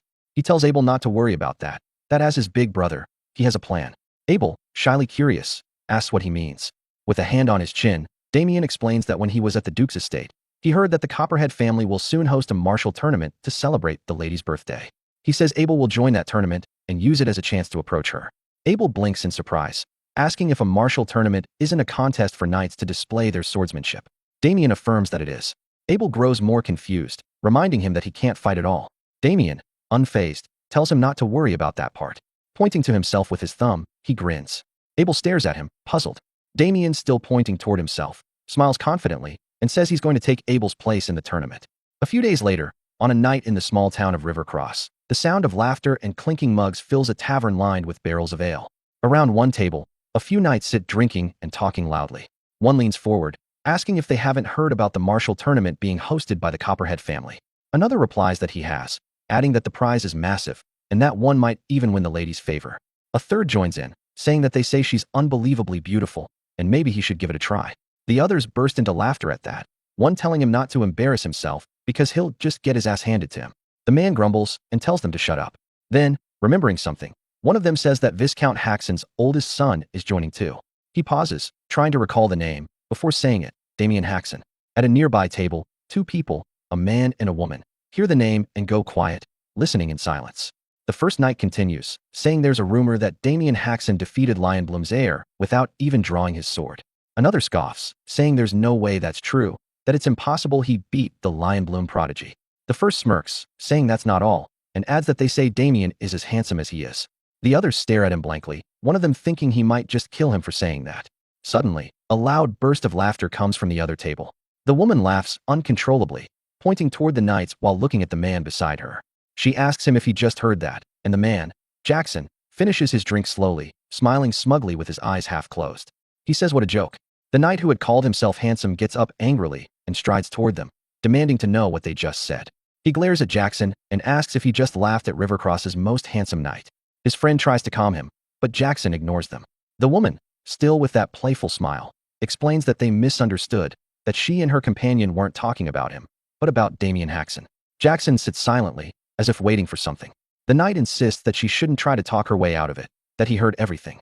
Before he can finish his words, Jackson rises from his seat and, with an icy tone, asks if the man is flirting with his fiancée right now. The knight, bewildered, asks what nonsense he's talking about. Jackson presses, asking again if he isn't talking to her right now. The knight starts to shout back in confusion, but before he can finish, Jackson's fist crashes straight into his mouth. Teeth shatter, blood splatters, and the knight is sent flying backward with violent force. The tavern goes silent as Jackson, radiating fury, glares at the remaining two knights and calls them bastards for daring to flirt with Jackson Cutter's fiancée. One draws his sword in panic, asking what the hell he's talking about, while the other draws his in anger, yelling that he dares provoke him and his squire, declaring that Jackson is dead meat. Jackson only sighs, disappointed, calling them arrogant fools who clearly don't know who he is. They charge toward him, shouting to know who the hell he's supposed to be. Jackson remains calm, drawing his sword with steady precision. The fight erupts instantly. The lady sits still, calm and almost bored, as the sound of steel and screams fills the tavern. She yawns as blood splatters nearby, stretching lazily while one knight crashes to the floor not far from her, missing teeth and bleeding heavily. Moments later, both knights lie beaten and broken. The lady begins clapping slowly as Jackson walks toward one of the fallen men. He stomps his foot hard on the ground, squats before the half-conscious knight, and points to himself with a smile, asking if the man still doesn't recognize him. The knight groans weakly, asking who the hell he is. Jackson's smile fades. He slams his fist again into the knight's face, breaking more teeth and drawing more blood. Annoyed, Jackson stands and calls the lady by name, Sophia, asking if she can believe this. Sophia walks toward him carefully, stepping around the bodies. Jackson sweeps his hair back, grinning, asking if these idiots seriously think that pathetic Damian Haxon is more famous than Jackson Cutter, the Ogre Slayer. Low-class knight, estimated, title, Ogre Slayer, Jackson Cutter. Sophia hugs him from behind, smiling faintly. She tells him that's not it, kicking one of the unconscious knights as she adds that these idiots just don't know any better. Still holding him from behind, her smile fades as anger brews within. In her thoughts, she curses Damian, remembering how he was a complete nobody until recently. Yet somehow, he became a celebrity overnight. The image of his calm, indifferent face flashes in her mind, feeding her hatred. She wonders what kind of scam he pulled this time. Damian Haxon's former fiancée, Sophia Russell, outside the Haxon Viscounty estate. The entire Haxon family stands gathered in front of the gate to see Damian and Abel off. A carriage waits before them. Damian's mother exhales a weary sigh, saying softly that it's only been a few days since her son came back, and that this departure feels too soon, too saddening. Louise calls out both their names, Damian, Abel, and waves with a bright but trembling smile, urging them to be careful out there. Damian gives her a warm grin, telling her not to worry, while Abel tries to nod through a face already scrunched with tears he can barely hold back. Then, their father steps forward slowly. His presence alone draws silence from everyone around. When he finally stops before his sons and says that he approved this journey because it's a fine opportunity for the Haxon name to shine. But even so, he admits he's still worried, since they're going somewhere far from home. Turning to Abel, Paul Haxon adds that he already heard from Damian, that if he had known Abel was interested in Copperhead's young lady, he would have arranged a formal proposal long ago. His tone softens slightly as he apologizes, saying he's sorry. Abel stammers, waving his hands in embarrassment, insisting that it's fine. But Paul continues as if he hadn't heard him, saying that although winning would certainly bring honor, what he truly wants is for them both to return safely. That must be your top priority. Understood. The brothers respond together, their voices firm. Yes, father. Then, Paul's expression hardens again. His gaze fixes on Abel as he tells him not to forget what he was told. That single line sends an odd silence through the air. Abel stiffens, glancing sideways at Damian, who looks back in mild confusion. Abel adjusts his glasses, forcing composure, and replies, "Yes, father. Don't worry about it." Damian tilts his head slightly, clearly lost on what that was about. After that, Paul pats both their shoulders and turns them toward the carriage, wishing them a safe trip. The coachman cracks the reins, and the wheels creak into motion.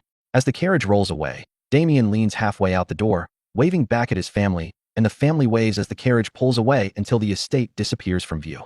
Their journey stretches long across the countryside until they near a street in the vicinity of Copperhead County. Inside the moving carriage, the air feels stifling.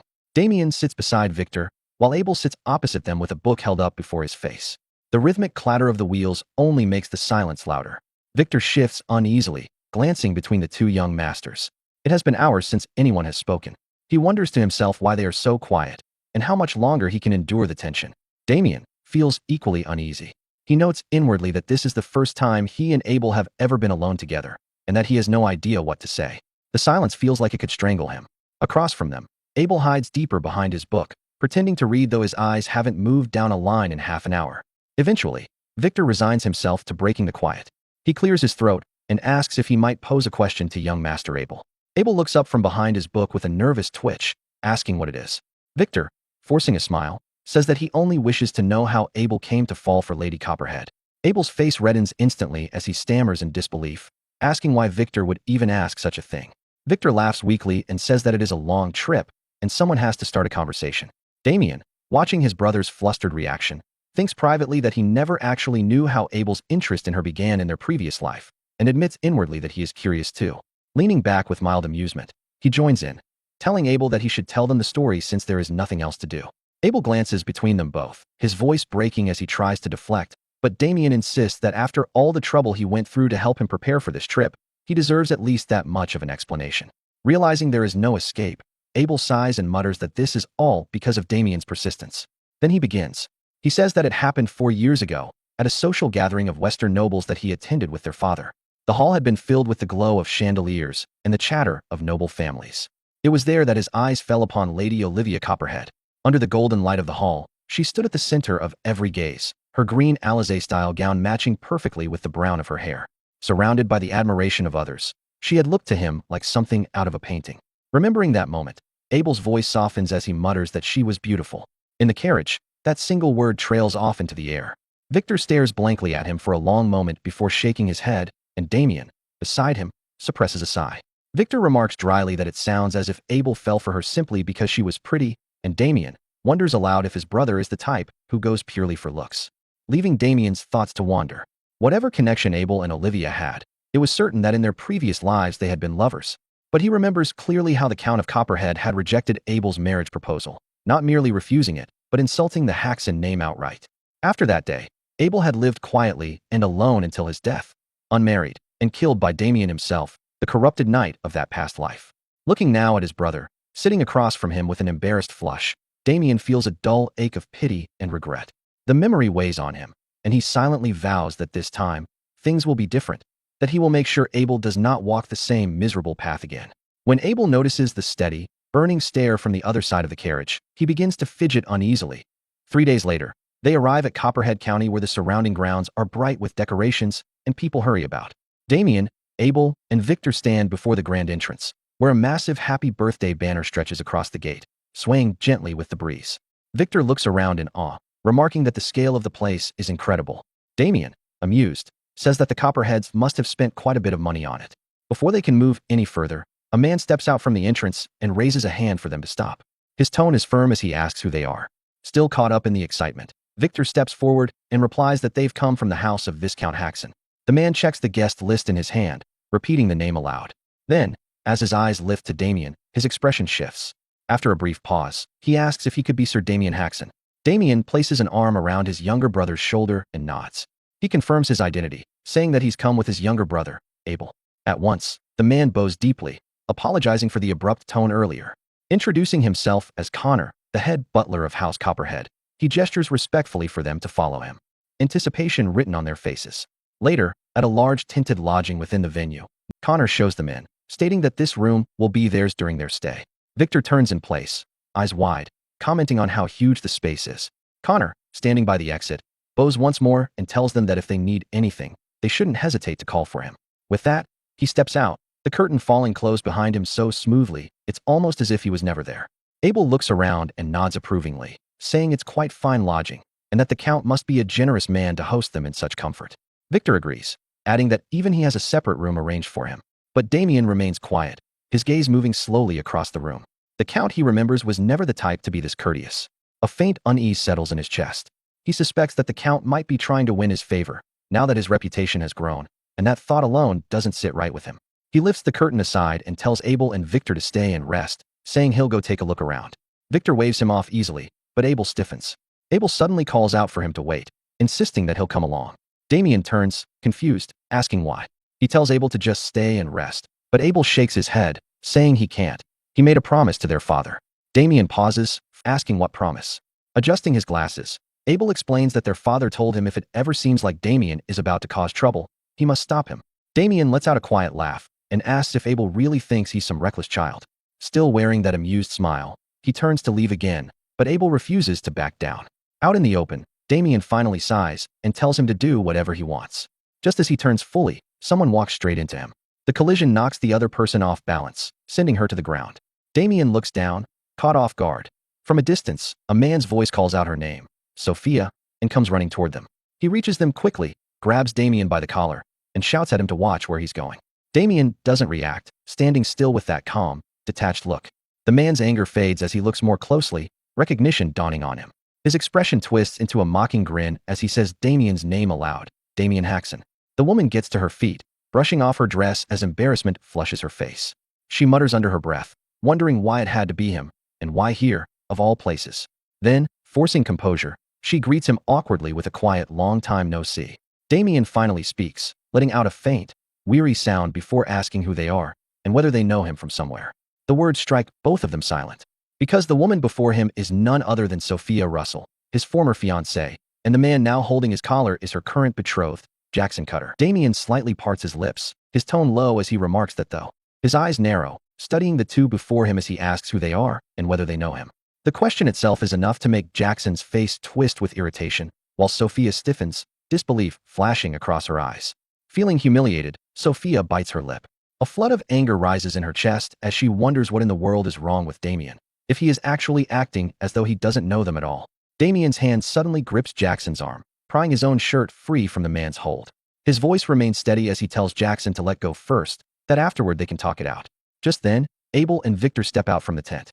Abel calls out to ask what the matter is, while Victor follows, his own voice more formal as he calls out, "Young Master Damien," demanding to know what's going on. Abel takes one look at the people standing before Damien, about to greet them, until recognition stops the words dead in his throat.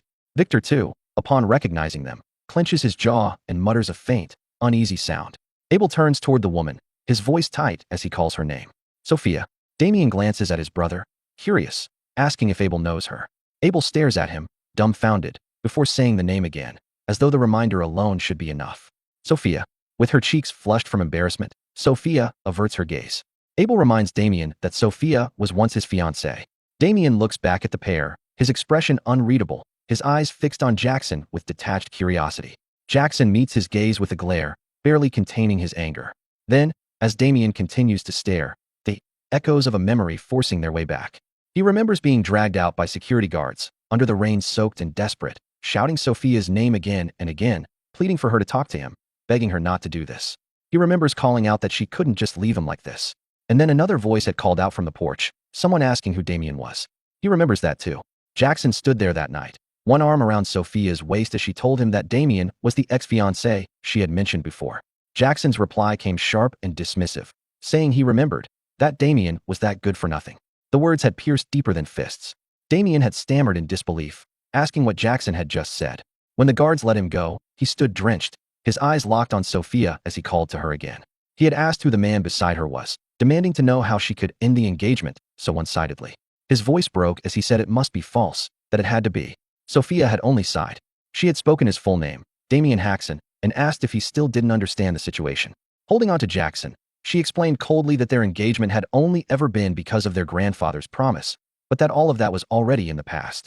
She asked him if he really thought anything she said wasn't true. The rain mixed with tears on his face as she went on, asking if he thought it made sense at all. She reminded him that she was Sophia Russell. Her words cut deeper with each syllable as she questioned how a good-for-nothing from a small, noble house could ever be compatible with her. He had sobbed through the rain, asking how she could say such things. Jackson had then led her away, telling Damien he'd let him go quietly out of respect for Sophia. Sophia had chuckled at that, remarking that the good-for-nothing was so embarrassing. Jackson told Damien not to appear before them again, his arm wrapped casually around her. As they walked off together, smiling like new lovers, he had told Damien that if he understood, he should get lost.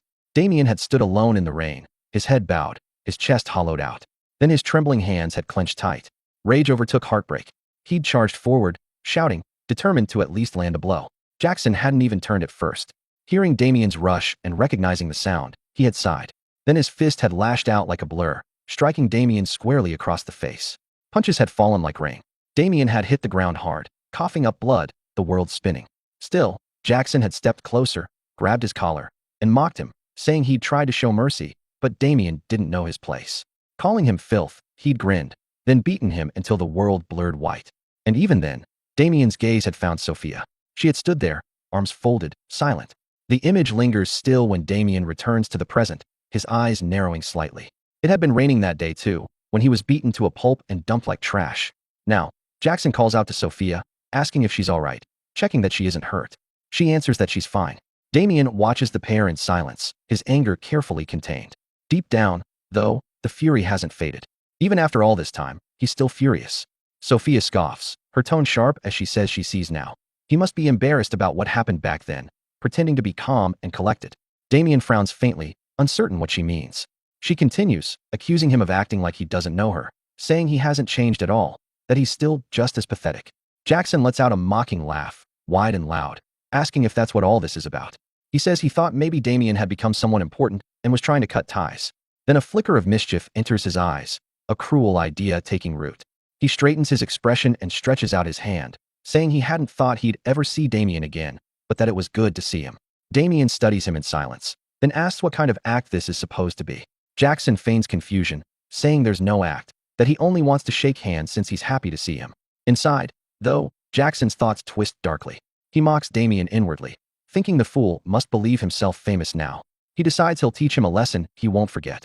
Damien looks at the extended hand for a moment longer, his expression unreadable. Then he lets out a short, quiet chuckle and agrees, saying that if this is what Jackson wants, so be it. Jackson's grin widens, his aura shifting as he prepares to strike. For a heartbeat, he's triumphant, until he finds himself suddenly lifted off the ground, Damien's cold eyes locked on him. Sophia gasps, horror seizing her as she sees Jackson's body hanging in the air. The air grows heavy with killing intent. Damien's eyes burn cold and bright. A second later, he slams Jackson down with brutal force, the impact cracking through the dirt. With a falsely clumsy smile, Damien apologizes lightly, saying he couldn't control his strength. Inside, his darker voice laughs, admitting he'd wanted to beat Jackson anyway and thanking him for the opportunity, calling him a bastard in silence. Sophia, shocked by the display, covers her mouth and calls Jackson's name, her voice trembling. Jackson's hand twitches on the ground, then his body jerks upright. Blood drips from his nose, but rage drowns out the pain. Sophia's relief flickers back to life as she sees him rise. Laughing low and dangerous, Jackson grips the hilt of his sword. Abel, seeing it, tenses with sudden panic. Mana surges from Jackson as he begins to draw the blade, shouting furiously and calling Damien a son of a bitch. But Damien only laughs softly, tilting his head as though amused, and points at Jackson's face, teasing that whoever bleeds first loses. Abel's eyes go wide. Sweat runs down his temple as he stammers Damien's name. Before Jackson can move further, a voice cuts through the tension, a deep, commanding tone telling him to stop. The authority in it freezes Jackson mid-motion. He turns, sees who it is, and his voice falters as he calls the man master. The figure approaches, each step exuding oppressive dark energy. His tone is calm yet deathly as he says it's remarkable that Damien, the useless brat, has become this strong in such a short time. Damien remains composed, though his gaze sharpens. He hadn't expected Jackson to have someone like this behind him. Still, with measured confidence, he asks whether this man knows him too, scoffing lightly under his breath. Inwardly, he acknowledges the power emanating from the stranger. It's formidable, at least mid-class level. The man stops before them, his eyes narrowing on Damien as he asks just how strong he's become. Then he turns to Jackson, telling him that if he's done fooling around, they're leaving. Jackson bristles, shouting that the bastard hit his face, but the man's glare silences him before the words finish leaving his mouth. Without another glance, the man orders him to follow. Jackson clicks his tongue, sheathes his sword, and mutters in frustration, damning it all. As he turns away, he sends Damien a final, venomous thought, just wait and see. Damien watches them retreat, his voice light and teasing as he wonders aloud what's wrong with them, if they're really just going to leave like that. The man halts mid-stride, turns his head slightly, and says his name, Jacques Noir. He tells Damien to remember it. Then he continues walking, leaving only the echo of his dark aura behind. Abel, Victor, and Damien stand quietly as the group disappears into the distance, Jacques Noir's final words lingering that they will meet again soon enough. Damien's gaze follows them, his lips curling into a faint, curious smile. He repeats the name under his breath, Jacques Noir, telling himself to remember it well. Then, as something fierce stirs behind his eyes, a grin spreads across his face. Victor and Abel exchange wary looks, sensing what's coming. Damien, his mind already ignited by the memory of that name, murmurs that somehow, he has a feeling something interesting is about to happen. Later, elsewhere at the camping grounds for Lady Olivia's birthday, Jackson tears into their tent, calling for his master. His master stays still, removing his hat with an unhurried motion, and Jackson's frustration surges. He demands to know why he was stopped, insisting he could have handled that bastard with ease. But before his breath even settles, his master swivels sharply and clamps a hand around Jackson's throat. Air vanishes from Jackson's lungs. The shock slams through him. He never saw it coming. He coughs, choking as his master hoists him off the ground. His legs thrash, searching for balance, for breath, for anything. His master's gaze carries the chill of a winter corpse. Jackson trembles under that stare as his master reminds him, quietly, dangerously, that he had already warned him not to draw attention here, not to make noise. Then he asks if his words mean nothing to Jackson. Jackson's face drains of color as he forces out a strangled apology, his voice barely audible. His master studies him with a stillness sharper than a blade. Then a short, derisive sound escapes him, and he releases Jackson without ceremony. Jackson collapses onto the ground, hacking as his lungs finally drag in air. His master turns only his head, as if Jackson isn't worth a full glance, and calls him a fool. He states that had he not stepped in, Damian Haxon would have killed Jackson without effort. Still breathing unevenly, Jackson stares up at him with disbelief. He asks what he means, insisting such a thing is impossible. But his master, recalling Damian's image in his mind, replies calmly that it is the truth. Jackson has no idea what that boy has endured, he says, but his power has long surpassed Jackson's reach. Then, without looking at him, his master warns that if Jackson encounters Damian again, he must not provoke him. He asks if Jackson understands. Jackson hesitates, then forces out a quiet confirmation. His master finally turns fully, his gaze heavy with intent strong enough to crush bone. He tells Jackson to remember this precisely. Their only purpose here is to win the martial tournament. His focus must remain there, nowhere else. Jackson answers immediately, yet confusion presses at him, and he calls for his master's attention again. He asks why they are participating in this tournament at all, especially since his master told him to win Lady Olivia's favor, despite already being engaged to Sophia. His master's annoyance ignites. He turns toward Jackson with a violent shift of presence, and murderous pressure spills into the air. Jackson freezes under the weight of it. His master's voice cuts like steel as he reminds Jackson that he raised him all the way to the rank of a low-class knight, only for Jackson to question his orders over a woman. Jackson's body trembles, sweat gathering along his spine. He looks away and forces out a stuttered denial. His master reclaims his composure and states that winning the tournament and forming a connection with Lady Olivia are essential to achieving his wish. Jackson, confused, asks what he means. His master turns his back to him and answers plainly. Yes, he has a wish. He lifts a hand, mana gathering around his fingers. He clenches it into a fist as a wicked smile spreads across his face. He says his wish is simple, to ascend to the peak realm. Unease spreads across Jackson's features as he echoes the word under his breath. Peak? His master sets his hat back onto his head and steps toward the exit, passing Jackson without looking. He says he will gather information on Count Copperhead and the other participants. Jackson is to focus solely on preparing for the tournament. Jackson nods nervously, giving another shaky yes, master. The moment he steps outside, Sophia notices him leaving the tent. Her curious stare follows him. Then she bursts inside, excitement in her steps, calling Jackson's name. He turns at the sound. Reaching him, she takes one look at his neck and hurries closer, worry rising in her face as she asks what happened, asking if he's all right. Jackson, relieved and warmed by her presence, smiles and assures her he's fine, calling her name with affection. As he hugs her, fury coils inside him. He curses his master in silence, calling him a wretched old man and thinking that if he wants something done, he could at least explain properly. He wonders, irritated, what winning the tournament has to do with reaching the peak master realm. Then anger glints behind his eyes. He vows that once he surpasses the middle-class rank, he'll show that bastard exactly who he's dealing with. Later, near the tournament grounds outside the large arena, people gather in restless crowds. Some glare toward someone approaching, whispering sharply to each other, asking if that isn't him.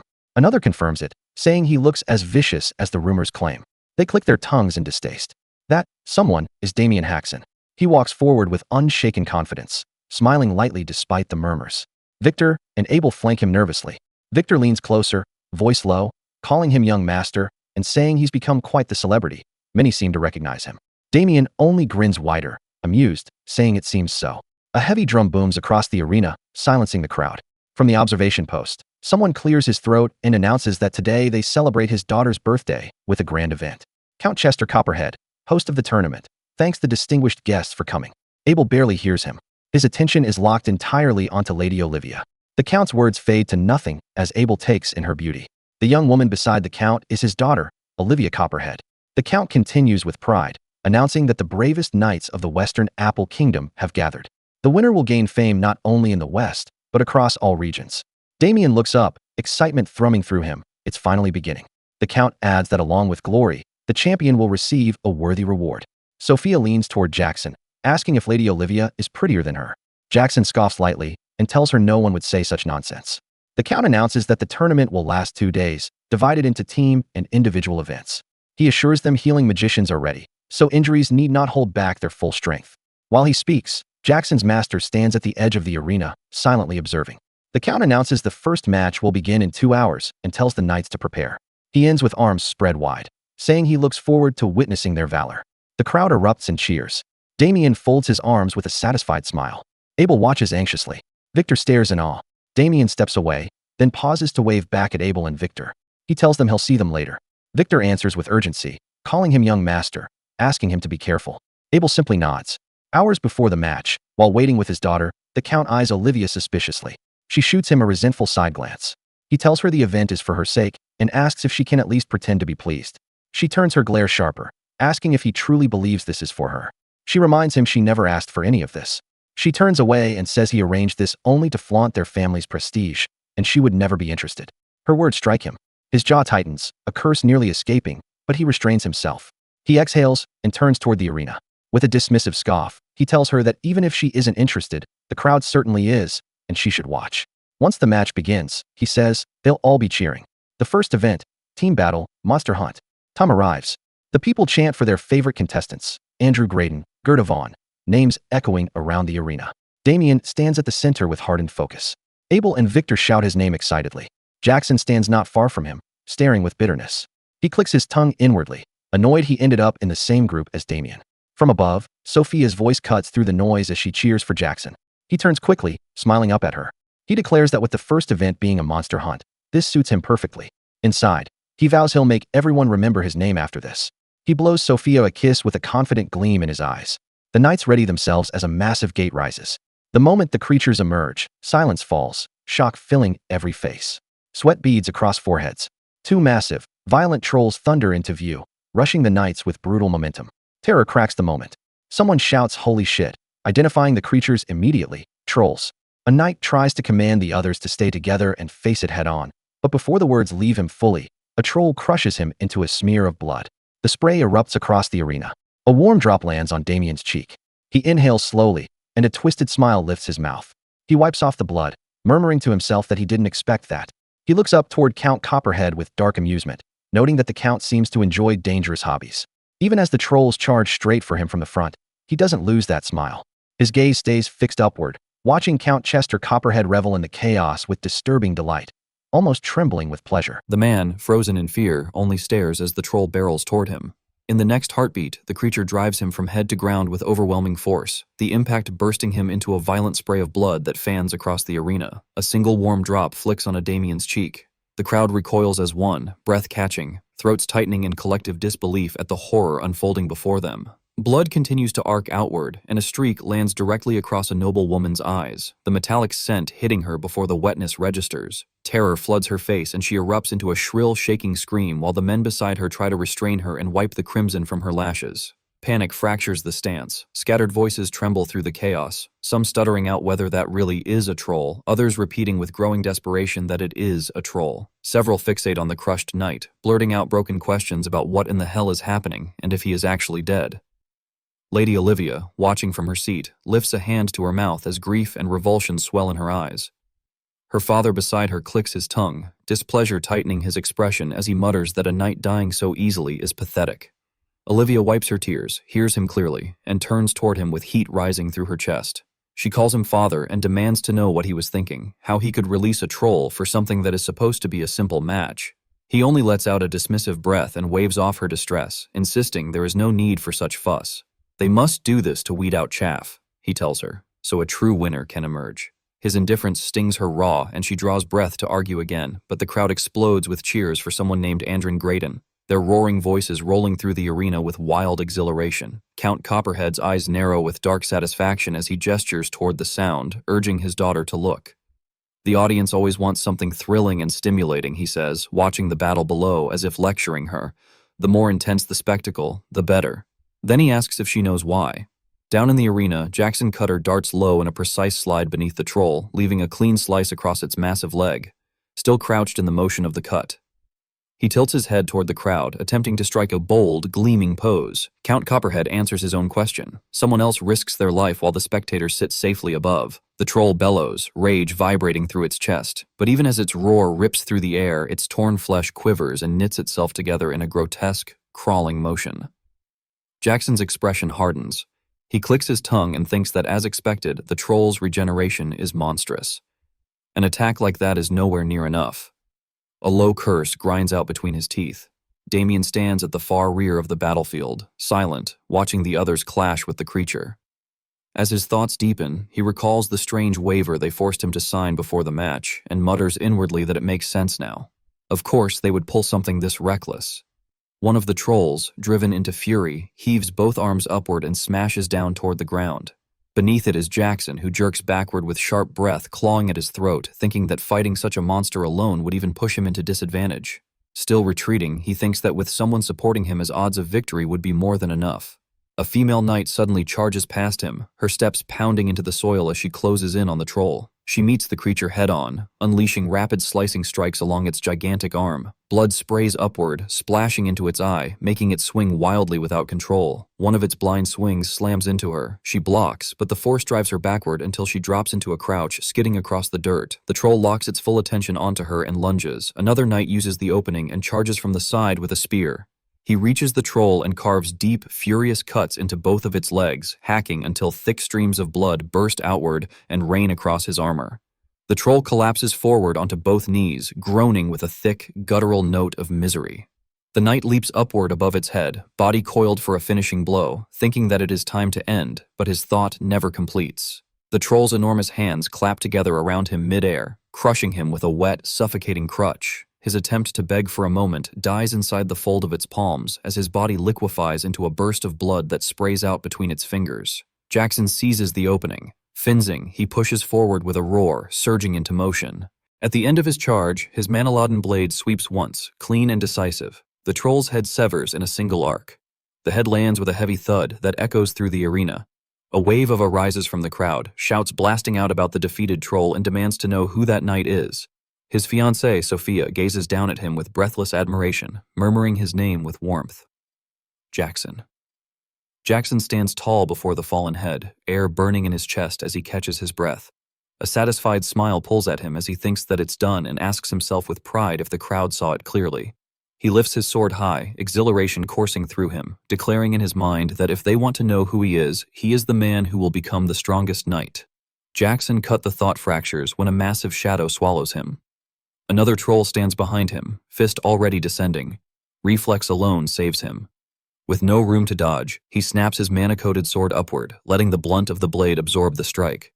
The blow hurls him across the ground, sending him tumbling and rolling with pain, tearing through his ribs. Sophia's voice breaks into a terrified scream as she calls his name, her eyes flooding instantly. The troll advances on Jackson, and he scrambles to rise on unstable limbs, cursing under his breath as he realizes he completely forgot there was another one. His body shakes as he tries to brace himself. Damon's voice cuts through the battlefield, calm and cool. He says it seems he has no choice. He steps forward for the first time since the fight began, hands still deep in his pockets as he passes Jackson. He thinks that even if watching something like this is a ridiculous hobby, he will at least play along convincingly. The troll charges with a vicious roar, eyes gleaming with raw murder, but Damon remains steady. Jackson watches from the ground, calling him an idiot in his mind, thinking that charging at a troll alone is suicidal. The trolls punch rockets toward Damon's face. Damon doesn't flinch. In the breath before impact, he invokes his secret art, myriad insight, letting the technique guide his motion as he slides the troll's fist aside with effortless precision. He leaps lightly onto the troll's shoulder, still keeping one hand in his pocket. Then he pushes off, drawing his sword mid-air behind the troll's neck, mana flowing into the blade as he prepares for the strike. The troll roars, fangs bared, beginning to turn. but Damon's blade carves straight down from skull to groin before it can complete the motion. His secret art, Blade of Death, splitting it cleanly. Blood erupts in a violent sheet. Some splashes across Jackson's face, leaving him frozen, breath stuck in his lungs as he stares at Damien in stunned dread. Damon stands behind the troll's falling body, eyes cold, posture still locked in the finishing stance as blood rains over him. Among the crowd, his brother Abel stares wide-eyed, whispers the name Haxon under his breath, then suddenly erupts, shouting Damon Haxon at full volume with a raised hand. People around him hesitate, confused, asking if that truly is Damien Haxon, if that is the knight's name, but the moment catches, and soon they all join Abel's chant. Damien, Damien, Damien. Count Copperhead claps rapidly, exhilarated, astonishment flickering in his gaze as he thinks that so this is Damien Haxon. Perhaps the rumors about him were not exaggerated after all. Damon clicks his tongue, flicks his blade once to rid it of blood. The spray hits Jackson again, sharp and deliberate feeling, leaving him stung with annoyance and disbelief. Turning away, Damon opens his subspace and drops the sword inside without looking back. He asks aloud why anyone would struggle against a troll of all things. The crowd continues to chant his name while Jackson remains on the ground, fury boiling up his spine as Damon's name echoes through the arena. Jackson's trembling intensifies, jaw clenching so hard the sound grinds between his teeth. Beautiful melodies hum through the Copperhead estate this evening, their softness gliding along polished floors and gilded pillars. Inside the banquet hall, noble ladies stare with flustered fascination. They whisper sharply among themselves. "Oh my, he looks even more handsome up close." "I agree," is the one beside him, his younger brother. The two of them are quite handsome. They're all fixed entirely on Damien and Abel. As the brothers walk in with poised steps, dressed with care and wearing bold, composed smiles, Abel, far less confident, leans closer while checking his attire in a nervous fidget. He wonders when Damon had the time to prepare clothes so elegant. Damon answers with a steady smile, picturing the storefront in his mind. He tells Abel that there is a famous clothing shop in Landwork called Moonlight Wave, and that he bought it there. Abel stutters at the name, startled, admitting that it looks extremely expensive. Grateful now, his voice softens as he thanks Damon, truly appreciative. Damien, still steady and confident, assures him not to worry about it. As they continue onward, the ladies abandon whispering entirely and speak aloud in open excitement. "So that's Damon Haxon, huh?" He's so manly, and some giggle lightly, declaring him so handsome that he will be their top pick from today onward. But suddenly someone crushes a wine glass with a bare fist. The sharp crack draws the ladies' attention in fearful silence. They scatter quickly, leaving Jackson standing there with his fist clenched, cursing under his breath that he cannot listen to this nonsense anymore. Sophia stays beside him, unbothered, her gaze locked elsewhere. Still glaring at Damien, Jackson grumbles, demanding why anyone would recognize that loser when they don't even recognize him. His jaw tightens as the memory of their battle with the trolls flashes through his mind. Damon speaking down to him, humiliating him. He turns to Sophia for agreement, but she remains silent, eyes focused ahead, lost in the thought of Damon Haxon with a faint flush warming her cheeks. She isn't hearing Jackson at all. Her gaze stays fixed on Damon's face as he moves through the hall, radiant in the candlelit glow, and she wonders privately if he has always been that handsome. Her drifting thoughts shatter when someone announces that Count Copperhead is entering. The hall instantly composes itself. The doors open and the Count strides in with proud steps, his daughter Olivia moving quietly beside him. After he settles in his seat, a pot of fire is lit, filling the banquet hall with flickering warmth. The Count rises with open arms and addresses the guests, thanking the knights and esteemed attendees who have come to honor the martial tournament held in commemoration of his daughter Olivia's birthday. Sophia, Jackson, Damien, Abel, and everyone else keep their eyes fixed on him. He continues saying that after witnessing the bravery and fierce spirit of the young knights in the tournament, he feels deeply inspired for the first time in a long while. He expresses hope that tomorrow's final match will show the same excellence. Then he announces that he will reveal the prize that awaits the winner. He steps away from his seat and approaches the fiery pot as guests whisper, "What could it be? Who knows? Whatever it is must be tremendously valuable." The Count plunges his fist into the flame. Damon watches intensely, mind racing, while Abel recoils in horror. Murmurs ripple through the hall, some shocked, some speechless. The Count simply laughs and tells them not to be startled. He lifts his fist from the fire and shows them his unharmed hand. Someone asks how such a thing is possible. The Count opens his hand, revealing a glowing ball pulsing like a living ember. He explains that it is thanks to the power of this treasure. Damien's eyes widen. Wait, isn't that the recognition strikes him hard across the hall? Jackson's master leans against a wall, silent intent and watchful. His eyes gleam in wicked satisfaction as he smiles inwardly. Just as I suspected, it really was here. Only he and Damon recognize its true worth. Both silently name it, the spirit heart. The Count explains that the treasure protects its owner from flames and maintains body temperature, something even mages cannot replicate. His face reflects faintly in the smooth, glowing surface as he states that it is undeniably of immeasurable value. He raises it high to incite excitement, announcing that this will be the prize awarded to the winner. The hall bursts into awe. What an incredible prize. Damon watches with a growing smile, thinking that using the spirit heart as a simple tournament reward shows they clearly do not understand its true worth. He admits inwardly that he wasn't interested in the prize at all, but now it is tempting. Count Copperhead concludes his announcement, hoping everyone enjoys the banquet to their heart's content. He snaps his fingers and the musicians resume playing, their melodies warm and lively. A giant birthday cake is revealed as the music swells. Soon after, a young man approaches with practiced politeness before the seated Count Copperhead. He bows deeply and thinks that it is an honor to meet the Count as he introduces himself as friends of House Nason. The Count's eyes narrow with mild curiosity. A realization hits him as he recognizes the family name, House Nason. He recalls sharply that the region is famous for its delicious apples, and he asks if it is not so. Still bowed, France replies that his house is honored to be known by the Count. With a small box opened on his palm, he says respectfully that to celebrate the young lady's birthday, he has prepared a modest gift. The Count releases an amused "oh." While Olivia remains untouched by the moment, her expression flat. France presents his gift, explaining that it is a cosmetic crafted by alchemists of the Mishu school using spirit powder. He recalls the rumor that even an old woman's skin becomes like a newborn's with this. Dissatisfied, the Count clicks his tongue inwardly at the mediocrity of the offering, thinking that it truly is a modest gift. But he outwardly gives a slight laugh and thanks France. Before France can withdraw, another youth steps in and shoulders him aside, insisting that the Count allow him to greet him as well. He introduces himself as Charlie from House San. The Count recognizes the name and repeats it with slight interest. Charlie affirms proudly, saying that he too has prepared a gift for the young lady. Holding a slim tube, he explains that inside rests a necklace made from a 7-color crystal, a rare jewel said to drop only once after slaying 100 golems in rocky regions. At first, the Count acts impressed, echoing the words, "a 7-color crystal," and Charlie responds eagerly with confirmation. But the Count then remarks that the Copperhead storage is full of such items. Pointing his thumb casually to the side, he instructs both Charlie and France that their gifts may be handed to the steward. Below, Damon watches with calm confidence, thinking as expected the competition to win the young lady's favor has already begun. But with a Count as wealthy as Count Copperhead, ordinary gifts will never suffice. Next, Jackson steps before the Count, bowing low and offering his greetings. He introduces himself as Jackson Cutter.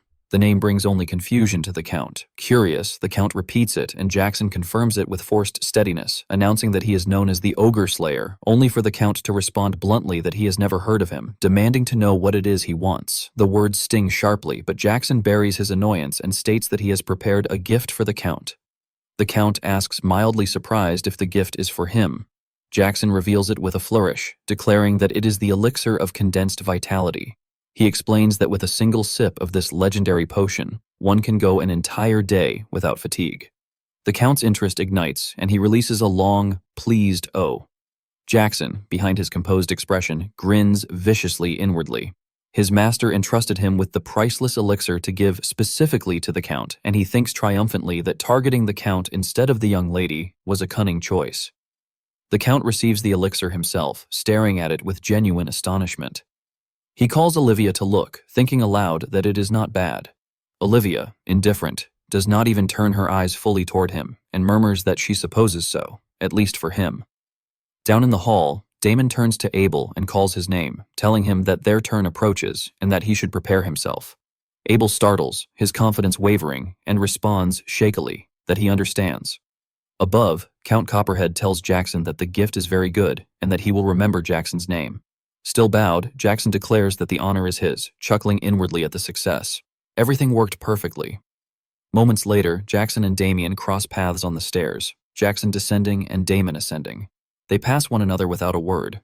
Jackson glances back, studying Damien with deep suspicion, while Damon remains focused on the Count above, thinking that although the attempt was decent, Jackson still failed to win the young lady's favor.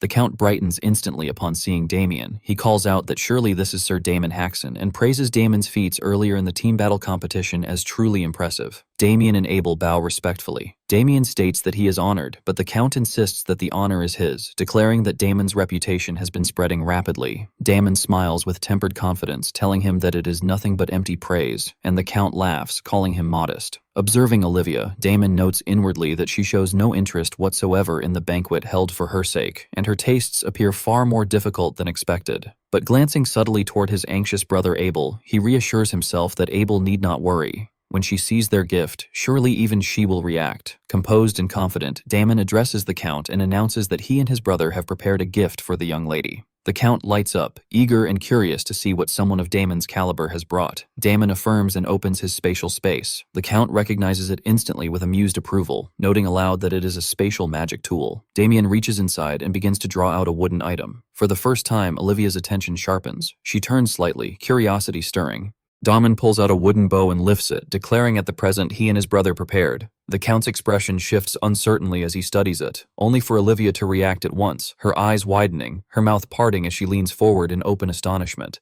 One guest leans toward another in uneasy confusion and whispers that they don't understand what it is, that it looks like an ordinary bow.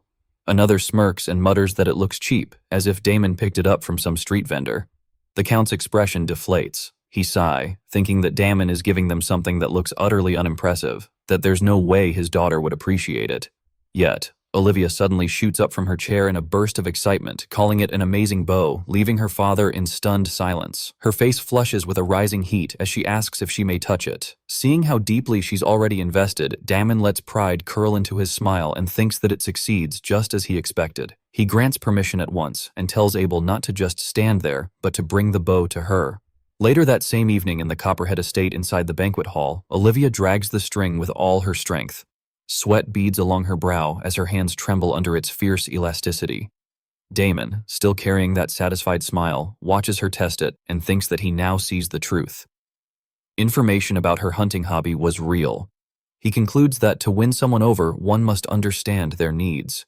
After enough testing, she lowers the bow and stares at it with breathless delight, declaring that its elasticity is truly formidable. She turns to Damien and asks if it is made from the horn of a manhua. He answers yes and admits he knew she would recognize it. He then explains further that this bow was crafted from the horn of a minotaur that led an entire group. Jackson freezes at that, frowning as he wonders if they're truly referring to the monster a middle-class warrior would struggle to fight alone. Olivia peers into the inside of the bow, sees an inscription, and stutters as she reads the artisan's name, August. She clutches the bow to her chest and asks if this is really made by the blacksmith known as August. Her father snaps upright at the name, shouting in shock. Damien, warm and calm, confirms it. The Count rises fast, snatching the bow from Olivia's hands. He inspects it in a near-reverent daze, asking if this equipment is truly made by August. He recalls aloud that August is the finest blacksmith in the entire Apple Kingdom, and that a shield crafted by him once sold at an astonishing price at auction. He practically declares this moment a windfall, clutching the bow close and staring with an overwhelmed joy, thinking that never in his life did he expect to receive something so precious. Olivia immediately yanks it back from him, calling him father and insisting that it's hers. Reclaiming the bow, she turns glowing with gratitude toward Damien, calling him Sir Damien and thanking him for such a priceless gift. Damien redirects the praise, telling her that he is not the one who procured it. She blinks, confused, and asks who did. He gestures toward Abel and tells her it was his brother, that Abel went through great lengths to obtain it for her. She fixes her eyes on Abel and asks if that's true, if he did all that for her. While Abel trembles with nerves, Damon answers for him that yes, that is correct. Olivia looks at Abel with rising admiration and says she is genuinely curious how he managed to acquire something so valuable. Damon nudges his brother forward, asking Olivia if she would like to hear the story from Abel himself. She answers eagerly, gaze locked onto Abel. Damien then turns to the Count and asks if that arrangement will be acceptable. The Count replies with enthusiasm, saying, "Of course," adding that he himself is curious but will hear the story from his daughter later. Damon faces Abel again with a coaxing smile and calls his name. Abel startles, stammers, then forces out an answer. Blushing and drenched in nervous sweat, he tries to gather the courage to approach Olivia. He takes a shaky first step, and Damien watches with patient pride, thinking that this is right, that Abel must seize this opportunity with his own hands. Abel finally reaches her, and in a trembling but earnest voice addresses her as Lady Olivia, and says it is an honor to meet her. Seeing him up close, Olivia lets out a soft, astonished, "Oh my." Damon watches internally with absolute satisfaction, declaring silently that tonight's protagonist is Ael. Abel takes Olivia's hand, lifts it, and moves to kiss it as the atmosphere around them warms into something subtly romantic. From the corner, Jackson's master finally steps forward. Reaching Jackson, he mutters that it seems their plan has hit a snag. Jackson jolts in disbelief at the sight of his master. The master thinks over the name Damon Haxon. He admits inwardly that he expected Damon to be strong, but he did not expect him to be this competent. He sees clearly that Damon has managed to win over both the Count and his daughter. Frustration twists through him. He clenches his teeth while thinking that at this rate the Haxon brothers will take both the tournament victory and the Count's daughter. He turns away already deciding he cannot allow things to continue this way, that he'll have to make a move himself. He tells Jackson to follow. Jackson responds in confusion, then falls into step before leaving. Jackson turns to Sophia and tells her to wait here, and she smiles, agreeing. As they slip away, the music continues to fill the banquet hall. Damien, back turned to them, stands, as though unaware, but a second later he glances over his shoulder with a knowing, mischievous smile. Morning arrives at the Copperhead estate. Damien, Abel, and Victor walk together toward the arena when Abel notices Damon glaring oddly at him. He demands to know why Damon is looking at him that way, remembering the sight of Abel speaking so freely with Olivia last night. Damien replies that he was just thinking Abel was unusually fluent yesterday, that the atmosphere between Abel and Lady Olivia seemed quite good. Abel freezes at that. His face ignites red as he stutters his response, trying to sound confident as he insists that, of course, even he can do it as long as he puts his mind to it. Damon and Victor, already ahead, laugh. Damon tells him good, adding that he looks forward to hearing good news from him soon. Victor sends a distant fist bump and tells Abel he can do this. Then he wishes Damon addressed his young master Haxon the best of luck in today's match. Damon replies with a simple thanks. Abel lingers behind, then speaks in a flustered tone thanking Damon. Damien turns sharply at that. Suspicion knits his expression as he pauses. Abel clarifies that he means thank you for creating such an opportunity. Damien doesn't by the sudden gratitude. He immediately pulls out a great sword as if in threat and demands to know who he is and where the rail ale went. Abel jumps in panic and tells him not to tease him, insisting he truly means it. Damien answers that this much is expected. He turns away and tells Abel it's natural for a brother to look after his brother, so Abel should focus on doing his best to get along with Lady Olivia. Abel stands still with a quiet smile spreading across his face. A heartbeat later, he begins sprinting after Damien and Victor, yelling for them to wait. The second one-on-one tournament match begins in the arena with Damien's flying fist. With an unbothered expression, he swings once, his punch shattering his opponent's sword before slamming full force into their face. The impact launches the opponent across the arena until they crash into the surrounding wall with a thunderous crack. They fall unconscious. Damien remains exactly where he stands, fist humming with mana. Abel, Victor, and the crowd erupt into wild cheers, chanting Damon's name and repeating his growing fame. The match ends. Damon hacks and advances to the finals. Damien stands smiling, asking if the next match is the last. Abel and Victor shout his name with the others while in the crowd. An unknown hooded figure watches him closely. The figure approaches and calls Abel by name, asking if he's there. Abel looks up in confusion. The stranger shifts their hood, revealing their identity. Olivia Abel stutters her name in shock and asks what she's doing here. She speaks with breathless urgency, telling him, "Sir Damien." She tries again, eyes tight with worry, and tells him that his brother is in danger. A night before the match at the Gold Pixie estate, Olivia walks joyfully alone through the hallway, humming a soft, melodious tune that rises and falls with her light steps. She pauses abruptly, her face brightening as she smiles to herself while thinking of Abel, admitting inwardly that their conversation truly was enjoyable. She calls his name in her thoughts. "Abel, I really would like to meet you again and talk some more." A maid approaches and calls for her, announcing that the Count is asking for her, and Olivia turns with a curious lift of her brows. She straightens, asking in surprise if her father is really calling for her at this hour. Later, she rises abruptly from her seat in the dining room, her voice flaring as she demands what her father is saying all of a sudden. But the Count remains composed, asking if she did not hear him and telling her he means exactly what he said. He repeats it with finality. "You will marry Sir Jackson Cutter." With Jackson, Count Copperhead, Jackson's master, and Olivia seated at the table, Olivia refuses to sit. She tells her father he should not speak such ridiculous things, insisting she has never even had a proper conversation with that man and he is already talking about marriage. Across from her, Jackson stiffens with irritation, grumbling inwardly that his master is a damned old geyser. He recalls how Jacques suddenly told him to follow, so he rushed over without hesitation, only to hear this nonsense, noting that they never even discussed any of this beforehand. He wonders what all of this is supposed to be. Olivia continues pressing her father, demanding how he could make such a decision without discussing it with her even once. Her father listens in a hard, contemplative silence. Count Copperhead lowers his wine glass to the table, turns toward her with a dominating glare, and calls her by name. He tells her not to delude herself, reminding her she is the eldest daughter of the house and that marriage is not something she is free to decide. It is a matter he, as head of the family, must judge and decide. Olivia's brows tighten as she demands on what basis he is making that judgment. He looks straight into her eyes and answers without hesitation, naturally, on the profit their house can gain from her marriage. He explains that Sir Jacques, a middle class, has promised that the moment the marriage is formalized, he will lend his strength to the Copperhead house. He tells her she understands what that means. He adds that among the great nobles of the West, only two houses possess a middle class in their core forces, Gold Pixie and Lion Bloom, and only those two. Focusing on Sir Jacques, he explains that if the marriage goes through, the Copperhead house will obtain a mighty fighting force like those two houses. Not only that, Jacques has promised to provide weapon techniques and mana cultivation methods for their knights, the very ones a masterclass uses.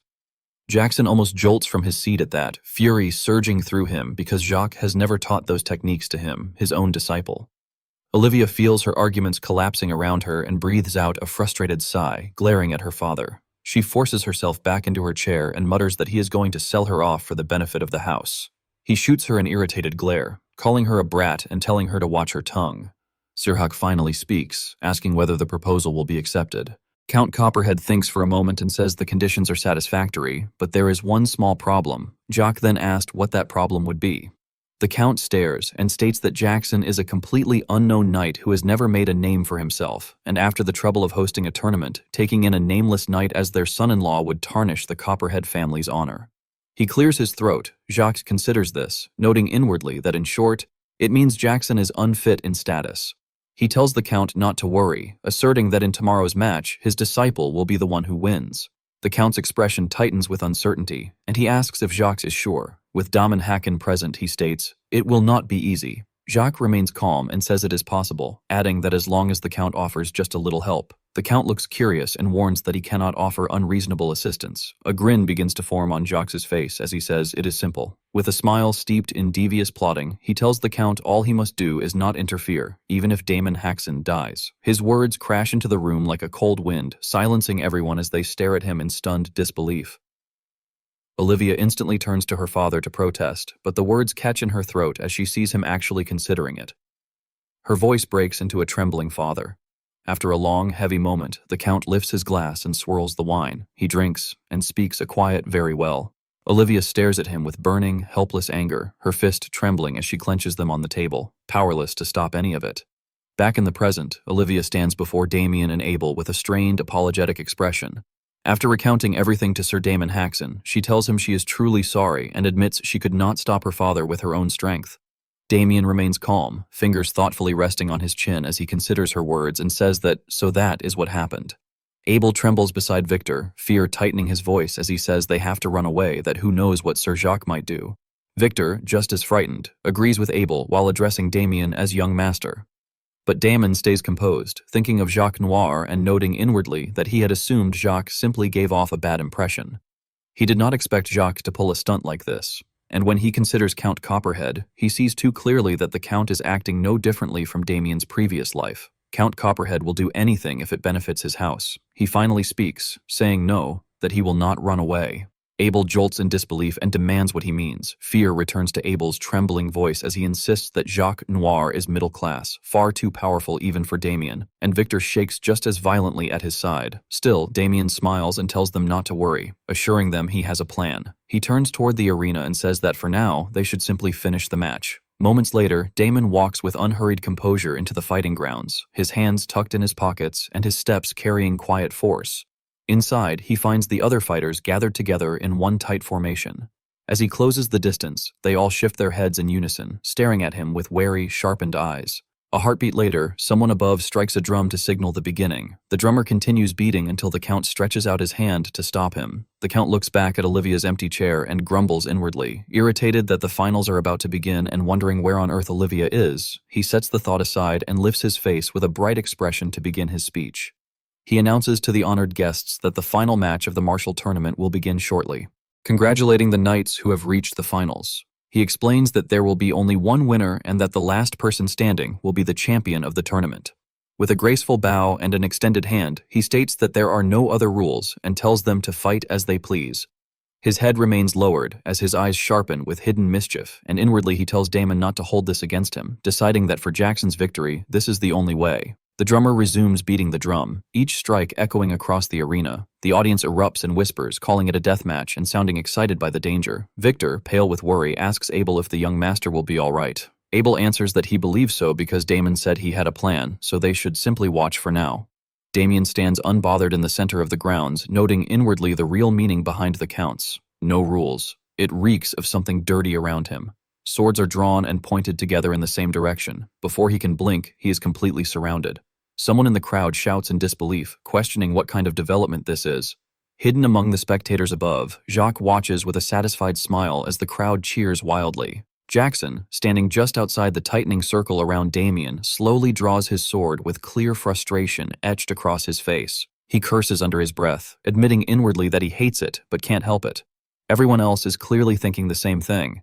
He hardens his resolve and finally unsheathes his sword fully, pointing it at a head as he reminds himself that to survive a match like this, the basic rule is to take out the strongest guy first. He steps forward and launches into the air along with the others, all charging toward Damien with blades ready. But Damien, watching them advance, does not move and simply smiles as they rush in. The night before, outside a tent near the Copperhead estate, Jackson bursts into the tent in fury, shouting for his master and demanding to know why he is doing this. Jacques removes his hat without sparing him a glance, completely unbothered, and Jackson's anger spills over as he yells about marriage, demanding how Jacques could suggest something like that without even asking him first. In the next instant, Jacques turns sharply and drives a straight kick into Jackson's gut. The blow folds Jackson over, forcing a painful cough from his lungs as he crashes to the ground. While Jackson crouches there hacking and gasping, Jacques glares down at him with cold contempt and orders him to shut his mouth. He tells Jackson that if he had been skillful enough, he would never have needed to make such a suggestion to the Count in the first place. As Jackson trembles in pain, Jacques continues saying there would have been no need for him to waste his time and knowledge at all. Jackson cursing his master inwardly through the agony, calling him a pos bastard. Jacques' glare hardens further as he tells Jackson that if he understands, then he should shut up and do exactly as he is told. Jackson slowly pushes himself up from the ground, his body shaking as he clutches his stomach. He stammers that he already has Sophia. Jacques turns his head slightly, speaking without emotion as he tells Jackson to throw Sophia away, declaring she is of no use anymore. Jackson freezes, stuttering in disbelief as he asks what his master is saying. Using telekinesis, Jacques lifts a cup from atop a barrel behind him and draws it into his hand, as he explains that the only reason he allowed Jackson to date Sophia Russell was to secure support from House Russell. Facing Jackson now, cup in hand, he states that thanks to that relationship, he was able to obtain the swordsmanship manual he needed, as well as the elixir Jackson will require when he rises to low class. Jackson straightens fully, still clutching his gut, as Jacques raises the cup toward his lips and smiles faintly. He says that House Russell no longer has anything to offer, and that it is time to gain support from a new house. Jackson asks unwillingly if that new house is House Copperhead, questioning whether this is just another attempt to use them as he did House Russell. Jacques answers calmly that it is not just their support he wants. He intends to use this marriage to rule over their house entirely. Jackson is stunned, stammering as he asks why Jacques would go that far. Jacques responds coolly, asking whether he has not already told him why. He drinks from the cup and states flatly that this is for the sake of his long-awaited wish. Jackson continues to resist, begging just this once, pleading with his master to think it over one more time, insisting that he truly loves Sophia. Jacques pauses, looks down at him, and calls him an idiot. He asks Jackson whether he still does not understand. He explains Sophia's nature without mercy, stating that she is the kind of woman who dumped her former fiancé, Damon Haxon, simply because he was not good enough and chose Jackson instead. That means Jackson can be thrown away just as easily. He asks if Jackson did not see it himself. The moment Damon Haxon started doing a little better, her attitude flipped instantly. Memories of those moments flash through Jackson's mind, stealing his voice. He tries to object, stammering that it is not like that, but the words die in his throat. Jacques then produces a ring and tells Jackson to take it. Jackson looks up at it, eyes widening as he asks what the ring is. With a cold gaze, Jacques tells him it is a ring that raises power beyond its limits. Jackson jolts in shock, eyes blown wide in disbelief. Jacques steps closer and tells him that tomorrow he will use the ring exactly as instructed and fight Damon Haxon.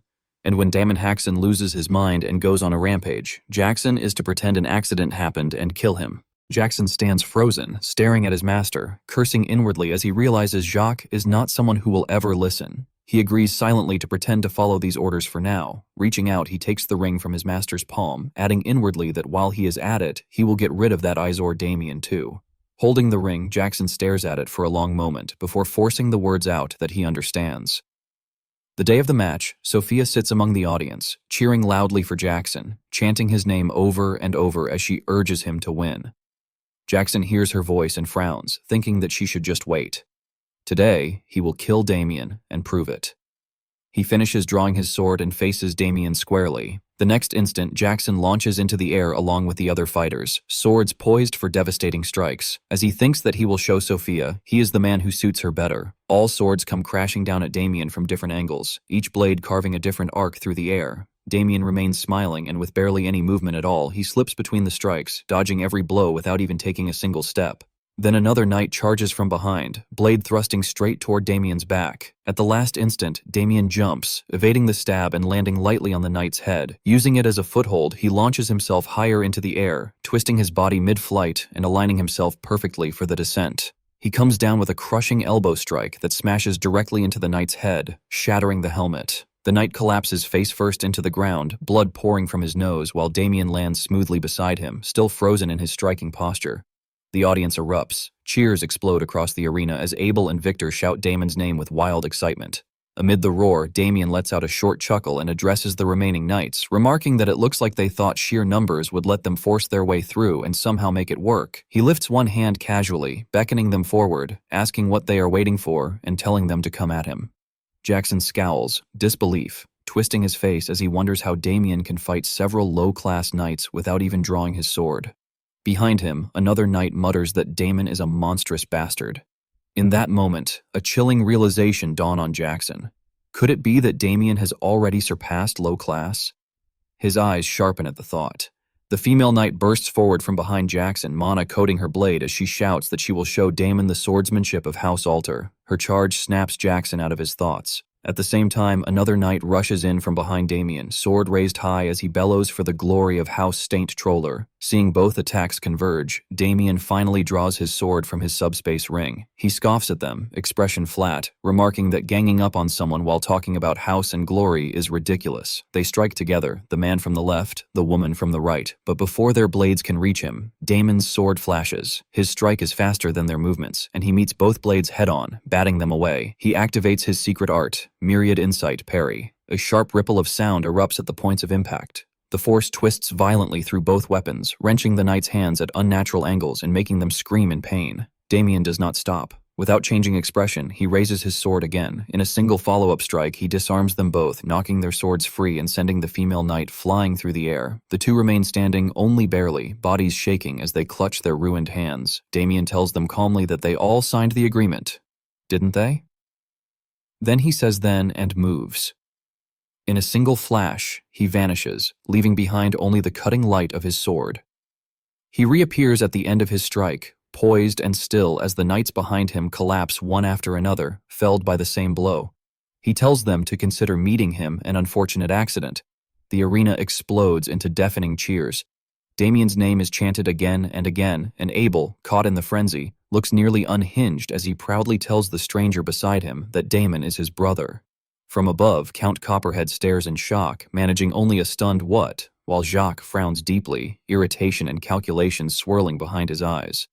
Damon turns toward Jackson with a casual smile, jolting him. He remarks that it looks like Jackson is the only one left, and asks if he is not coming. Jackson lowers his head, teeth grinding as curses build in his throat. Then he suddenly straightens and bursts into manic laughter, making Damon stare at him in confusion. The laughter stops. Jackson raises his hand and plucks a pill from the ring, sneering as he tells Damon that he has shown off enough. His fingers tremble as he holds the pill for a moment, hesitation flickering through him. Then, without another thought, he pops it into his mouth. Damon watches and asks what he is suddenly eating. The pill takes effect immediately. Jackson's heart begins to pound violently, pain ripping through his chest as he grits his teeth and forces back groans. Damon's eyes narrow as he traces an unfamiliar mana pattern spreading outward from Jackson and crawling along the ground behind him like branching veins.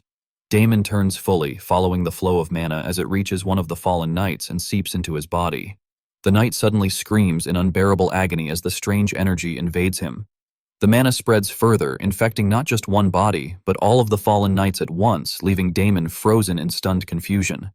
Jackson smiles now, mischief glittering in his eyes as he faces Damien. The same aura begins rising from Jackson himself as though he is being fueled by it. Damon senses something wrong and turns again toward the fallen knights. What he sees makes his breath catch, their bodies grotesquely dissolving, consumed by the mana as it devours them from within. Damon stares in horror and demands to know what the hell that thing is. Jackson grins wide as he lets out a low chuckle and tells Damon that this is what is called a mana rampage.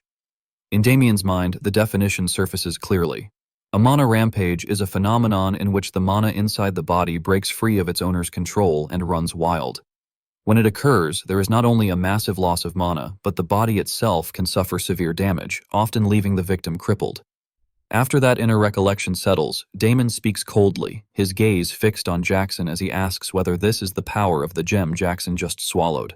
Jackson takes his first step forward and answers yes, declaring that it is the trump card his master gave him.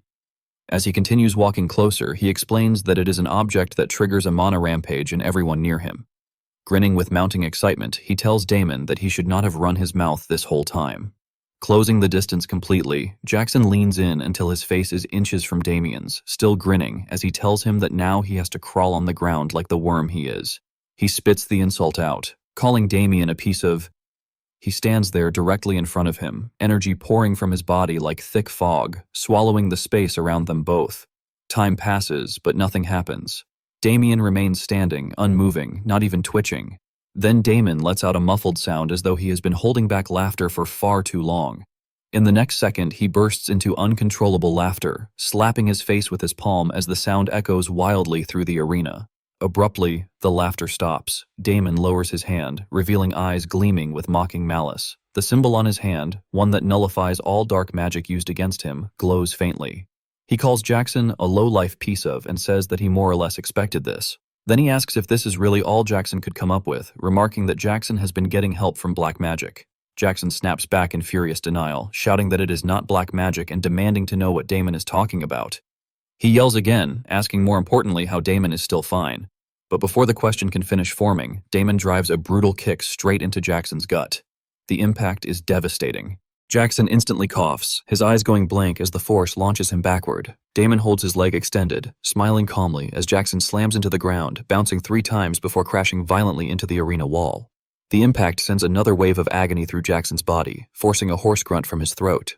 From the stance, Sophia screams his name in panic. Jackson finally slides down the wall and collapses onto the ground with a dull thud, groaning helplessly. Damon steps forward and looks down at him, telling him that it is a shame. His expression sharpens into grim excitement, eyes shining with cold malice as he finishes the thought, but that kind of thing does not work on him. Jacques looks down from the audience seats in sting fury, his face twisting as his thoughts stutter in disbelief. What just happened? The ring's power should have activated. His gaze locks onto Damien below as the crowd erupts in cheers and unease crawls up his spine. Don't tell me a mana rampage doesn't work on Damien. Down in the arena, Damon feels the sharp weight of Jacques stare from afar. He scoffs inwardly, realizing that Jacques nor has teamed up with the Count to get rid of him and has even used his own disciple to do it. But then a realization strikes. Wait. A calculating smile forms as he considers that if he uses this opportunity well, he might be able to make all those bastards eat at once. That thought is cut short as Jackson suddenly appears in front of him, rage contorting his face as he brings his sword down in a furious man-imbued downward strike meant to crush him. Damon sidesteps effortlessly, the blade slamming into the ground and pulverizing it. Jackson whirls instantly to follow up, but Damon jerks back just as cleanly, creating distance in the same heartbeat. Jackson plants his feet and takes a battle-ready stance, mana flooding over his body and sword as fury pours from him. He screams that Damien is a son of A and declares that since it has come to this, he will kill him with his true strength. He launches forward, exploding off the ground in a violent charge. Damon clicks his tongue, smiling faintly as he brings his sword forward and tells Jackson to remember his place. Damon's blade begins to hum, rippling waves of mana surging along its edge. He swings upward in a clean arc, sending those waves blasting outward in a wide spread. The attack strikes Jackson before he can close the distance, ripping the sword from his grip and halting him instantly. Jackson screams in searing agony as the mana waves engulf him, light flaring blindingly. And in the next second, a massive explosion tears through the arena with a thunderous roar, the ground trembling violently beneath everyone's feet. Panic erupts in the stands as dust, smoke, and debris surge upward. Spectators scream, shielding their eyes, shouting in confusion as they demand to know what is happening. Jackson crashes down onto both knees. He clamps a hand over his mouth, gagging as if about to vomit, while dark mana begins leaking slowly from his body. Then suddenly, he throws his head back as a torrent of black energy bursts violently from his mouth. The audience freezes in horror, every familiar face staring with eyes wide and mouth agape. Jackson collapses face first onto the ground, unconscious. Damien stands calmly looking up as the dark energy floats through the air like thick fog spreading across the arena. The atmosphere grows heavy, suffocating, and ominous. Someone in the crowd feels it and shouts in dread that this ominous black energy is definitely, and then voices erupt all at once. Beat black magic. The Count jolts in sheer terror, fists clenching as panic spreads through the crowd. Shouts erupt everywhere, questioning how a knight could be using black magic and whether this should be reported to the church. The Count trembles, teeth grinding as sweat pours down his face. Damn it, why did this have to happen in my domain? He turns sharply as his butler rushes toward him in panic, shouting his title and demanding to know what they should do, warning that the crowd is becoming restless and that at this rate, word will reach the church soon. The Count's mind races. Then he suddenly strides forward and orders the butler to stop the match immediately and silence everyone before this spreads any further. Meanwhile, Damien calmly opens his subspace and returns his sword, thinking that for now everything is going according to plan. A flicker of suspicion rises, and he tilts his gaze toward where the Count should be, only to find the seat empty. He scoffs aloud, calling him a rat bastard and accusing him of trying to run already. Elsewhere, the Count rushes through the grounds with guard knights, moving in haste toward his prepared carriage. Frustration boils over as he curses Jacques Noir, calling him a crazy bastard and snarling that he trusted him, only for Jacques to smear all over him. As he reaches the carriage, he clings to hope, convincing himself there is no proof of his involvement. If he plays dumb, everything will be fine. Just as he moves to enter, Damon's voice cuts through the air, asking where he thinks he is rushing off to. The Count jolts violently. He and the guard spin around to see Damien standing there, hands in his pockets, wearing an easy smile. The Count forces himself to calm down and stutters out Damon's name, asking what the matter is. Damon tilts his head and asks why he is pretending not to know, stating plainly that the Count must have something to say to him. Panic explodes inside the Count's chest. No way! Does he already know? He denies it internally, insisting it cannot be possible. Still trying to maintain composure, he stammers that he does not know what Damon is talking about and hurriedly claims he is busy, suggesting they talk later. Damon hums thoughtfully and asks if that means he is going to play dumb. Then he says that in that case, he will not have a choice either. Fear cracks through the Count's voice as he demands to know what Damien is doing, ordering him not to come any closer. The guards tighten their grips on their swords, raising their free hands to stop him. Damien's fists crash into their faces before they can react, blood spraying as they drop instantly. In the same blink of an eye, Damon's fist punches through the carriage door right beside the Count's head, splintering wood and making the Count shriek in terror. Damien stands beside him now, his carefree smile intact, and asks in a dark, almost playful tone what he thinks. His eyes sharpen as his voice turns grim, and he asks whether the Count remembers what he needs to say now. The Count nods without hesitation, trembling as his thoughts collapse into panic. Inside the room, an enraged voice suddenly rang out, demanding to know whether Olivia had been responsible for what had happened. Startled by the outburst, the maids hurriedly withdrew while whispering among themselves that the situation had turned into complete chaos. With her arms crossed, Olivia hesitated briefly before admitting to her father that she had indeed been the one who informed Sir Damien. Seeing her response, Chester ground his teeth in fury. He pointed at her and shouted that she had truly gone mad, accusing her of betrayal after all the years he had fed her and given her shelter, and demanding to know how she dared to turn against him. At that instant, Damien forcefully stomped his heel onto the table. Startled by the sudden action, Chester immediately recoiled, lowering his hand and falling silent. Fixing him with a sharp glare, Damien warned him coldly that he was still in the middle of speaking. Sweating profusely, Chester stammered that he understood and hesitantly asked how far the matter had progressed. Damien sighed and explained that the cult would soon dispatch investigators. Casting a mocking glance at Chester, he added that they would inevitably discover that Chester had attempted to have him assassinated by striking a deal with Jacques Noir. He pressed further, asking what Chester thought would happen if the cult learned of this, especially considering that he had even resorted to the cult's most forbidden art, black magic. Panicking, Chester hurriedly protested that he truly had not known Jacques would go so far as to use black magic, insisting that he had never imagined such a thing. Damien scoffed at the excuse and questioned whether Chester genuinely believed such explanations would work on the cult.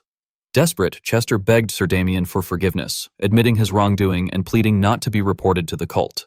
After reflecting for a moment, Damien replied indifferently that even if he said nothing, Jackson Cutter would expose everything regardless. He then reminded Chester of the horrific tortures inflicted by the Inquisitors and asked whether he had heard of them. At those words, Chester's face drained of all color. Damien narrowed his eyes slightly before straightening up and proposing an alternative solution. He stated that he had certain connections within the cult and that protecting a single count would not be particularly difficult. Shocked, Chester asked whether that was truly possible. Damien gave a faint smile and replied that there were, however, several conditions. Eagerly, Chester urged him to name them, swearing that he would agree to anything within his power. Damien calmly began by stating that, first, Chester must permit the relationship between his younger brother Abel and Lady Olivia. Wide-eyed, Chester replied that such a condition was easy and agreed immediately. Damien then pointed his thumb toward himself and declared that, second, Chester must officially declare him the victor of the martial tournament. Chester responded in astonishment that such a matter went without saying and asked whether those conditions were sufficient. Damien paused briefly before adding that there was a third condition. At that moment, Olivia unexpectedly interjected, stating that as compensation for the incident, Chester must pay 300 gold to the Haxon Viscounty. Hearing this, Chester cried out in shock at the sum. Damien glanced at Olivia in surprise, thinking to himself that this had not been discussed with him. Then, turning back to Chester with visible enthusiasm, he remarked that it was an excellent suggestion and proposed adding it as well. Clenching his fists in resentment, Chester grudgingly agreed. Olivia then continued, adding that there was one final condition. Immediately, Chester snapped irritably, demanding to know why she kept butting in and what else she wanted now. With firm resolve, Olivia declared that before the end of the year, Chester must transfer half of the territory to her. Damien was momentarily taken aback, silently questioning what he had just heard. Chester frowned deeply and asked her to repeat herself, then slammed his hand on the table and shouted furiously, accusing Olivia of utter madness and questioning why she was the one constantly laying down conditions. Coldly, Olivia replied that she was the witness who had seen the entire affair unfold from beginning to end. Left speechless for a moment, Chester accused her of trying to fleece her own father. Without hesitation, Olivia affirmed that this was exactly her intention, stating that she would take her share and leave the suffocating family behind. Stunned beyond belief, Chester could only stammer in shock.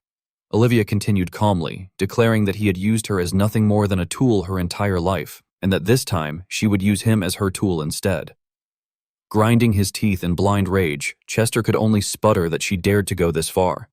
Damien was momentarily stunned and reflected inwardly that he had never anticipated things escalating to such an extent, realizing that Olivia was far more terrifying than he had expected. At the same time, he could not help but worry about whether Abel would truly be all right. Olivia then gently turned toward him and inquired whether there were any further conditions. Damien responded warmly that the current terms were already more than sufficient. After that, Olivia cast an indifferent glance at Chester and stated that if her father had no objections, she would take his silence as consent. Upon hearing this, Chester trembled with rage, yet in the end, there was nothing he could do but endure it. Several days later, a piercing scream suddenly rang out. Startled by the sound, Chester's face turned pale with panic. Damien calmly placed a hand on Chester's shoulder and said that he would now reveal the truth. Speaking in a gentle tone, he declared that Count Copperhead, who was present there, was innocent. At the same time, Chester forced a grin, echoing the claim. Thomas, the second-rank holy knight of the cult, frowned as he stroked his chin and expressed confusion, saying that they had already obtained a confession from the criminal, Jackson Cutter, who had admitted to conspiring with the Count to target Damien's life. Hearing this, Chester hurriedly defended himself, insisting that the alleged conspiracy was nothing but a lie. He explained that he had merely told them not to interfere with the outcome of Damien's duel and claimed that he had no idea what those men had truly intended to do. Damien pressed down on Chester's shoulder as he affirmed that this was correct. He went on to explain that, on the contrary, the Count had secretly sought him out to warn him of the danger and had even advised him to avoid the match, as the Count himself did not know what those men might attempt. Thomas, still doubtful, asked whether that was truly the case.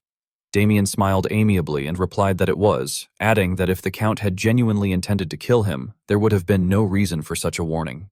He then prompted the Count to confirm this. Breaking into a cold sweat, Chester affirmed that it was indeed so. He claimed that after meeting those men, he had grown uneasy and had secretly gone to find Damien, adding that had he known beforehand about the black magic, he would have stopped them himself. Thomas murmured skeptically, expressing uncertainty. At that moment, Damien adopted a solemn and benevolent expression and implored Thomas to believe him, swearing before the name of God that there was not a shred of falsehood in either his words or the Count's. Seeing this, Chester could only let out a helpless, awkward smile.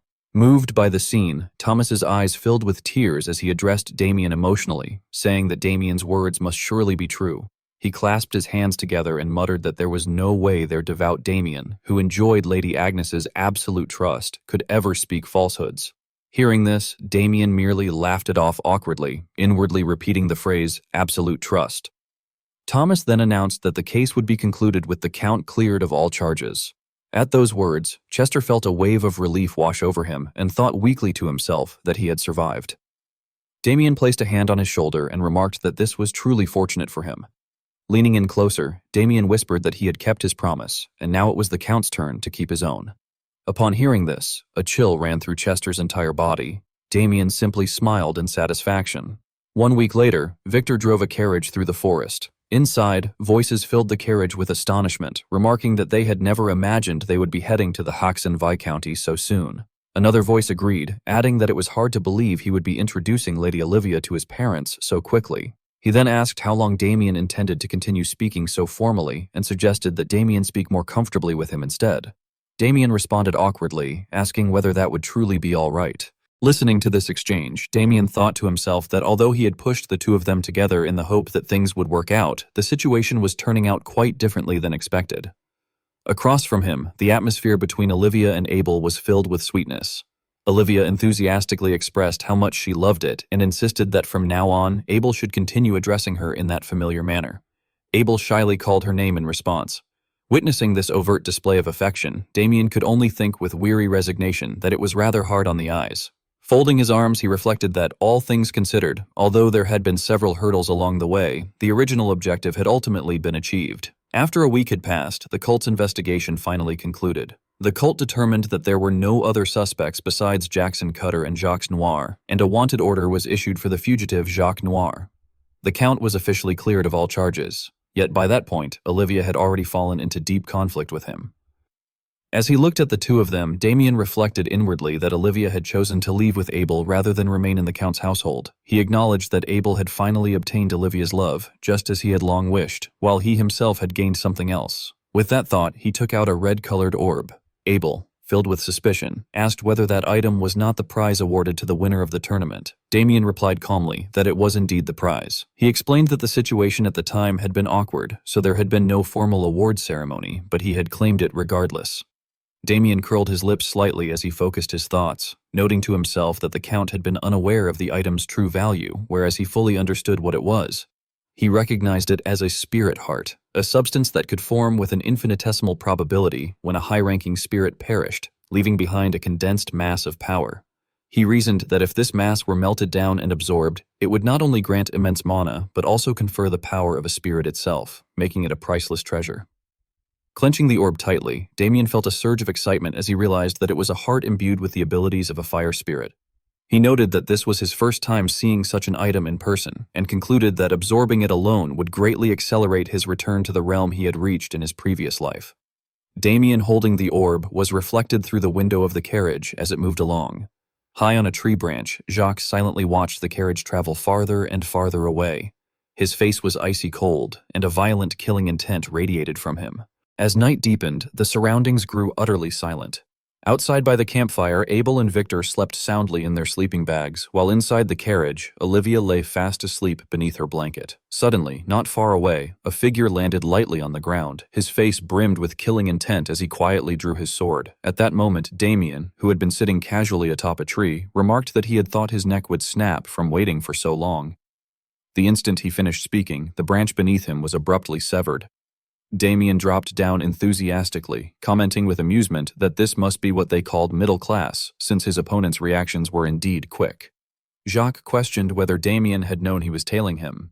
Damien raised a red orb and responded with a faint smile that he had known all along, and that he was also aware Jacques had come specifically for that item. Upon seeing this, Jacques, who had been holding his sword, froze. He stated coldly that, as expected, the spirit heart had indeed been in Damien's possession. Damien replied with interest that it was only natural, as he was the victor of the tournament. Jacques frowned irritably and asked how Damien had known he was after it. Damien pointed to his own head with a look of disdain and explained that it had been simple to deduce. He elaborated that if Jacques' sole objective had truly been to arrange the marriage between Jackson Cutter and Lady Olivia, then he would not have been so obsessed with forcing the foolish Jackson into victory, nor would he have resorted to something as dangerous as black magic. Hearing this, Jacques' expression twisted with discomfort. Damien then pointed at him scornfully and added that Jacques' true objective had always been the prize bestowed upon the winner, remarking mockingly that such a defunct promise was chilling. Jacques raised his sword gloomily and declared that, in that case, things worked out nicely. He added that with the cult crawling everywhere, he had thought sneaking back in would be difficult, but following Damien just in case had proven to be the right decision, since he could simply kill him and take the prize. Damien sneered and responded that if Jacques truly believed he could do that, then he should try. He drew his sword as well, openly challenging him to take it. Jacques immediately swung his blade, unleashing a twisting slash. Damien reacted swiftly, raising his sword to block the incoming attacks from multiple angles. Suddenly, Jacques' sword thrust directly toward Damien's eye. Damien hurriedly lifted his blade into a circular guard, and the collision forced him back a short distance. Noticing the tear in his sleeve, Damien silently assessed his opponent, thinking that even among the middle class, Jacques was top tier, with no wasted force in his movements and razor-sharp strikes. Jacques expressed surprise, remarking that it was astonishing for a mere low-class fighter to withstand his attacks to such an extent, but declared that this was as far as Damien would go. Immediately afterward, a mysterious purple energy enveloped Jacques' body. He stepped forward, prompting Damien to narrow his eyes in shock as he realized that it was the return sword technique. On the opposite side, the energy manifested several floating shadows identical to Jacques himself.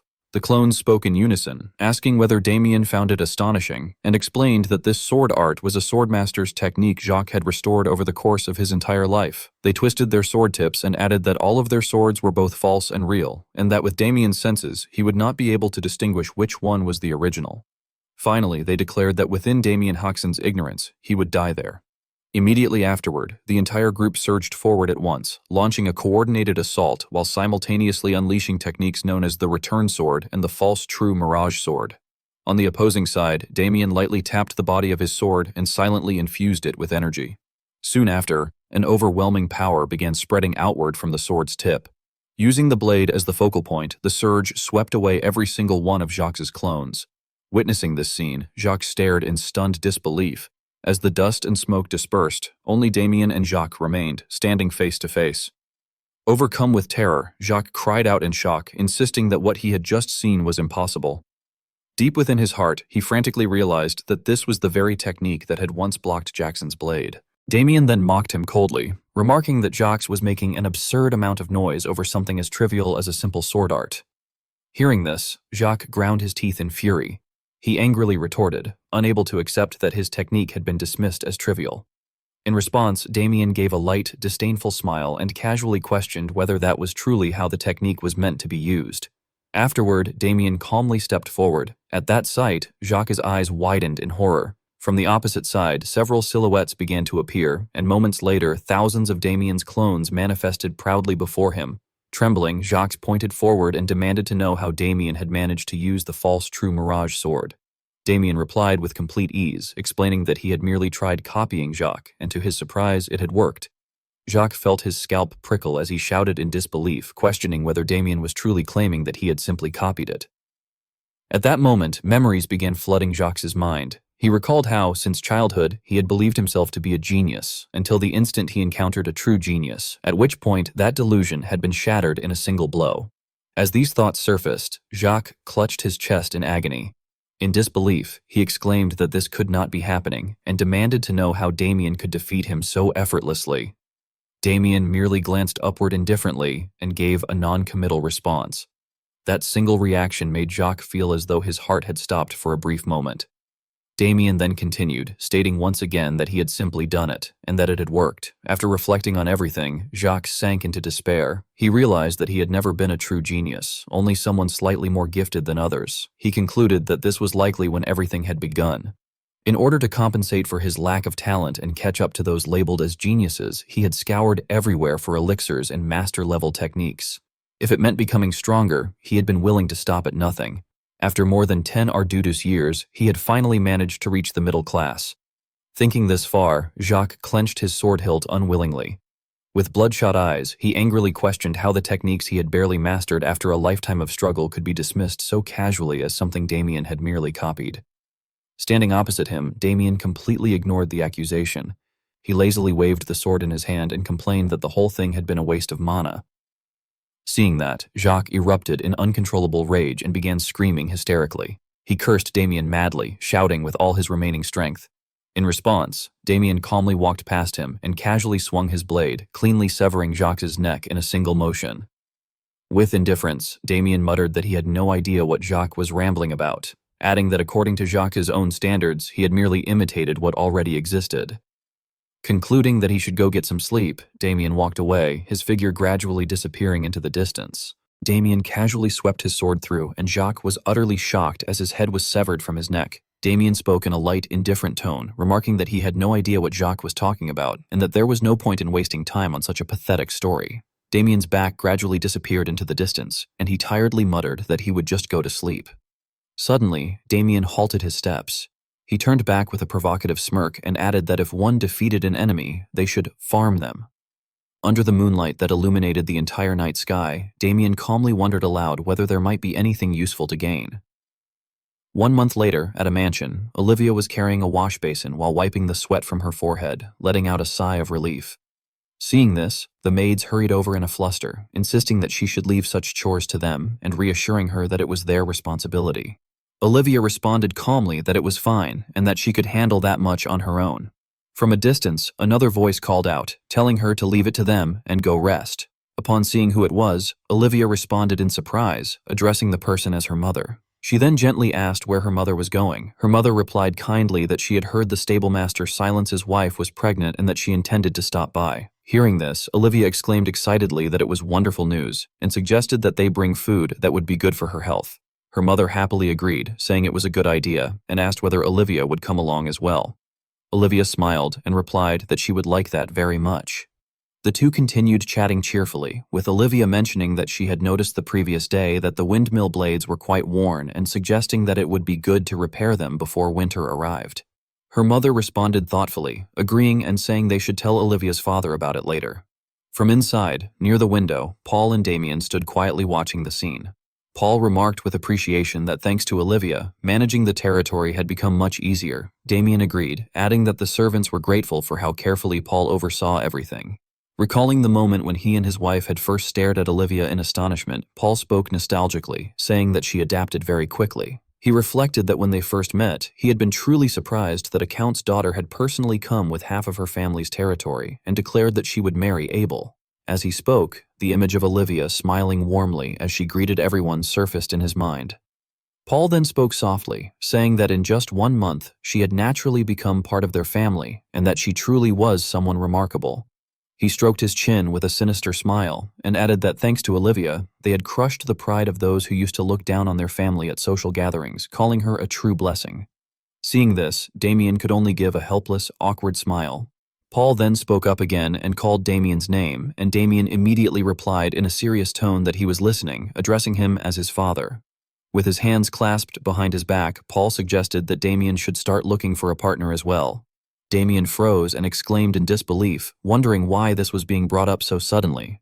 Paul reached out, grabbed the curtain, and yanked it open, revealing a board filled with information. He enthusiastically explained that it was not sudden at all, saying that Damien had become quite famous lately, so matchmaking offers were pouring in, and urged him to take a look at the list. He even asked what kind of style his son liked. Damien was left speechless and thought to himself that he had wondered why his father had called him over that morning, realizing that this must have been the reason. Hesitantly, he apologized and said that marriage still felt too early for him. Paul immediately retorted in confusion, questioning what kind of foolish talk that was. He shook his head and insisted that there were marriages that happened too late, but never ones that happened too early. He went on at length, emphasizing that above all, a man needed to settle down to gain stability. He reminisced about his own youth, saying that he had rejected countless noble ladies and chosen Damien's mother instead, before clearing his throat and concluding that Damien should meet a good person soon as well. He added that if Damien's younger brother got married while Damien remained single, it would not look good in the eyes of others. Faced with this, Damien could only remain silent, forcing a stiff smile. Suddenly, Paul called out Damien's name in irritation. At that moment, Damien smashed through the window and flew outside, thinking that the holidays were still far away. Stopping at a spot not far from the mansion, Damien wiped the sweat from his face and let out a sigh, saying that he could not believe his father had suddenly brought that up. He scoffed bitterly at the thought of himself getting married, then sighed again and reflected that he had never even dreamed of something like that. His expression darkened slightly. He rose onto the tips of his toes and stared at the dark stain on the ground, thinking that worrying about such things was itself a luxury for someone like him. The image of his past life as a death knight surfaced in his mind. Back then, he had slaughtered countless people, his sword soaked in blood. His thoughts began to flow, acknowledging that even if it had not been by his own will and had been done under Dorgo's control, the fact remained that he had killed someone's children, siblings, and parents with his own hands. For a murderer like himself, he believed there was no way he deserved such happiness. With hatred, Damien clenched his teeth and made a firm vow in his heart that more than anything else, he needed to grow stronger as soon as possible, and that killing Dorgo came first. At that instant, a book appeared in his hands. He flipped through its pages while murmuring to himself that it was the Baolseong Jigwang medicine, also known as the Felling Nature Madness drug, a new monocultivation method discovered after defeating Jacques Noir. He noted that unlike typical methods where one sat still and absorbed mana, this was a unique technique that allowed mana absorption even while moving the body. Although its principles were complex and it had the drawback of absorbing only a small amount of mana, he thought that if he combined it with existing cultivation methods, he might be able to create something quite effective. Damien silently calculated further, thinking that if he could properly absorb the heart of the spirit on top of that, he could definitely grow stronger at an incredible speed in a short amount of time. Tugging at his arm, he wondered whether he should stretch his body a bit after such a long time. Suddenly, a voice called out to him. Damien paused slightly when he heard it. Victor came running over in a panic, calling him young master and reporting that a guest had arrived. Damien felt suspicious and wondered how they had known he was there. He then turned his head and questioned what kind of guest it was, frowning as he sensed that this felt like a bad development. Back at the mansion, the door to the room opened slightly as Damien and Victor stepped inside quietly. The other party greeted Damien softly, saying it had been a while. Damien sighed inwardly, thinking that this was exactly what he had expected. Agnes stood up in a hurry and apologized for coming so suddenly. Damien responded awkwardly, then leaned close to Victor and whispered that next time he should just say he was not there, leaving Victor looking back at him in confusion. Damien then seriously asked what had brought her here so suddenly, while inwardly noting that the atmosphere felt unusual. Agnes hesitated before saying that she needed to ask him a difficult favor. Damien echoed her words in surprise, questioning what kind of difficult favor it was. Lowering her gaze, Agnes explained that they had finally identified the location of the dungeon belonging to the man known as Corpse Play. Damien frowned and repeated the name in disbelief, carefully concluding that they had continued chasing him and had finally found him. Agnes grabbed Damien's hand tightly and earnestly said that this was why she was asking him. Damien responded in confusion, prompting her to look at him with a pleading voice and beg him. She went on to implore him to lend them his strength in order to subdue their archenemy, Corpse Play. The window was half open. Damien crouched and landed lightly on the ground, his eyes darting around as he cautiously scanned his surroundings. Suddenly, a voice called out and addressed him as the young master, causing him to widen his eyes in shock. Not far away, Victor stood gripping a broom with an intimidating aura, staring at him intently as he demanded to know where Damien was going so early in the morning. Feeling uneasy, Damien averted his gaze and awkwardly explained that he was merely heading out for some early morning exercise. Victor immediately rejected the excuse, accusing him of lying and stating that he was clearly sneaking out because of Lady Agnes's request. He questioned whether Damien was truly planning to join such a dangerous subjugation squad. Damien, seeing no point in denying it, calmly admitted that Victor was right. Victor hesitated before earnestly pleading with him, saying that he truly wished Damien would not go this time. Although he acknowledged Damien's skills, he added that a necromancer's dungeon was notoriously dangerous, and above all, the Viscount would never grant his permission. Damien remained silent for a moment, then stroked his chin and agreed that his father would indeed never allow it. With a light, evasive smile, he explained that this was precisely why he was sneaking out and suggested that Victor pretend he had seen nothing. Victor cried out in frustration, calling him young master as he rushed forward and raised his broom to block the way. He insisted that he could not allow Damien to go and declared that he would never send him into a place that was practically a death trap, adding that Damien absolutely could not. Before he could finish speaking, he was struck hard on the back of the neck and collapsed unconscious. Lifting Victor's limp body, Damien casually remarked that Victor was surprisingly heavy and teased that he should lose some weight. After placing him against a nearby wall and seeing him foaming slightly at the mouth, Damien brushed off his hands and reassured him that there was no need to worry, stating confidently that he would not be taken down by something like Corpse Play. With a sinister smile, he added that this was the perfect opportunity to cut off one of Porgo's limbs, and that he could not afford to miss it. Waving cheerfully as he prepared to leave, he told Victor to make sure to put in a good word with his father for him. Several hours later, a woman extended her hand and greeted Damien, introducing herself as Margata, a second-class paladin of the Order of the Burning One, and saying that it was nice to meet him. Damien, observing her, silently noted how enormous she was. He responded politely, returning the greeting and introducing himself as Damien Haxon. As their handshake proved unexpectedly powerful, he reflected that a second-class paladin possessed skill comparable to a middle-class combatant, and that the aura she radiated was far from ordinary. Margata spoke amicably, admitting that this might sound rude, but she had not expected Damien to actually show up, especially considering that the dungeon had been created by corpse play. Zeke chimed in, explaining that he could not exactly refuse Sir Agnes's request and that, moreover, he harbored a considerable grudge against necromancers. Hearing this, Margata leaned closer to Agnes and teased her, saying that she had been worried since Agnes knew nothing about men, but it seemed she had chosen well after all. Agnes, flustered, protested shyly and told her senior to stop speaking nonsense and to simply give Sir Damien that. Margata calmly drew her sword, clicking her tongue as she remarked that it was a bit of a waste, but that it could not be helped. She held it out toward Damien and told him to take it. Damien accepted it blankly and asked what it was. As he gently drew the blade from its sheath and saw it shine with a dazzling light, his eyes widened in astonishment. Margata smiled and explained that it was a holy sword. Staring at the blade in a daze, Damien reflected that a holy sword was a weapon forged from rare metal, tempered countless times by dwarven masters and infused with divine power by priests over many years, and that simply holding it made all his fatigue seem to melt away. Delighted, he commented that, as expected, it was incredible. Margata laughed heartily and explained that Agnes had begged their master to allow her to take it, saying that if Damien was joining the subjugation, she had to give him a proper reward. Hearing this, Agnes lowered her head shyly. Margata continued, noting that even so, it was rare to lend a holy sword to an outsider so easily, before adding teasingly that their junior disciple was completely head over heels for Sir Damien. Before she could even finish speaking, Agnes delivered several affectionate kicks to her in quick succession. Blushing deeply, Agnes told her in a hushed voice that she had already warned her to stop talking nonsense. Seeing this, Margata burst into loud laughter and remarked that she had better stop before Agnes truly became angry. She then casually added that although the item was not top tier, it was still priceless and advised Sir Damien to make good use of it. Hearing this, Damien responded with sincere gratitude.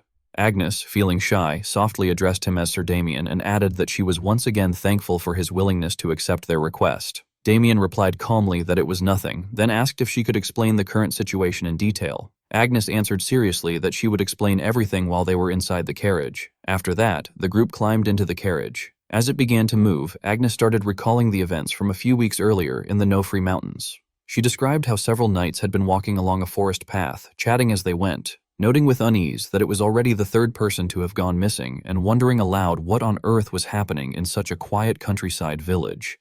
One of them admitted that he had no idea and lamented the situation. Suddenly, the dog leading the way became agitated and retreated backward. Seeing it tremble uncontrollably, the two knights cried out in alarm, asking what was wrong with it all of a sudden. At that moment, the agonized voice of someone echoed through the forest, repeating that it hurt.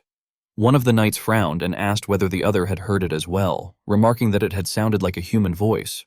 The groaning continued, repeating that it hurt, and at the same time, a massive dark silhouette slowly emerged from the opposite direction. The knights stared in shock, barely able to react. As they heard the creature utter broken, ominous words about playing with corpses, both knights began to tremble in terror. When they saw that its body bore the anguished faces of many people, the two screamed in sheer horror. After their screams rang out, a flock of crows flapped their wings and took flight. As the carriage continued onward in the present, someone explained that the dungeon's location had been identified by local soldiers who had been searching for the missing farmers. Damien stroked his chin thoughtfully, feeling that something about the situation was suspicious. He analyzed that for corpse play to lose their test subjects so easily, especially when they had never left any trail before, did not make sense. Margata agreed with his assessment, saying that even headquarters suspected it might be a trap. Damien then asked curiously whether they were still sending a subjugation squad regardless. She replied decisively that they were, but emphasized that headquarters was not acting recklessly. She explained that, assuming it was a trap, they had gathered elite members from 3 different orders. Damien questioned this further, pointing out that the elites of 3 orders constituted enough power to topple an entire nation, and asked why they had still sought his help as well. Agnes hesitated before admitting that it was because of her. Hearing this, Damien turned to her with suspicion. Lowering her gaze, Agnes explained that her master had originally opposed sending them on the mission, judging it to be far too dangerous, but she had pleaded with him, insisting that she absolutely had to participate. Damien remained silent as he listened. Margata then added that because the decision had been made at the last minute, only she and Agnes were able to come from their order. She explained that their master had suggested allowing them to go if they could bolster their forces, even if that meant bringing in an outsider, and stated plainly that if Damien had not accepted the offer, she would not have allowed Agnes to join either. Hearing all this, Damien finally expressed that he understood. He glanced at Agnes and, in his thoughts, admitted that although he could not tell anyone, he already knew how this subjugation would end. He recalled that in his past life, a massive subjugation squad had been mobilized in the same way, and the result had been total annihilation. As he reflected further, he remembered that through the words left behind by a single paladin who had barely survived, the true reason for that outcome had eventually become known. Looking out at the scenery beyond the carriage window, Damien pondered what that paladin had said. As images of each squad member surfaced in his mind, he reached a grim conclusion. Among the members of the subjugation squad, there had been a traitor. Thin clouds drifted high above as distant mountains faded into the mist, while deep green forests enveloped the entire area. Upon arriving, Margata excitedly announced that they had reached their destination and confirmed that this was the place. At the subjugation force camp, Damien quietly cast his gaze over the knights bustling about ahead. As he observed each of their expressions, he thoughtfully noted to himself that they appeared relatively well-trained. After looking around for a while, he further assessed that there were quite a few paladins who seemed to be only at a low-class level. Soon after, his thoughts grew heavier as he reflected that the order had clearly gone all out for this subjugation. At that moment, Margata loudly called out to Damien, urging him to come over. Damien immediately acknowledged her and proceeded to follow the two of them with long strides. After entering a tent, Margata cheerfully greeted the people inside, remarking that they had already arrived and expressing her pleasure at seeing them again after such a long time. Gamal, a second-class paladin of the Swirling Blizzard Order, crossed his arms and voiced his dissatisfaction, complaining that Margata was late yet again. Dionisio, a third-class paladin of the same order, hesitantly tried to intervene and calm the situation. Margata sat down and laughed reassuringly, explaining that she had made a quick stop and joking that she would not be late next time. Gamal responded with deep suspicion, dismissing it as the same old excuse and expressing doubt over whether she even intended to keep her vow. Margata laughed loudly in response, teasing Gamal by saying that his bad temper was the real problem and warning him that constantly scowling like that would give him wrinkles on his forehead. Gamal, clearly irritated, retorted that instead of apologizing, she was spouting nonsense, which was exactly what he expected from members of the Scorchers, whom he described as ignorant and rude as always. Hearing this, Margata grew visibly angry and sternly warned him to watch his mouth. She declared that while he could insult her personally as much as he liked, she would not tolerate any disrespect toward her sect. Gamal angrily fired back, questioning whether he had said anything wrong and arguing that if her sect's teachings were truly respectable, she would not be behaving in such a manner. Margata continued to provoke him, remarking that although Black Snow had been thoroughly defeated by her master, it was petty for Gamal to still hold a grudge over it. Enraged, Gamal slammed the table and shouted in protest, demanding to know exactly when his master had ever been beaten so badly. Witnessing the heated argument, Damien asked in confusion who that man was. Agnes leaned in and quietly explained that it was Gamal, a disciple of Black Snow and a second-class paladin of the Swirling Blizzard Order. Upon hearing this, Damien responded calmly that he understood. Meanwhile, Margata puckered her lips and mockingly stated that regardless of anything else, the fact remained that Black Snow had lost to her master. Gamal furiously shouted back that his master had only been exhausted at the time due to completing a crucial mission. Seeing that neither side was willing to back down, Damien helplessly thought to himself that the two sects clearly did not get along at all. Just then, another person stepped forward to mediate, asking everyone to stop fighting. Sanus, a second-class paladin of the Dazzling Agony Order, spoke in a gentle tone, advising them not to waste their anger on each other and stating that such rage should be saved for tearing apart the filthy black mages hiding in the dungeon. Margata turned toward him and warmly welcomed him, remarking that it had been a long time since they last met. On the other side, Agnes quietly introduced him to Damien, explaining that the man was Sir Sanus, a disciple of Radiance and a member of the Dazzling Agony Order. Sanus sat down and asked curiously who the gentleman over there was, remarking that the man did not look like a paladin to him. Damien, noticing this, merely returned the stare with an indifferent expression. Margata then looked at him and introduced him, explaining that he was Sir Damien Haxon. Gamal froze in shock and exclaimed in disbelief, asking whether this was the knight who had taken down a Uran executive. Sanus, equally astonished, asked if this was the same Damien Haxon who had fought 2 black mages at once. Margata responded enthusiastically, saying that it was impressive, and proudly added that Agnes herself had personally recruited him, joking that although she had thought Agnes was clueless, she turned out to be quite the man-charmer, laughing afterward. Hearing this, Agnes became embarrassed and hurriedly protested, calling out to her senior sister. Suddenly, someone raised a hand and asked them to wait a moment. Dionisio reacted in surprise and questioned whether they were saying that an outside force was being added to the subjugation team. Margata immediately explained that Damien was not just some outsider, stating that Sir Damien had made significant contributions to the order and had therefore been designated as an associate. Upon hearing this, the man frowned in disdain and remarked that this meant Damien was just a mercenary after all. Agnes showed clear displeasure at this remark. Gamal then spoke calmly, saying that his junior had a point and questioning whether it was dangerous to recklessly accept an outsider into such a critical operation. Agnes clenched her fists and angrily demanded to know what he meant by dangerous. With his arms crossed, Gamal replied that an outsider might have ulterior motives, adding that black mages had been known to plant spies within the order before. As soon as he finished speaking, the atmosphere instantly grew tense. Margata slammed her fist down on the table and angrily shouted at Gamal to watch his mouth, warning him that he was crossing the line. Seeing this, Damien reflected silently to himself, noting that Gamal was simply being cautious. Sanus then calmly expressed his own opinion, apologizing but saying that he agreed with Gamal, as adding an unverified force did indeed seem risky. Margata frowned and asked whether even Sanus felt the same way. Gamal then coolly addressed Damien directly and asked if he could ask him something. He explained that the paladins had joined the force to purge heretics and prove God's greatness, and asked what Damien's reason was for joining the subjugation. Damien fell silent, thinking to himself that he needed to answer carefully if he wanted to gain their trust, wondering what he should say. He then hesitantly began to respond, saying that as for the reason, before he could finish, someone suddenly burst in and shouted urgent news, reporting that the scouts had encountered a flesh golem halfway up the mountain. Upon hearing this, everyone's expressions turned to shock. Elsewhere, the face of a child was seen screaming and crying in despair, calling out for their mother and asking where she was. A bald knight muttered a curse under his breath in frustration. The monster continued to howl gloomily, repeatedly calling for its mother, saying that it was dark, that it hurt terribly, and begging for help. The knight cried out in horror, wondering how such a horrific creature could even exist. Suddenly, a stream of blue energy lashed directly into the monster's body.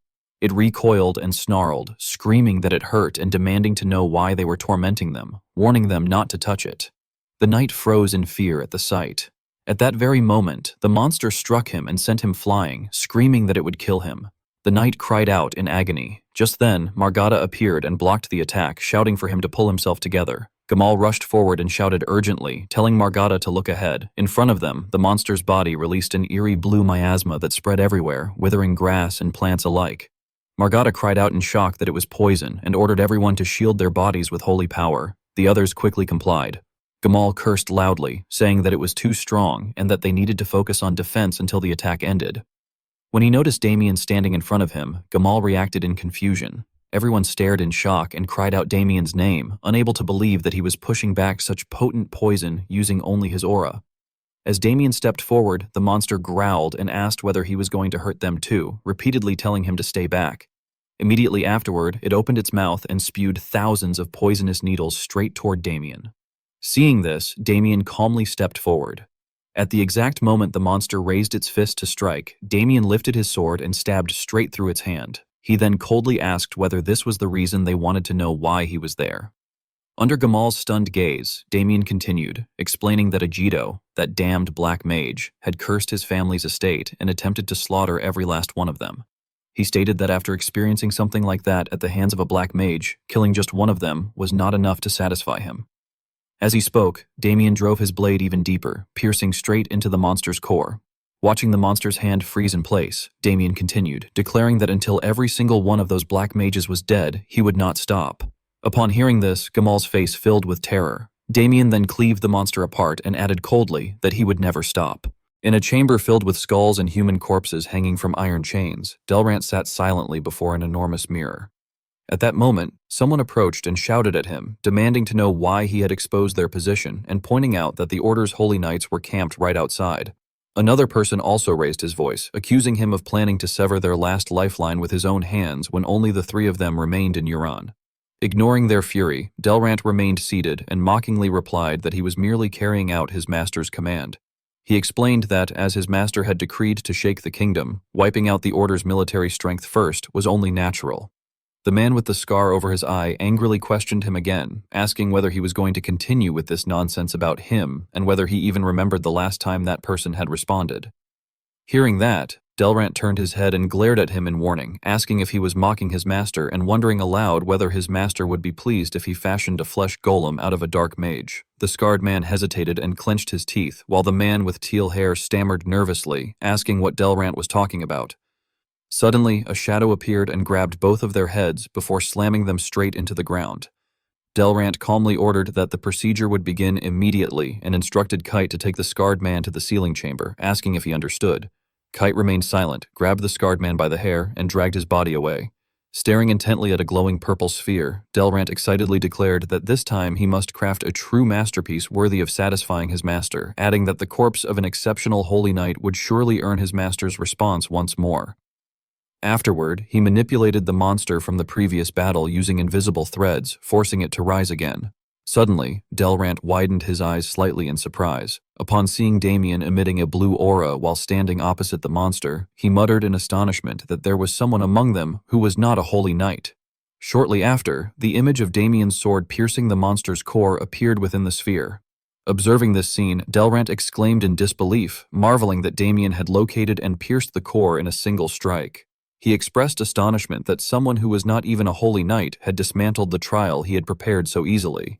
He then raised his trembling hand and embraced his face in excitement, wondering what exquisite material Damien was. Waving his hand enthusiastically, he declared that he wished to be granted a moment, promising that he would certainly capture and forge the finest material imaginable. Gazing at Damien's image reflected in the mirror, he proclaimed excitedly that Damien would become the greatest masterpiece of his life. The next day, in the middle of a forest, Gamal stood atop a large rock and instructed everyone to listen carefully. Leaning on his spear, he seriously stated that if they were to succeed in the subjugation, each of them had to fulfill their role and duty without fail. Gamal then outlined the plan, explaining that he would lead the charge while the blended snowstorm division would carve open a path. He continued by stating that the burners division would remain at the rear to brace for any ambush from behind, while the blinding pain division would advance in the center by supporting both front and rear using their divine authority. Witnessing this, Damien silently reflected that it was a solid deployment which made excellent use of each sect's distinct authority, and he found it impressive. Agnes clenched her hand and bitterly remarked that it was unfortunate she had been assigned to rear support, insisting that she should have been at the vanguard executing heretics. Suddenly, someone stepped forward and declared that he would clear out the minor enemies and open the way. Recognizing him, Agnes called out in surprise upon seeing Dionisio. Dionisio extended his hand and urged her to conserve her strength for the greater battle. He then turned to Damien, placing his hand over his chest and praising Damien's performance from the previous day as truly remarkable. Damien politely responded that Dionisio was flattering him. However, Dionisio warned that although everyone seemed to acknowledge Damien after that display, he was not entirely convinced. Damien internally remarked that Dionysio's gaze was unnecessarily wary. Dionisio frowned and cautioned that an outsider would always remain an outsider, adding that he intended to observe Damien until the very end. Hearing this, Damien lowered his eyes indifferently and replied that he would keep that in mind. Agnes, dissatisfied with the exchange, ordered Dionisio to stop his idle chatter and return to his position. The two of them continued arguing, with Dionisio insisting that he was only worried about her, while Agnes criticized him for remaining immature no matter how much time passed. Watching the scene, Damien smiled faintly and thought that before capturing the corpse puppeteer, hunting down the traitor within the order might prove amusing. While considering this, he turned and gently asked Agnes whether they should depart to hunt the corpse puppeteer. Seeing her expression darken, Damien further wondered whether they would also uncover the reason behind Agnes's boundless hatred. Sometime later, a creature was seen trapped within layers of blue ice, its distorted face screaming. At that moment, Dionisio and Gamal swiftly charged forward, swinging their spears and slicing the creature's body apart inside the frozen mass. The two of them continued their assault, carving the monster into numerous pieces. Watching snowflakes drift gently downward, Damien extended his hand and absent-mindedly reflected that no matter how many times he witnessed it, the power remained fascinating. As a snowflake landed on his palm, he quietly concluded that even he could not replicate such an ability, acknowledging the divine authority of the order. Damien silently recalled that each sect's authority carried its own distinct nature, and that he had once clashed fiercely with the five saints who stood at its pinnacle. At that moment, Sanus skipped over and leaned close, asking what he thought and remarking that Blended Snowstorm was among the strongest sects within the order. She cast him a meaningful glance and added that, although their pride was somewhat excessive, they were perhaps overcompensating because they were conscious of his feat the day before and the suspicion that had surrounded him. Damien responded leisurely that he did not particularly mind. Sanus then continued mockingly, commenting on how cleanly they killed in order to show mercy to the creations of filthy heretics, and remarked that if it had been her, she would have torn out their entrails one by one and minced them before ending them. Hearing this, Damien cautiously thought that such behavior was to be expected of the disciple of Radiance, the most fanatical among the five saints, and that even this one was unhinged. Sanus then calmly reflected that when she had witnessed his skill the day before, along with the look in his eyes, she had known with certainty that his hatred for dark mages was genuine. She brightened with excitement and added that their blinding pain sect always welcomed those as sacred and powerful as he was. Damien, breaking into a cold sweat, wondered in alarm whether she was implying what he feared. Sanus, visibly thrilled, asked whether he would consider devoting himself to their sect. Damien stood firm as a wall and replied that he must decline. Sanus, disappointed, asked why he would not, arguing that as one of their holy knights he would become the most faithful servant of the glorious god. Hearing this, Damien cast his eyes aside and sighed in weary frustration, thinking about how many more times he would have to endure this same pattern when dealing with holy knights. Sanus continued by claiming that, above all, even his insufficient mana capacity would be resolved. Upon hearing this, Damien's expression filled with astonishment, and he pondered that an increase in mana capacity was admittedly tempting. Resting her chin on her hand, Sanus attempted to entice him further by explaining that holy knights could be granted divine power according to the depth of their faith, and that each time they executed a filthy heretic, the merciful god bestowed divine power upon them. She then asked whether that did not sound enticing. Damien, maintaining his composure, thought that there was still a problem, and then stated with satisfaction that he was fine as he was and that he was not yet worthy to act as the vessel of divine wrath. As he spoke, he silently calculated that his lack of mana capacity would be remedied once he completed the mana circulation method and fully absorbed the spirit's heart, and that he would not become the Order's hound for such a trivial reason. Afterward, he walked alongside them and explained that, for the time being, he wandered the world in pursuit of the footsteps of God. Seeing this, Sanus covered her face in admiration and exclaimed that he possessed such a noble heart and spirit. Ahead of them, Margata turned around and teasingly told Agnes to look, suggesting that at this rate they might lose Damien to them. Agnes stammered in response, insisting that she had merely been preaching and that it had just been ordinary preaching, nervously asking if that was not correct. Suddenly, Sanus spoke sweetly, remarking that Sir Damien was becoming more and more desirable. Hearing this, Damien felt utterly horrified. Sanus then coyly added that failing to possess what she desired was simply not to her taste, and suggested that later they might slip away together. As she spoke, she slightly parted her clothing. Damien, witnessing this, remained silent. He quietly raised his hand and summoned his sword, then lunged forward and cut straight through Sanus's body in a single strike. Seeing this scene, Agnes and Margata immediately froze in shock. Witnessing the scene, Damien rushed forward and slashed through Sanus. Agnes and Margata were stunned and turned to look. At that moment, Sanus froze as the cold, blazing soul energy of Damien surged forth, cutting through the chest of an invisible monster standing behind Sanus. After being struck, the creature shrieked in agony. Sanus turned back in astonishment and wondered aloud whether there was a golem capable of concealing its form. Damien, holding his sword at the ready and frowning, remarked that its armor was remarkably resilient and that he would dispose of it. Before he could finish, Sanus immediately waved the book in her hand. Instantly, a violent surge of energy erupted from the monster's body. Maintaining her friendly posture, she stated that she was in the middle of proselytizing and politely requested that he refrain from interrupting. Seeing this, Damien pondered in astonishment that she possessed enough authority to incapacitate a high-tier flash golem with a single book. At that moment, Agnes and Margata rushed over, each shouting in turn that there was an enemy raid from the rear and that they would respond, while also calling for Sanus to return to her position. Hearing this, both Damien and Sanus looked back in surprise. After subduing the monsters, Sanus leisurely remarked that it was a pity and suggested that they make time again on another occasion. Not far away, Agnes kept staring intently at them. Meanwhile, Sanus enthusiastically raised 3 fingers and mentioned that they also offered a 3-month intensive scripture program for outsiders. Damien politely declined. However, under Agnes's gaze, the atmosphere surrounding the two seemed tinged with a pink hue, causing her to purse her lips bitterly. At the same time, Margata landed and asked with concern whether Sir Damien was unharmed. He calmly replied that he was fine, and that he would lend his assistance as well. Margata then placed her hands on her hips, looked ahead, and insisted that they should leave it to her. Simultaneously, Agnes slowly stepped forward to the opposite side. Observing her overwhelming presence, Margata casually remarked that they needed to lower the blood pressure at their estate after all. Stopping before the group of monsters, Agnes slowly gathered blue energy into both fists. The monsters were visibly shaken. Watching this, Damien calmly reflected that she had been the foremost disciple of the Azure Flame. Shortly afterward, with her eyes shining brightly, Agnes clenched her fists and charged forward. Blue energy erupted around her arms, forming a sharp slash that cut through the monsters. Their eyes rolled back, and several of their heads were severed from their necks.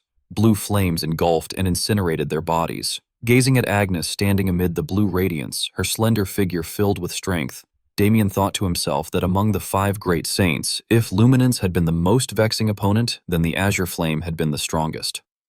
Not long after, the cave returned to its original quiet state. Gamal suggested that they sweep each entrance together, but before he could finish, Margata immediately objected that it was far too inefficient.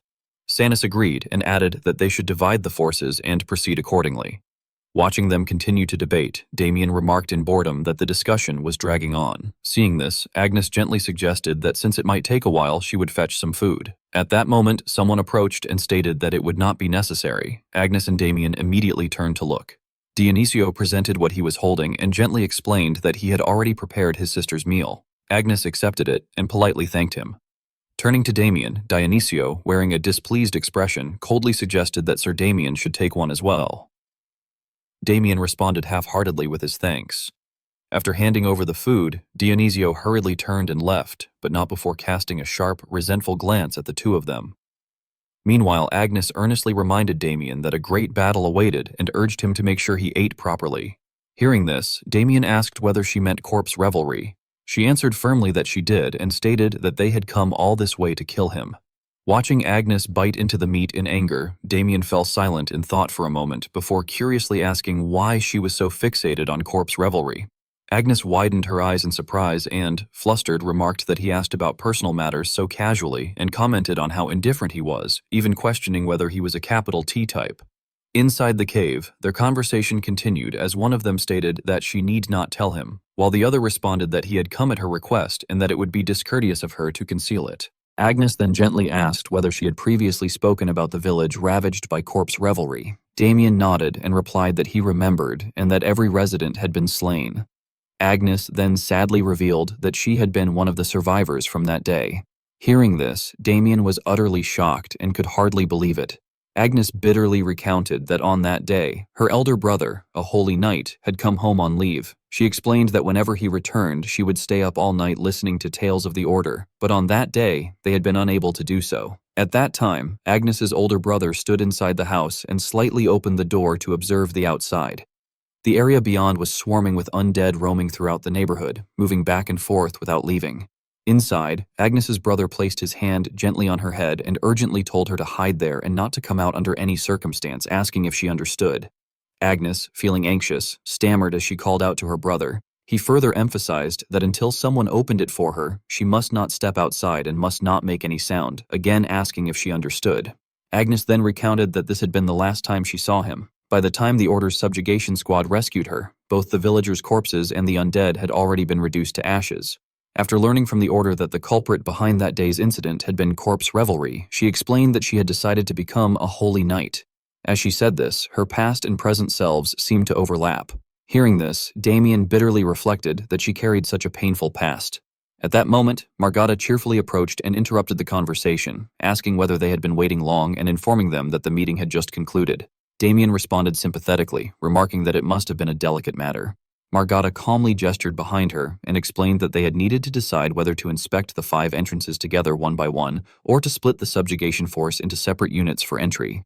Curious, Damien asked which option had been chosen, and she excitedly replied that it had naturally been the latter. Recalling the earlier discussion, Margata complained that Gamal had insisted on moving as one, but both she and Sanus had opposed him. She added that the stubborn man had continued to stand his ground, causing the meeting to drag on, and commented that he had always been overly cautious. Damien, appearing thoughtful, remarked that it seemed they had known each other for quite some time. Margata responded with a grin, saying it was something like that, and laughed. Not far away, Gamal stood staring intently in their direction. He then covered his mouth and gave a light cough before raising his voice and ordering the units to assemble, announcing that from that moment onward, the subjugation force would divide into 5 squads and advance.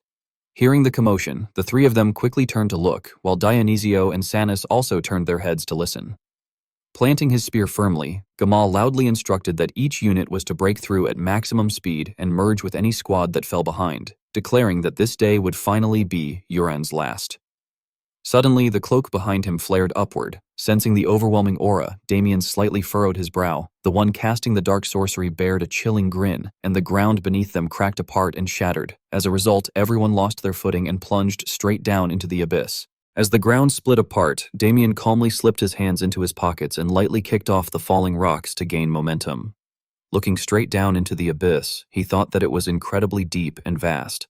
Glancing to the side and seeing someone screaming in panic, he silently observed that the gale unleashed by the sudden detonation was scattering everyone. Watching them fall freely, he mockingly reflected that the Holy Knights were as tenacious as cockroaches and had probably managed their own landings.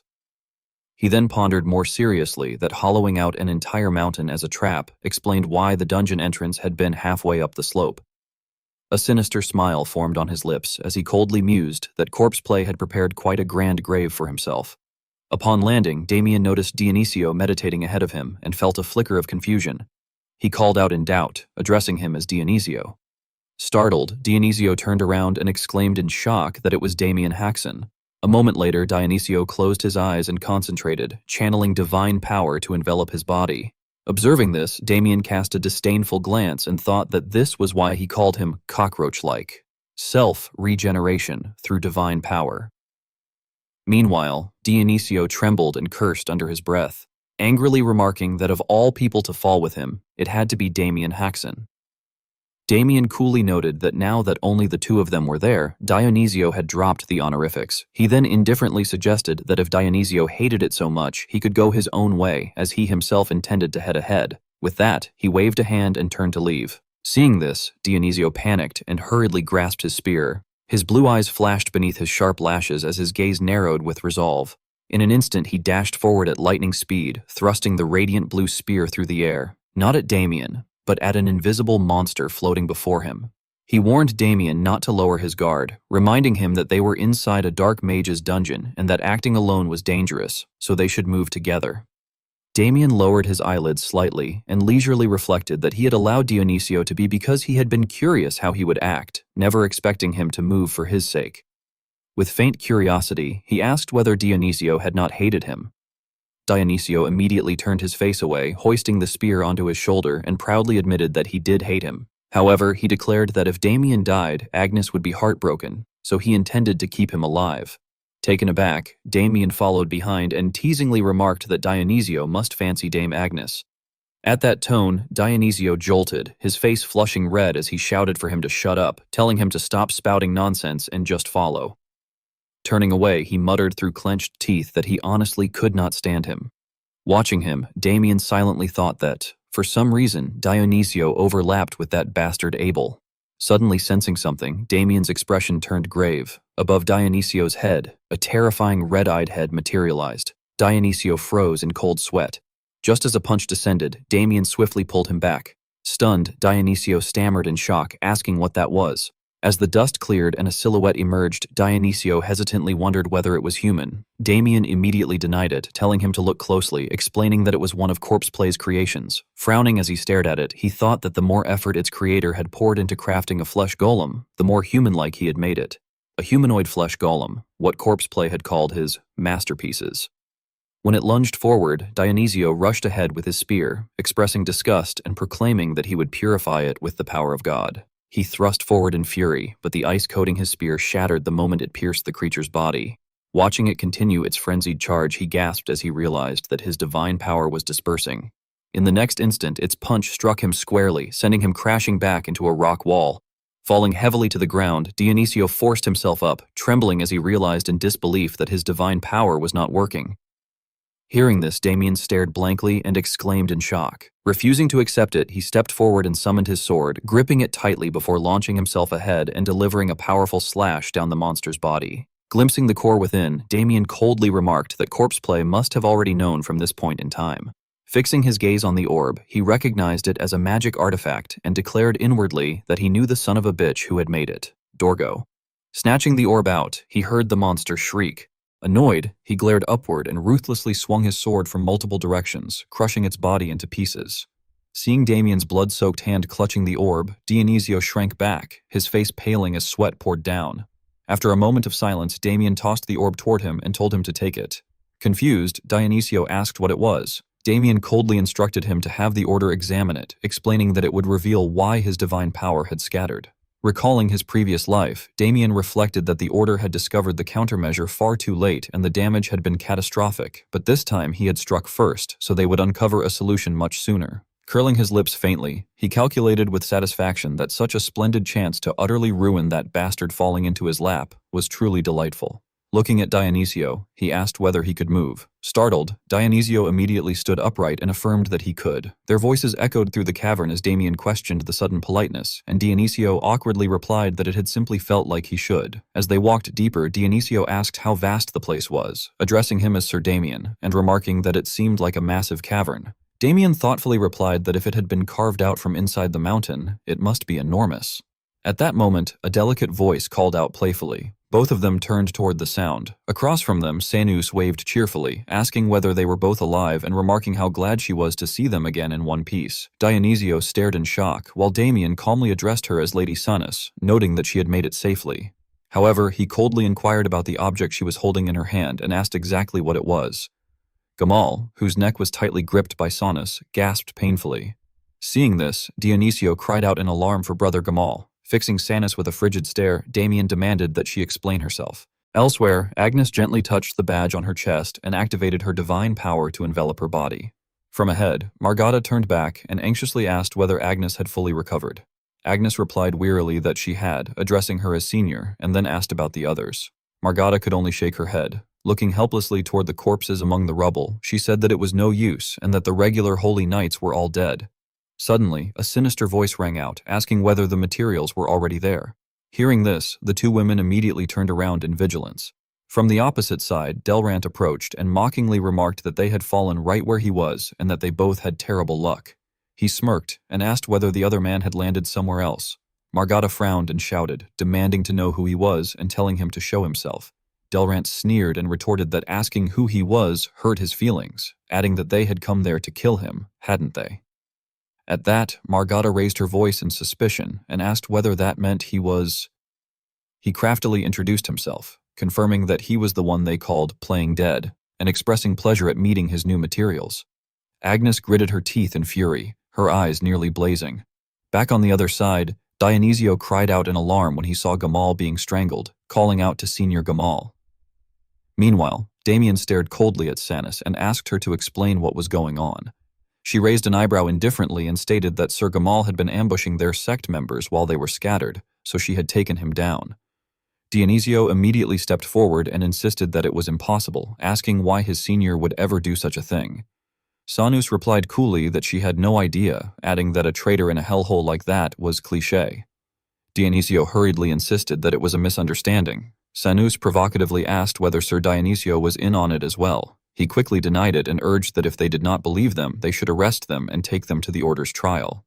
Damien, glancing aside, thought that something was not right. He then coldly pointed out that 2 second-class holy knights, both middle-class level, had attacked him at once, yet the place was not a total wreck. He added that compared to Gamal, Sanus looked far too fine. Observing that her body bore no injuries or signs of grime, he narrowed his eyes and firmly declared that the real traitor was her, Sanus. She responded with an embarrassed yet sly smile and admitted that she supposed she could not fool him. Dionisio demanded to know what she was talking about. Without hesitation, she suddenly turned and punched him straight in the face, sending him crashing into a rock behind him. After striking him, she calmly remarked that it should be obvious she was ambushing them like this. Releasing her grip from Gamal's neck, she added lightly that he and Sir Gamal were both so weak and that weaklings like them should not represent the Order's main sect. Raising both hands in a fanatical gesture, she declared that dazzling pain should be the true face of the order. Damien asked what she planned to do once she became the leading sect. She replied disdainfully that the current order had grown too soft and mocked the so-called heretic inquisition as a joke. With a sinister sway, she added that heretics deserved nothing but summary execution, and that they would fix the order and restore the glory of the old days. Damien waved the hand holding his sword and asked whether she would kill her own comrades for that. She calmly answered that of course not. The subjugation team had simply died in battle inside the dungeon, which would naturally make their sect the heart of the order since they were the only ones left with real power. As soon as she finished speaking, her subordinates summoned their weapons and advanced. Damien readied his stance and frowned, thinking that it was all complete nonsense and that even her so-called grand betrayal had ended in total annihilation in his past life. At that moment, two of them rushed forward, swinging an axe and a shield at him. Seizing the opening between them, he swiftly unleashed Crushing Wave, slashing forward with his sword and defeating both at once. Sanus watched in shock, thinking that he had taken down paladins reinforced by authority in a single strike. In an instant, Damien dashed forward and appeared right before her eyes. He pressed the tip of his sword against Sanus's throat and unleashed Sword of Calamity. However, Damien suddenly became utterly horrified when his sword tip only grazed Sanus's neck.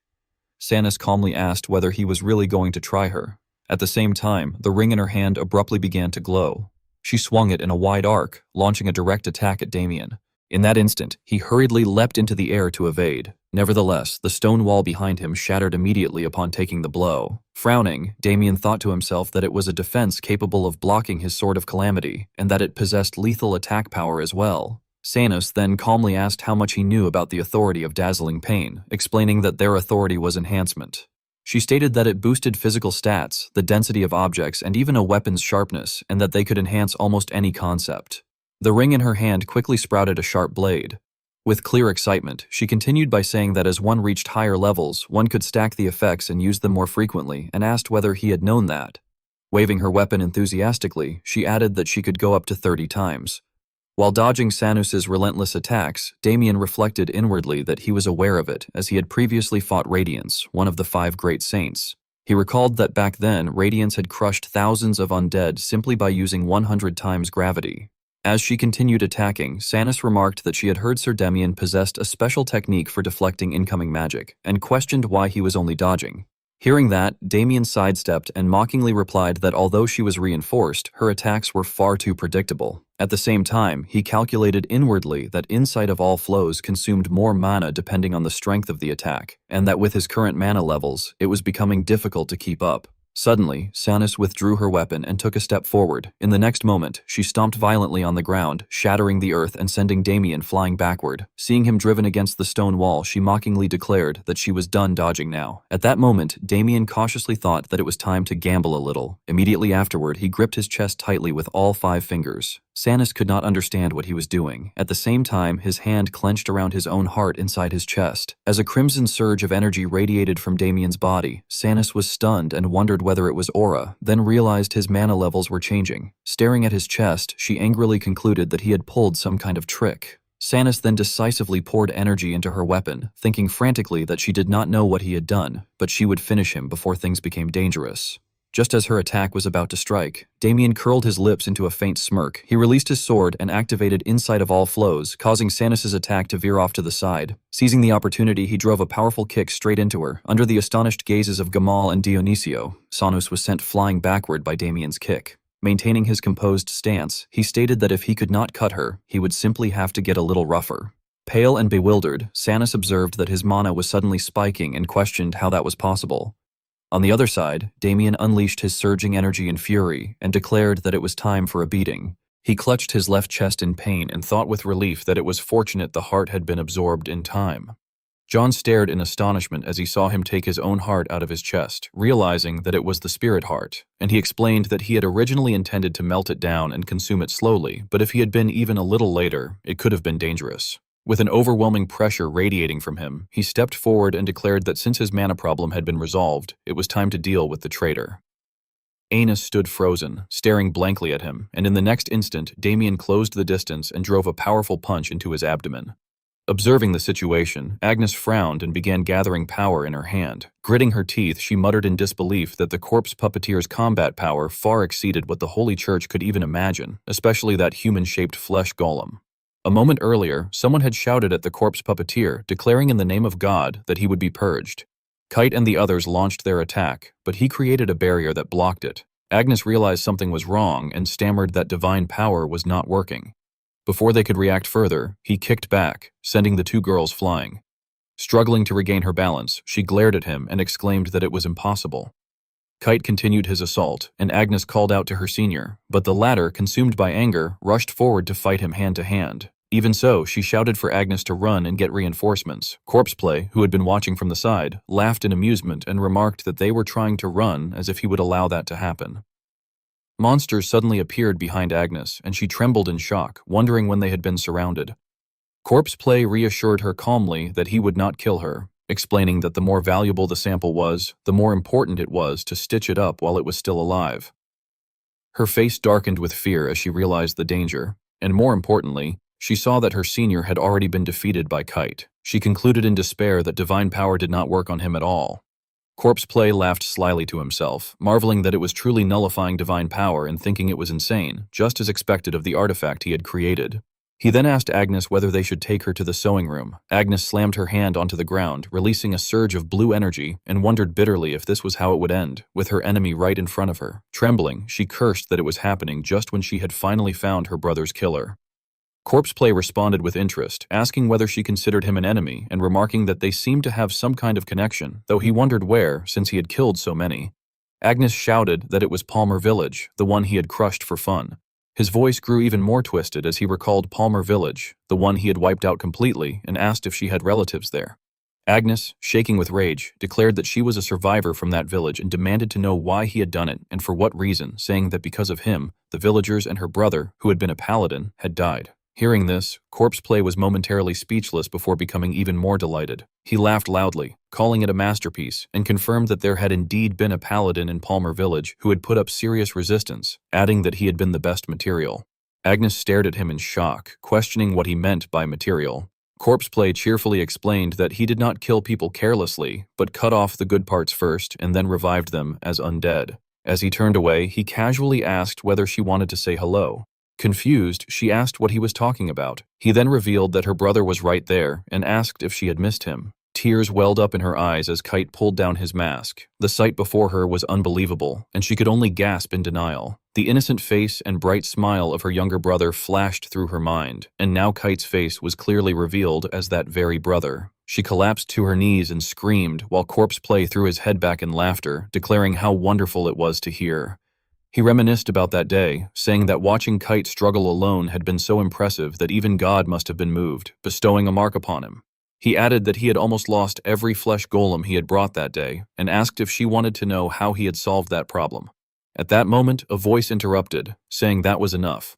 Dionisio turned around to see a gigantic monster standing behind him, which demanded that if he wanted the remaining villagers to live, he should surrender.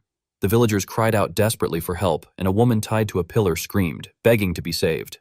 Unable to hold back his tears, energy began to gather in his hand, while Corpseplay sat leisurely watching the spectacle unfold with a bizarre smile. He commented that, just as he had thought, Kite had been top-grade material. Returning to the present, Corpseplay held Kite's face and praised him as a masterpiece among masterpieces, addressing him as her big brother and wondering what he should do with her, whether he should make sibling flesh golems or perhaps fuse her with Kite, musing over the dilemma. He then pointed at Agnes and ordered his monsters to bring her to him as they began moving toward her. However, Agnes seemed to undergo a transformation. Through tears, she declared that she would never forgive the corpse puppeteer and demanded that he give her brother back. A tremendous power erupted, enveloping her entire body as a blinding light illuminated the entire cave, followed by a deafening explosion. A cross-shaped mark appeared on her forehead as she awakened her hidden power. Corpseplay stared in astonishment and breathed out in awe, calling upon God before tearfully expressing his sincere gratitude for granting him yet another piece of the finest material. The narration explained that stigmata was a state in which a person received immense favor from a god and was granted overwhelming power, and that Agnes had now obtained that formidable strength. Agnes frowned and declared that Corpseplay was the one person she would never forgive. Corpseplay laughed with excitement and said that it sounded fun, asking if they should begin the second round of interviews for his masterpiece. He then ordered the monsters to attack her. Streams of light flashed as Agnes smashed them apart, her punches so powerful that they produced dazzling streaks of light. Corpse Play watched with great amusement and exclaimed that the power of the stigmata was incredible, adding that even the stigmata itself was divine power. Margata was kicked toward Agnes, and she quickly caught her. Kite rushed toward them, declaring that they were facing a power granted by him. Agnes carried Margata to safety and then charged forward, striking Kite with a powerful punch. Corpse Play was surprised and remarked that the divine power was not dissipating, wondering if the power of a magic tool was useless against the stigmata. He speculated that those who possessed the stigmata were rare, so the creator probably had not gathered much data on them, before wondering if any pests were still alive. Suddenly, the cave began to shake violently and rocks started falling. Corpse Play quickly used his power to shatter the stones that were about to fall on his head, stammering in confusion as he asked what was happening. From above, Damien looked down and asked in confusion what was going on. Grabbing Sanis by the collar, her body covered in blood, he asked whether everyone was there. Agnes, puzzled, asked Sir Damien why he was with Sir Sanis. Damien threw Sanis to the ground and explained that he had dealt with him because he had committed an act of betrayal in blinding agony. Agnes and Margata were both shocked to hear this. Damien then noticed Agnes's appearance and called her name. Seeing that she had unlocked a new power, he asked if she had opened her stigmata. Dionisio loudly confirmed that it was correct, addressing her as sister. Gamal, astonished, called out to Sir Agnes and remarked that her appearance was... Damien smiled and asked Sir Gamal whether he would like to escape first together with Sir Agnes, saying that he would handle Corpse Play himself. Gamal's voice trembled as he replied that it was impossible. Damien frowned and asked what Gamal could possibly do there right now, thinking to himself that they needed to leave so he could interrogate Dorgo for information. Unable to argue, Gamal was supported by Dionisio, who said that Sir Damien was right. After saying this, the two of them carried Sanis away, apologizing and saying they would leave it to him. Corpse Play smirked and asked who had given them permission to take his subject away. His body began to transform as he called out to Kite. Kite turned into a monster, and Corpse Play ordered him to release his power and bring them all back. Everyone stared in shock at the scene. Sweating, Gamal said there was no way, remarking that the aura was comparable to that of a high-class being.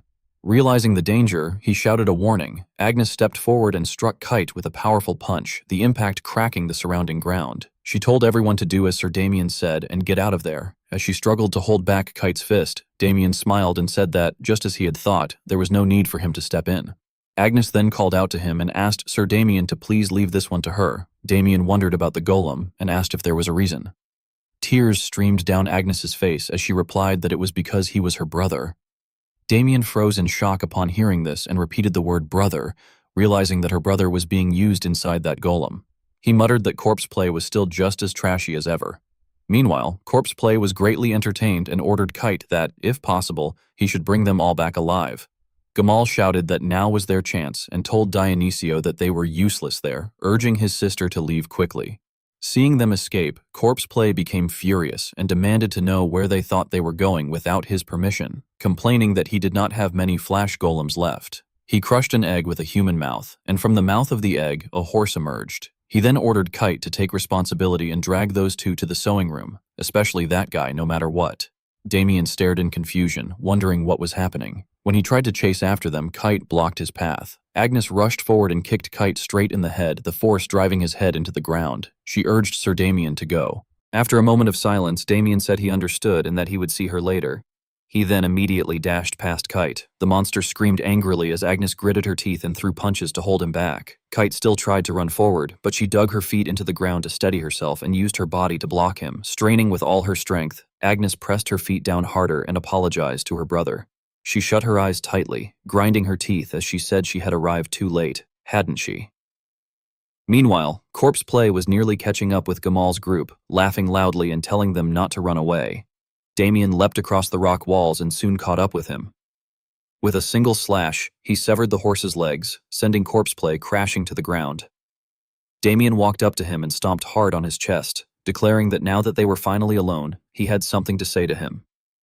With a sword pressed against his throat, Corpse Play showed great excitement and remarked that Damien had actually bypassed Kite, his ultimate doll, laughing as he said that Damien truly was the best.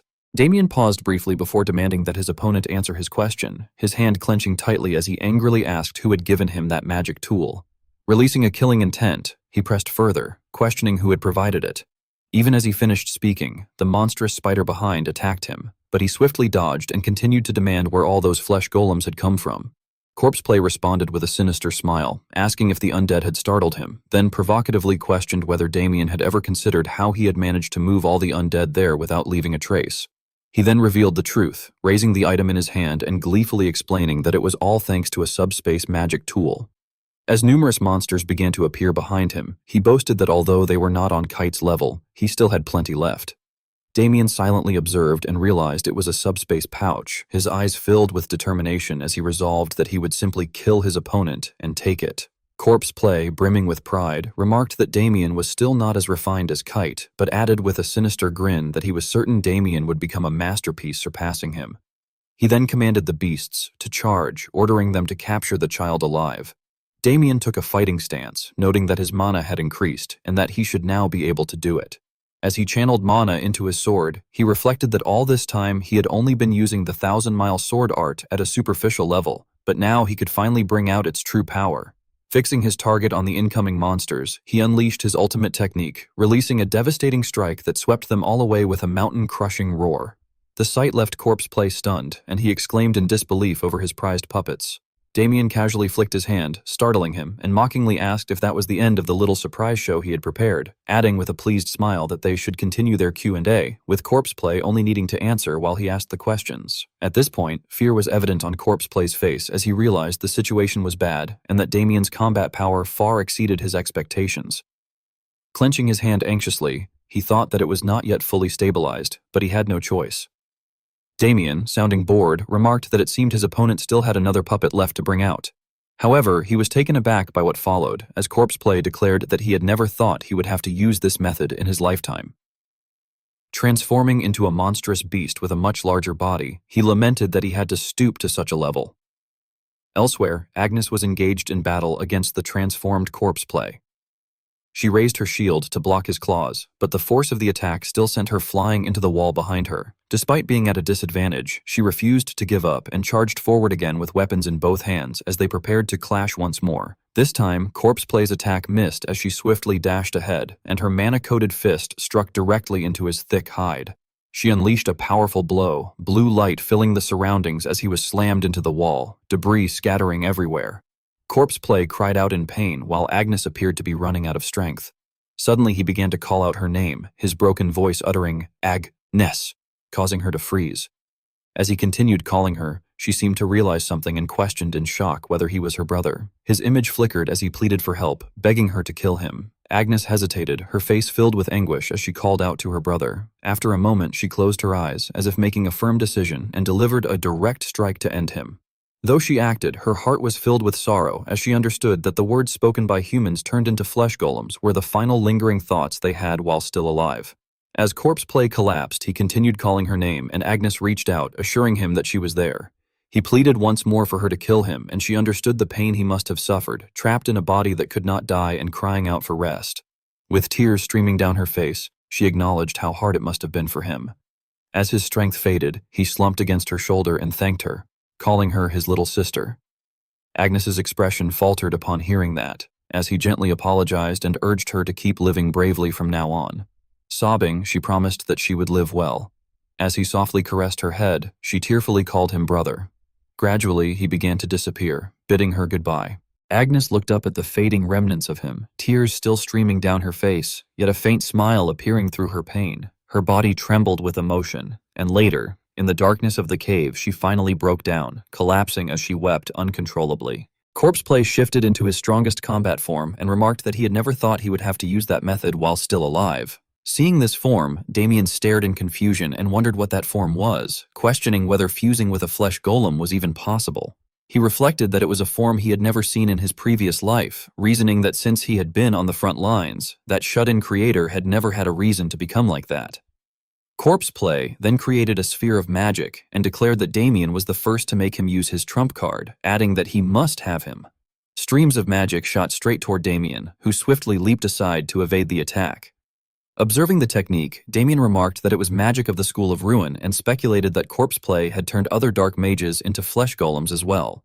Corpseplay closed in, his hoof striking down with immense force and creating a cloud of dust upon impact. His grin slowly turned into confusion as Damien emerged through the smoke, gripping a sharp blade and charging forward. Damien slashed across Corpse Play's shoulder, severing his arm, but it quickly regenerated. Surprised, Damien questioned whether the Frenzy School was mixed in as well. Corpse Play launched another attack to widen the distance, knocking Damien backward, then gathered power in his hand and declared that struggling was useless and that Damien should quietly become material to be offered to him. Gritting his teeth, Damien placed his hand on the blade as Corpse Play unleashed a massive surge of magic. Laughing maniacally, Corpse Play boasted and asked how it was, claiming it was amazing and that Damien could not handle it, declaring himself the culmination of dark magic and a true masterpiece. Clenching his fist, Damien activated his glowing bracelet and remarked that those Euron fools believed their dark magic was the best despite not even understanding the basics. A tremendous surge of power enveloped his body. Stunned, Corpse Play stammered in shock, recognizing it as dark mana and questioning how someone in the Order's subjugation force could be using it, demanding to know who Damien was. Damien formed a magic circle and stated that he would show him what real dark magic was. Corpse Play stared at the formation in disbelief, admitting he had never seen such dark magic before and that he could feel ominous energy throughout his body. Sweating and gritting his teeth, he panicked and unleashed another attack, shouting that it was dangerous and insisting that, whatever it was, it had to be high-tier dark magic and that they had to kill Damien before he finished the incantation. However, his attack was blocked by an invisible barrier. Alarmed, Corpse Play exclaimed that the dark mana was dispersing and questioned whether Damien also possessed something like his artifact, before rejecting the idea and demanding to know what he really was. Meanwhile, Damien continued chanting as countless chains emerged from the magic circle, shooting out and binding Corpse Play's body. Forcing a strained smile, Corpse Play dismissed it as merely binding chains, claiming he could easily break free, but internally realized in shock that his body would not move at all. As Damien slowly approached, he stated that not only his body, but also his mana could not be used. Trembling, Corpse Play demanded to know who Damien was to wield such dark magic.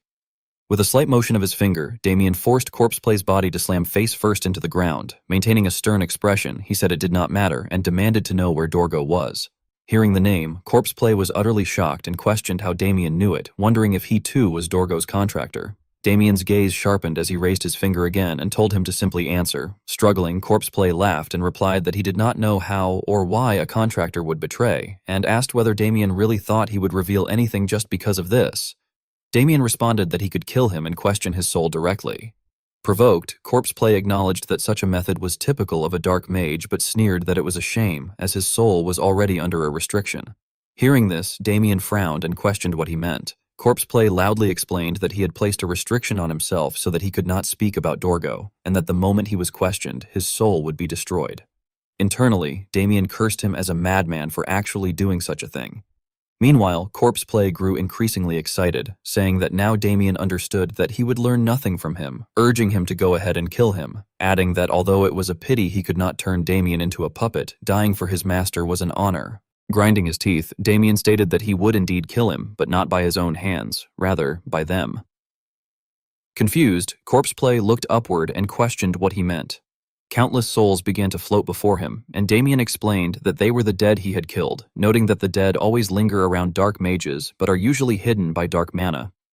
He added that with all of Corpse Play's mana sealed by his technique, he would now be able to see them, and reminded him that he already knew of this, the most painful execution spell among dark mages, where one's soul is devoured by vengeful spirits. Terrified, Corpse Play trembled violently and begged him to stop, saying the technique was too much. Desperately, he pleaded to be killed instead. However, Damien remained cold and stated that the pain of being torn apart by spirits was said to be dozens of times worse than being burned alive, telling him to experience it fully. As the spirits opened their mouths, Damien declared that it was the resentment of thousands of the dead. The spirits began devouring Corpse Play's body, and he screamed in agony. Elsewhere, in a room filled with piles of human bones and shrouded in darkness, a figure sat within a magic circle. With eyes as red as fresh blood, that person silently stared into the void. Damien coldly stated that he wanted him to feel it all. As he spoke, a set of sharp teeth appeared from nowhere, causing Corpse Play's pupils to constrict. He described how the resentment of thousands of the dead overwhelmed Corpse Play as countless vengeful spirits surrounded and tore at him. Even as Corpse Play gradually lost consciousness, tears continued to stream down his face. Damien then approached slowly and, with a single strike, severed his head from his body. He noted that the spirits were dissatisfied with his action as they began to complain, yet he paid them no attention and impatiently questioned how much longer he had to wait. He added that he needed to make it look like he had killed the church members and declared that he did not care and would achieve ascension immediately. Raising his bracelet, he explained that the paladins would return soon and that before that happened, he needed to erase all traces of dark mana usage as he gradually sealed the power back into it. Smiling cunningly as if plotting something, he added that he would finish farming as well. After cleaning up outside, he slowly entered the room, observing its damp and musty air, the skulls scattered across the floor, and the human corpses hanging by iron chains. Glancing at the spirits following him, he remarked that it must be that man's research room. He wondered why the spirits had not achieved ascension and why they were merely following him, adding that if his memory served him right, the mirror in the center of the room had been connected to Dorgo as a magical tool. As he reached out to touch it, he considered that if communication with that man was possible, he might be able to estimate Dorgo's location. However, after making contact and sensing no response, he concluded that communication had likely been cut off for a long time and questioned why. He reasoned that Dorgo had valued that man enough to raise him to a general and was not the type to abandon him easily. Recalling their previous battle, he wondered whether, unlike before, Dorgo had cut off the tail, and questioned if it was because he had taken down Yulin too early. Frustrated, Damien destroyed the mirror and cursed that meticulous bastard. Yet, he soon discovered something behind it, a hidden door. Finding it suspicious, he decided to investigate and carefully pushed it open, wondering whether there might be another mana storage bracelet inside. Upon entering, he noticed something on the wall and realized it was a map. As he reached out, he decided to take it for the time being. Suddenly, he sensed glowing eyes staring at him in the darkness, and a figure lunged at him. Reacting instantly, he struck the attacker away with a single punch. Looking at the half-human, half-beast creature before him, he expressed surprise that it could still move even after its creator had died. Observing its ability to regenerate from the wound he had just inflicted, he noted that it possessed regenerative abilities and speculated that this might be why it had no stitching scars. Examining it with curiosity, he remarked on the creature's self-awareness, noting that it could even form a magic circle on its own. He concluded that the obsessions of the dead had likely intertwined to form a single consciousness, though it did not seem to have been their intention given that it had been confined in such a way. Despite finding it interesting, Damien maintained that the undead were still the undead and declared that he would help it achieve ascension. However, he suddenly froze in shock upon seeing two spirits protecting the creature and demanded to know what they were doing. One of the spirits pleaded with him, addressing him as Sir Knight and explaining that the child had been born hating the dark mage who created it. The spirit begged him to take the child and help it deal with dark mages, insisting that the child's abilities would surely be useful to him. Regaining his composure, Damien cautiously pointed his sword at them and asked whether they were related to her, though his tone was not threatening. He then asked for her name, and the spirit replied that it was Mia. In that moment, two flashes of light cut through the air and severed the chain around Mia's neck. Still unwilling to fully trust her, Damien set a condition, stating that if she attacked humans or failed to demonstrate her usefulness, he would kill her with his own hands. Overjoyed at being freed, Mia and the two spirits paid little attention to his warning. Damien then asked if there were no complaints and, turning away, led them outside, stating that he was done farming there and suggesting that they head back out. Dionisio and Gamal were said to have been leading reinforcements to assist Damien. When they finally encountered him, Gamal reportedly stood there stunned, staring wide-eyed at the sight of Damien holding a severed head in his hand. It was later recounted that when Gamal and Dionisio returned with reinforcements, they had run into Damien along with Agnes and the corpse puppeteer's head. Although they were somewhat shocked, they did not question him much, and it was said that despite their surprise at how he had killed the enemy without a single scratch, Damien managed to avoid excessive interrogation. Damien was also reported to have received news that the traitor Sanus had been safely transported to the church's trial court, and that his comrade Margarda, who had suffered severe injuries, had recovered safely. Everything was described as having gone smoothly, and it was noted that the church's core combat forces, which had been completely annihilated in his previous life, had survived this time. A few days later, the reinforcements began packing up to leave, and Damien prepared to depart with them. Before leaving, he expressed his gratitude to Agnes, stating that he owed her greatly. Agnes, noticing that he was about to leave, asked if he was departing already and offered to escort him by carriage. However, Damien politely declined, explaining that he had somewhere he needed to go and intended to head there immediately. Agnes, sounding curious, asked whether he was not returning home.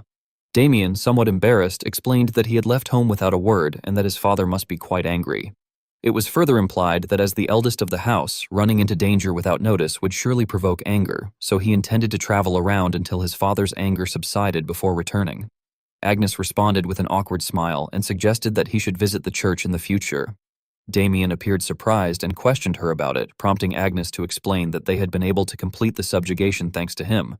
She added that he had also helped with Dame Sanus, and that the reward for his contributions was so significant that the main headquarters wished to bestow it upon him directly.